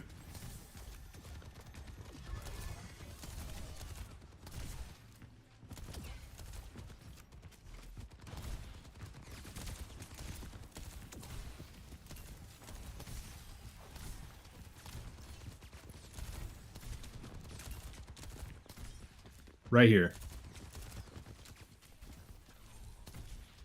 You stop shooting during the fight. You stop helping to watch your sim TP away. Ping something. Fuck knows what it is. And they go, hey, shit, there's stuff happening. But here's the thing, Shmuel. If it does, then what do? You put yourself where the Mercy is standing, right? You put yourself where the Mercy is standing, and now you can see where it's coming from, if they're in fact coming from there. Does that make sense? So if you recognize that there's maybe potentially a flanker, or they're being dangerous, you can either stand there and let them get dangerous in your face, or you remember your effective range with BAP, you rotate as a poke hero, and now if they want to come be dangerous, they have to walk through that, right? Or they keep flanking and go this way, in which case you can still then see them, but they're still out of the fight. The fact that they're committing to flanking during a fight is already high risk, high reward, because now their team is down someone. Your Symmetra is already trolling by doing this. So right now you guys are even. The last thing you can afford is if you're one of your teammates is being stupid, you can't afford to do it too. You can't. You can't. You have to understand you are the most important person on this team. You are the best player in the lobby and you are the carry. You have to be smart enough for 4 other people on your team because they're going to do stupid shit like that. Does that make sense? The tank doesn't even need to touch because here's what happens. If the Sigma goes to touch, he is now brawling into a high charge Zarya, a Lari, maybe even a Mei if she's down there. And if the Sigma drops, now gives up high ground completely, and now the Mei can walk for free. So, no. If the tank does want to touch, fine. But then what we have to do is we now have to back up and potentially take a different high ground, like maybe right here. And we have a little bit of a ho-ho-ho with the angle, and we keep the pressure up. Does that make sense? So Shmuel, if you hear something, that's fine. But go, what do I hear? Can I fight that up close? Nah, probably don't want to. It's okay. Put a little space between you and that, but keep focusing on the fight. Rotation, yes. Because Sigma or Zarya, which is closer? Which is better up close, the Sigma or the Zarya? Which is better? The Zarya, exactly. So if you're not playing the tank, if that's fine, if the tank is on your team and you see your tank jump in to the point to try to stop it and try to fight a Zarya close range, that's a little silly, right? It doesn't matter though. They chose to do that. So I would put myself over here because from here, I can still see the payload. I can still see their team and I can see my team. If I decide to jump up and over and go over this way, I now can't see everything. I can't see the people that are pushing high ground and my tank and the payload at the same time. But if I go here, I can see the payload and my tank if they drop, and I can also see where their Mei wants to come forward. So if the Mei gets closer, I now can see my team, and I can see their team, and I can see the payload. But my problem stands, is my tank listening? It doesn't matter. Because if the tank should drop or shouldn't drop, you can't control that. All you can control is what you're doing. And if my tank wants to do nothing but stand on point, fine. I'm going to use them to get my ult. I'm going to stand over here so I can shoot the Mei as she turns a corner. I'm going to give myself a spot for my Mercy to fly out to if she wants to. I'm also closer to my Symmetra so I can help my Symmetra. That's why this is better. Because even if your tank drops and you back up and follow him and put them here, you're now able to save your tank from feeding, and you're still able to shoot people on that high ground. You can help your team and you can help the enemy and shoot the enemy. But here we can't do both. Now, Sigma drops. Our soldier gets the picks. Go to the bus. Go to the bus. Go to the bus. Go to the bus. Ah, unlucky. Unlucky. Unlucky. Yeah, let's play some water mommy. Do it, Gino. Live your life. Before the bridge pass? Well, before the bridge pass, once the bot gets underneath, you can let the cart move. That's fine.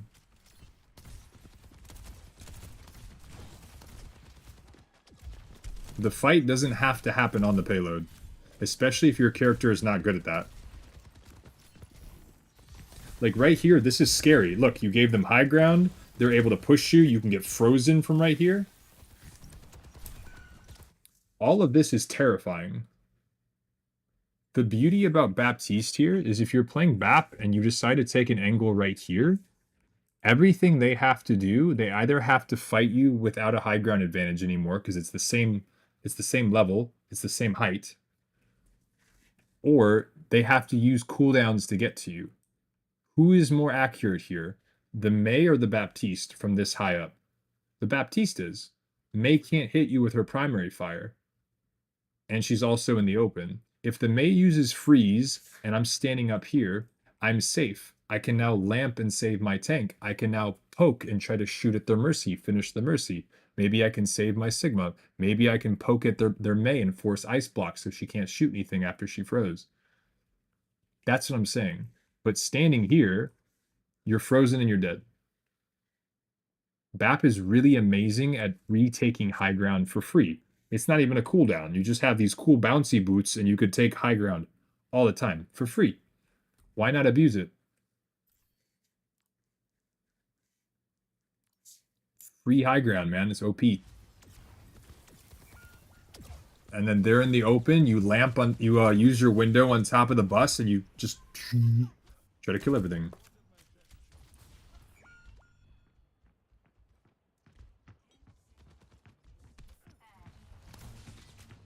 This is where it gets very, very not okay.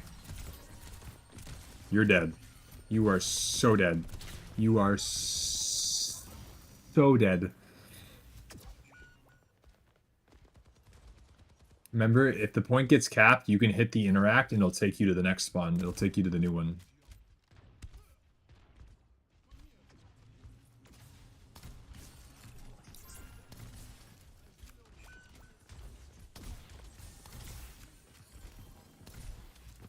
Okay. Just canceled her own res. Huge. Wait.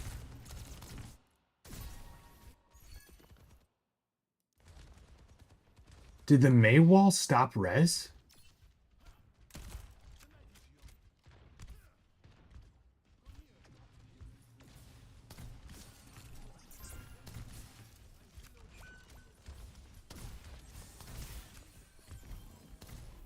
No.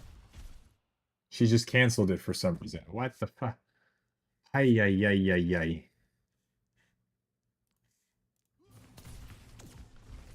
You just canceled it.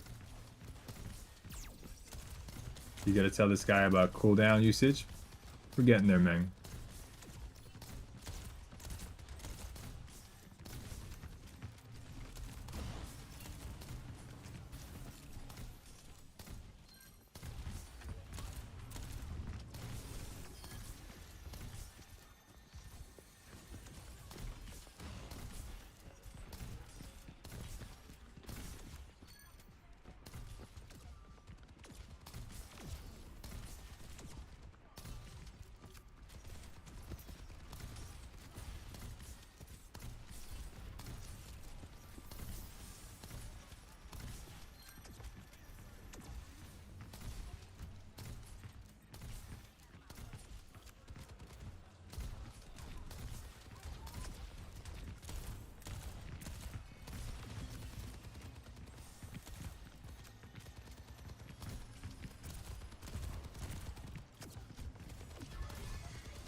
this is where I get a little bit worried. Shmuel, something I'm noticing is that whenever you start to panic, you don't really jump the same way a lot of other players do, but you start panic reloading. You start panic reloading hard. It's killing your uptime. So this right here, we shoot once, we reload. We shoot twice, 3 times, 4 times, reload. We're shooting twice, 3 times.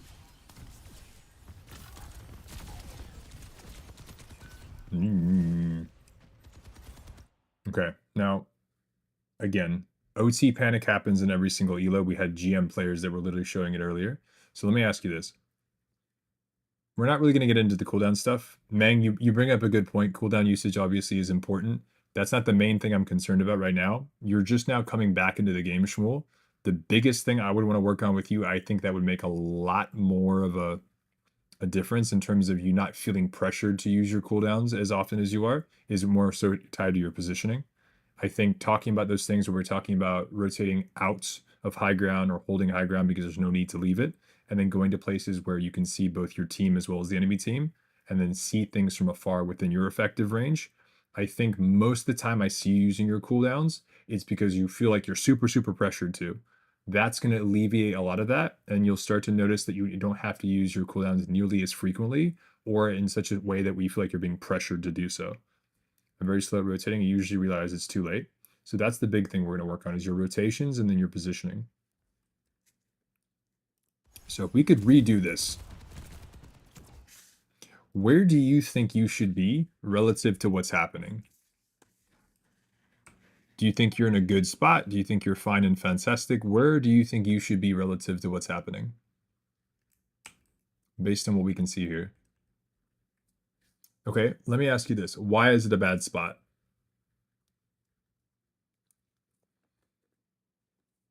If we go this off of the rule of thumb, where as a support player, if you can see your team, that's one thing. If you can see the enemy team, that's another. If you can see both, that's kind of ideal. Because then if you can see both, you're very rarely going to miss out on things in terms of where you can influence fights, you can get value. If you're able to see their team and your team, that's as close to perfect positioning as you're going to be in. I'm playing like we're against Malga, ult, I literally pull support, we win most fights, it's fun as fuck. You can't see much of the fight at the same time. So where would you put yourself? And I'm not going to try to lead you. I want you to give me a genuine answer. Cook it in your brain. Where do you think you should be to where you're going to be able to see their team and your team as this fight kind of unravels?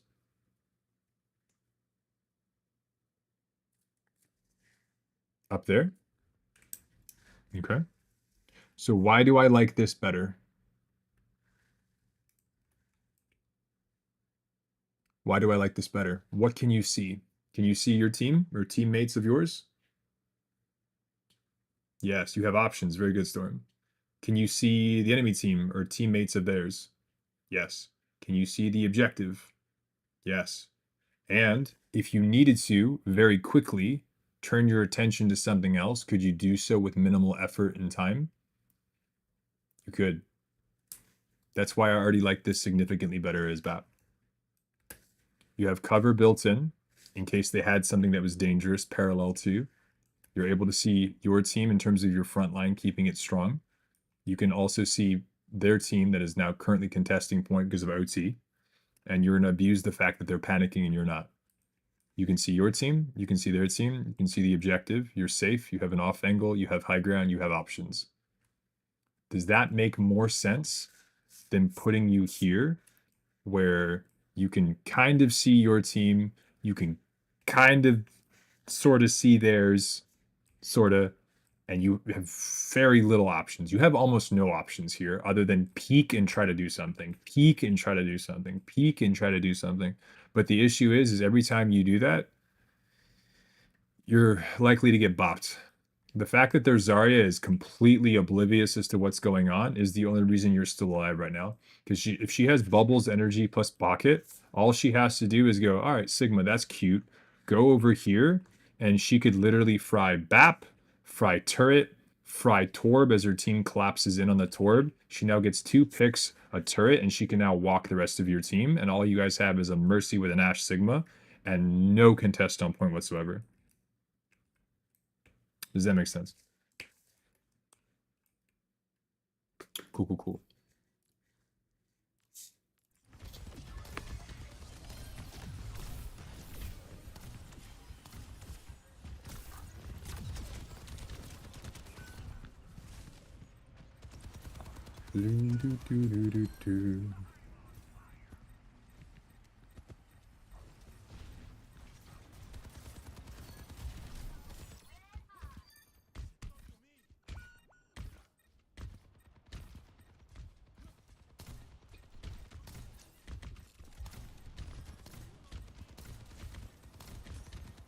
Mhm.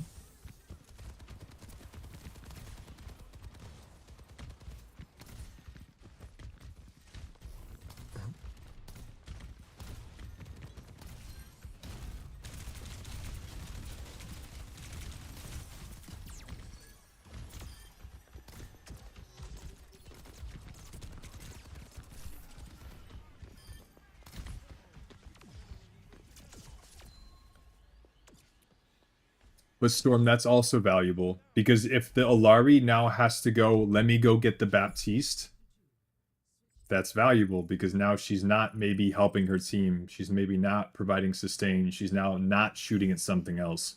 And if you can make the Alari go onto you as Baptiste and you're confident in your own abilities to either take that duel or LOS her to the point where she has to commit cooldowns to get to you, that's also valuable. Because now you're pulling a really valuable asset out of the fight to where they're not being valuable elsewhere. So you're pulling aggro. No, you're good, Owen. True. Yeah, it's like the same way. If you're positioned high ground and a tracer has to like use all of her cooldowns to get to you, or she has to take a long time to get to you, that's super valuable. Because instead of the tracer going for something else, or the tracer trying to duel someone on the low ground, whatever it may be, you're uncontested, which means you're getting value. Or if she tries to come and flank you, if she does it during a fight like an idiot, then you're pulling her out of the fight. And now it's a 5v4 because she's having to take time during the fight to come and path to you.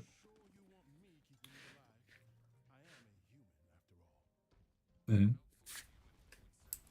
Shmuel, that's the very reason I don't tell you guys, oh, aim better, aim diff, because that's not good or helpful information.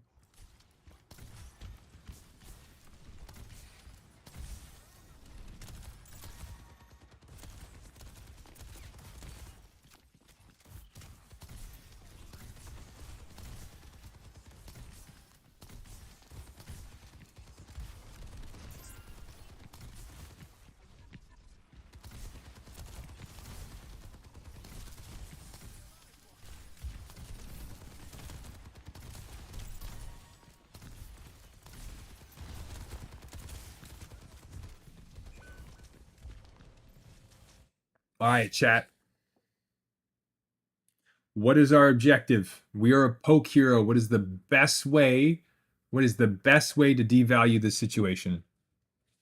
What is the best way? Let's play it back. What is the best way? We want to put ourselves in a spot where we can see our team and we can see the enemy team. Right now, the people that are up here have an advantage against us. Why? They have high ground, they're bunched up, they're close, they have resources, they can get us in. Right now, if we're talking about where they are and where we are in a choke, they have the advantage. So, what does logic dictate? If we are at a disadvantage whilst we are in the choke, what does logic dictate? What is the next step that we should do? Should we stay in the choke or should we find a way to get out of the choke?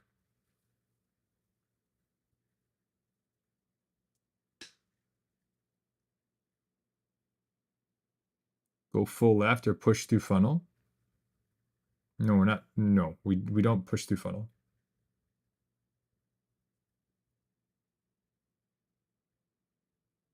I.e. get out of choke. So getting out of choke. Okay, we'll talk about that for a second. What we are watching right now, I want to show you this, Shmuel, so you can see it in chat. I want you all to see this as well. We are about to have an interaction where your tank right now is tanking things. Good for them. Look at all of this staring at your tank. And instead of rotating and taking advantage of the fact that all of this scary damage and blah, blah, blah is not going into our faces, it's going into the character that is best suited to mitigate and tank the damage, we should be rotating. This buys us a window of opportunity to now rotate and strengthen our fight. But by standing in the choke, we are 100% trolling.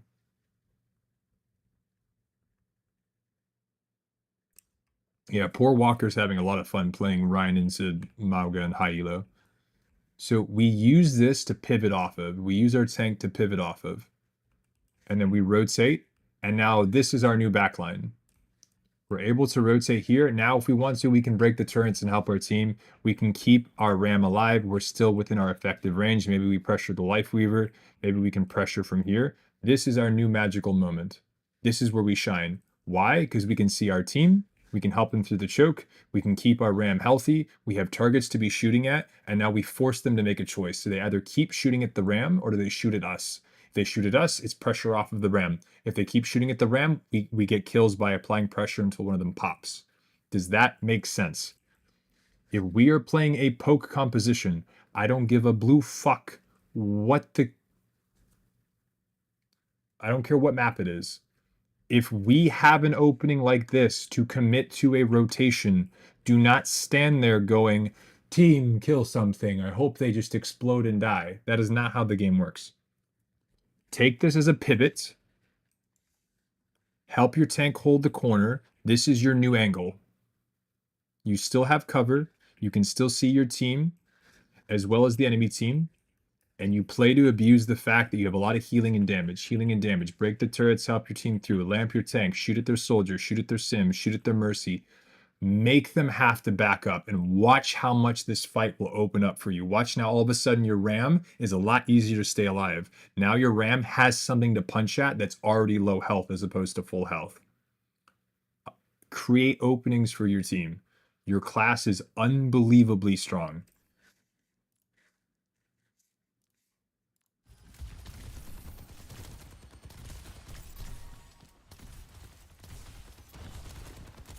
Hiya. Nah.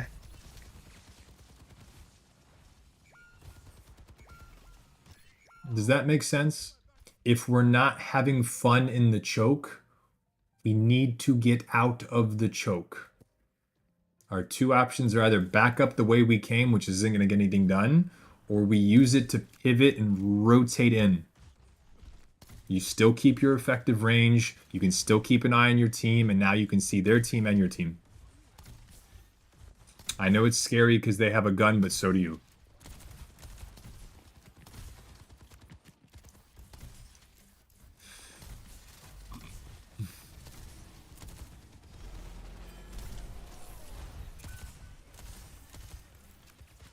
Your tank is getting absolutely tickled. And this is why playing tank is super frustrating. Because if your team just doesn't rotate, then you can't afford to pivot there directly. And you just have to keep rotating until you can pull aggro enough away from the fight for your team to just be able to walk forward. Like if I'm playing the Ram there, if my team refuses to rotate, I'm not going to take the fight there. I'm going to rotate long ways and create space by going deeper.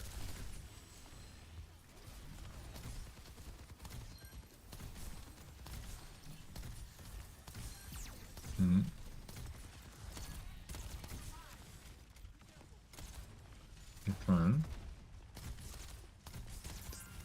The good news is your Sojourn just shitting some bitches.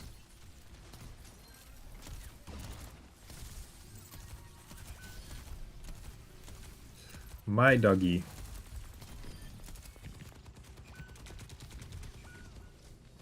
My doggy.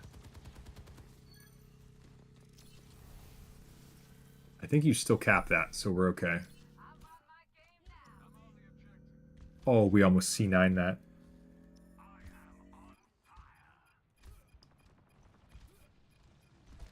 That's insane. We would have capped if we didn't get off. Oh my god. We got it to 99 and we got off the point. What the fuck?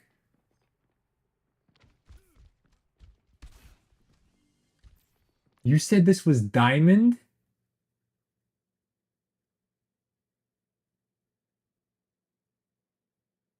Oh, this is plat 3? Damn. Team base game, by the way.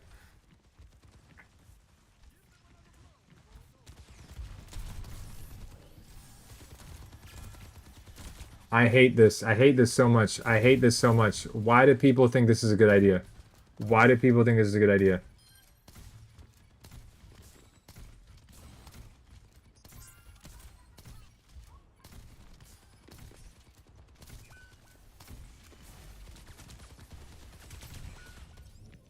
Why do people think that's a good idea?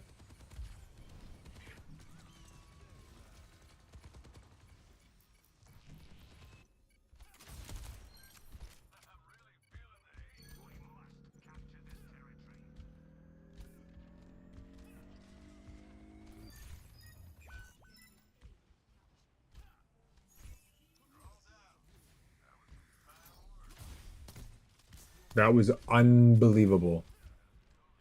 The fact that we took that is dumb, yeah.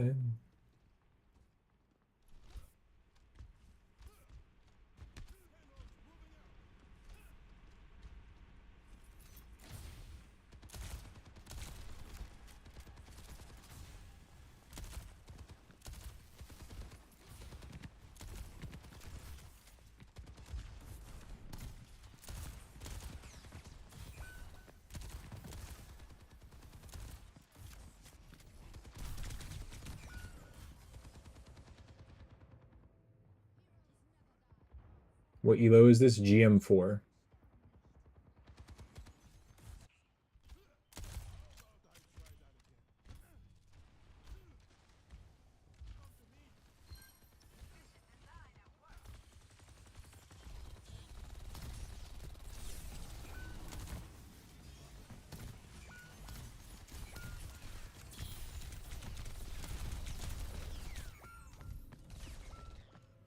Holy shit. Okay. Shmuel, just because I know you as a player at this point, I think we've gotten to the magical moment where you have gone full, I need to stop playing the game. At least, basically, you've hit the magical moment where this game has gone on so long to where you are fatigued. You are not thinking about cooldowns. You are just pushing buttons. You are pushing buttons, my doggy.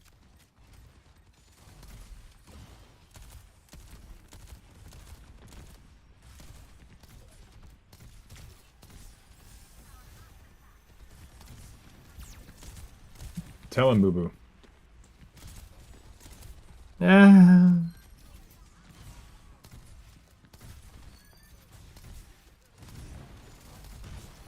Oh, they suck. Oh, they suck. That's insane, dude. That's insane, bruv.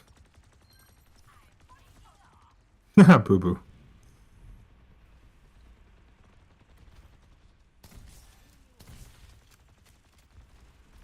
This is where it gets crazy, because I want to point out the fact that I think you guys are going to win this, and it's only because they don't know how to respond to your DPS combo, and it's overtime, so they're panicking.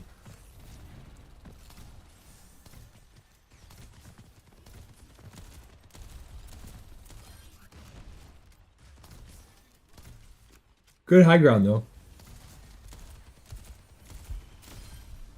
You're just better. Built different.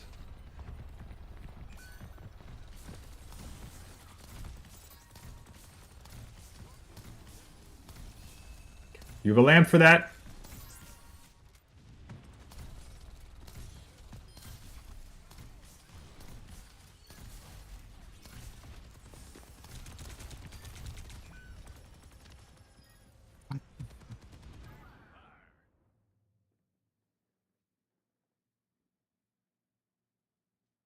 All right. Okay. So Shmuel, we're gonna take this baby steps. If I had to pick one thing I want you to consider, one thing. I'm not going to talk about the cooldowns. You're going to hopefully shake the rust off with the cooldown stuff. If I had to pick one thing that I want you to work on, is think about where you're standing. What can you see? And that fun little concept of where are they? Where are they going? Catch them in rotation. Any of these points in between where they are and where they're going, even if they are the most perfect players in the world, this is still where they're the most vulnerable. And that counts if you're tracking a Junkrat, like in a 1v1 or they're not looking at you or whatever. If there's cover here and this is where they're standing and they go out into the open, this is where they are. Think about where they're going. If they go back towards cover, there you go. You have your A and you have your C. The answer is still where they're the most vulnerable. It's right here. So this is where you put your crosshair in between. Now, if they keep going A, well, you just put your crosshair in between where they are and where C is. So it doesn't matter how deep they go. You just put your crosshair in between there, and that's how you catch them.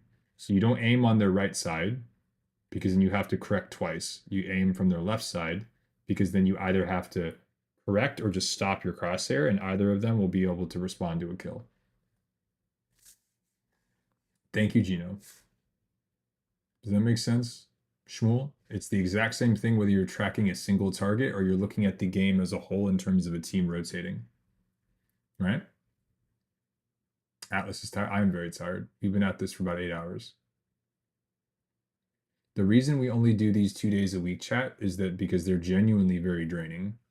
To be able to analyze this stuff and then based on who you guys as individuals be able to give you information that is helpful but not too much information to where I overwhelm you guys, and also be able to do it in such a way that is catered to you as an individual based on your tier of play, how long you've been playing, the character you've been playing, and so that you don't accidentally take it and overthink it and then try to use it on a different character or role and go, but Atlas said this. It's difficult to give you guys something to take away that's just pure core fundamentals because most people don't learn the game that way. They need a little bit of micro teaching and they need a little bit of macro teaching. So be able to do both without having them conflict with each other is very difficult. Thanks, man. I hit GM3 yesterday. Yeah, because you're freaking awesome, Boo Boo. Keep being awesome. Boo Boo, you went from gold to GM. Like you're schlonging bitches, and I'm proud of you. Tank Storm.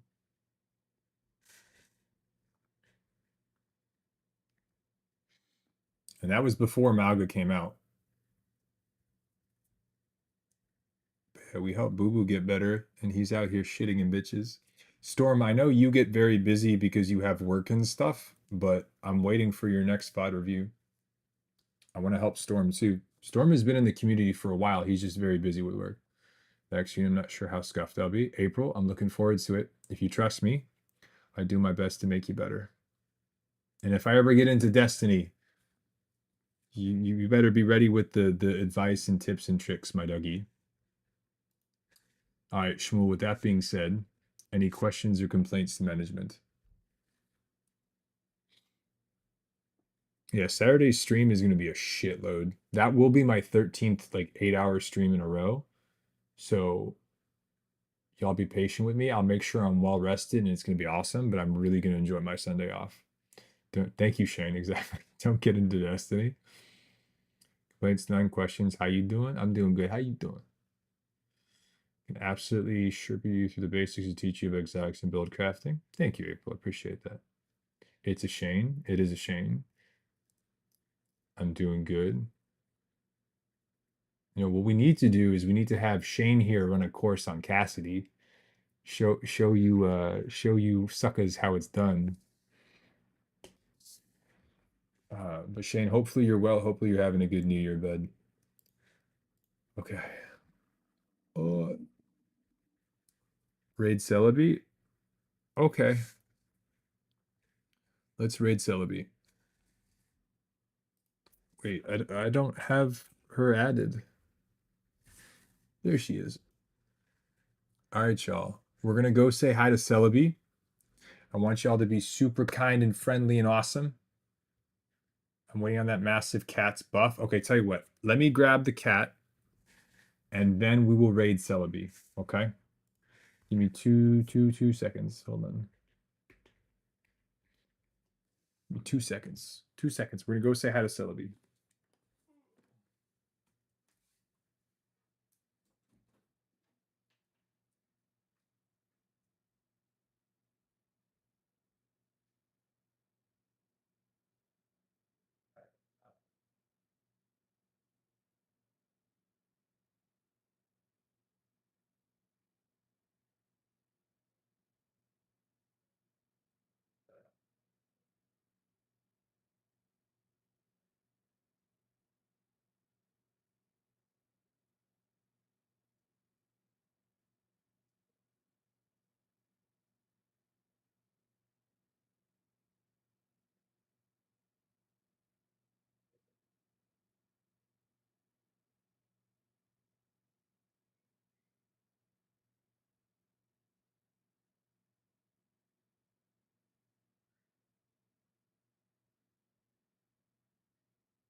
Come on, Jackie boy.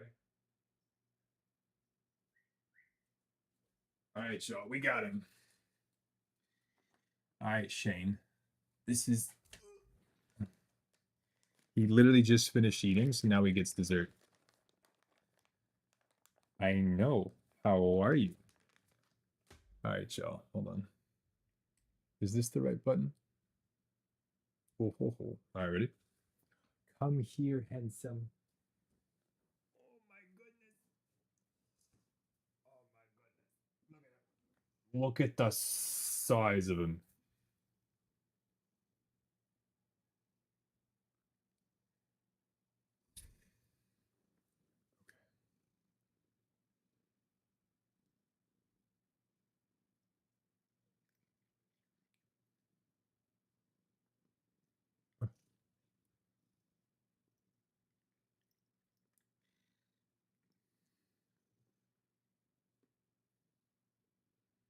All right. Let's do this raid, y'all. Now, before I go, as always, please remember, be kind, be humble, be positive, and as always, GG's. And I'll see y'all in the next one. Go show Celebi some love. Make sure y'all say hi. Let him know who sent you. But we're going to hit start raid. Let's see who's ready. Let's see who's ready. 3, 2, 1. We out.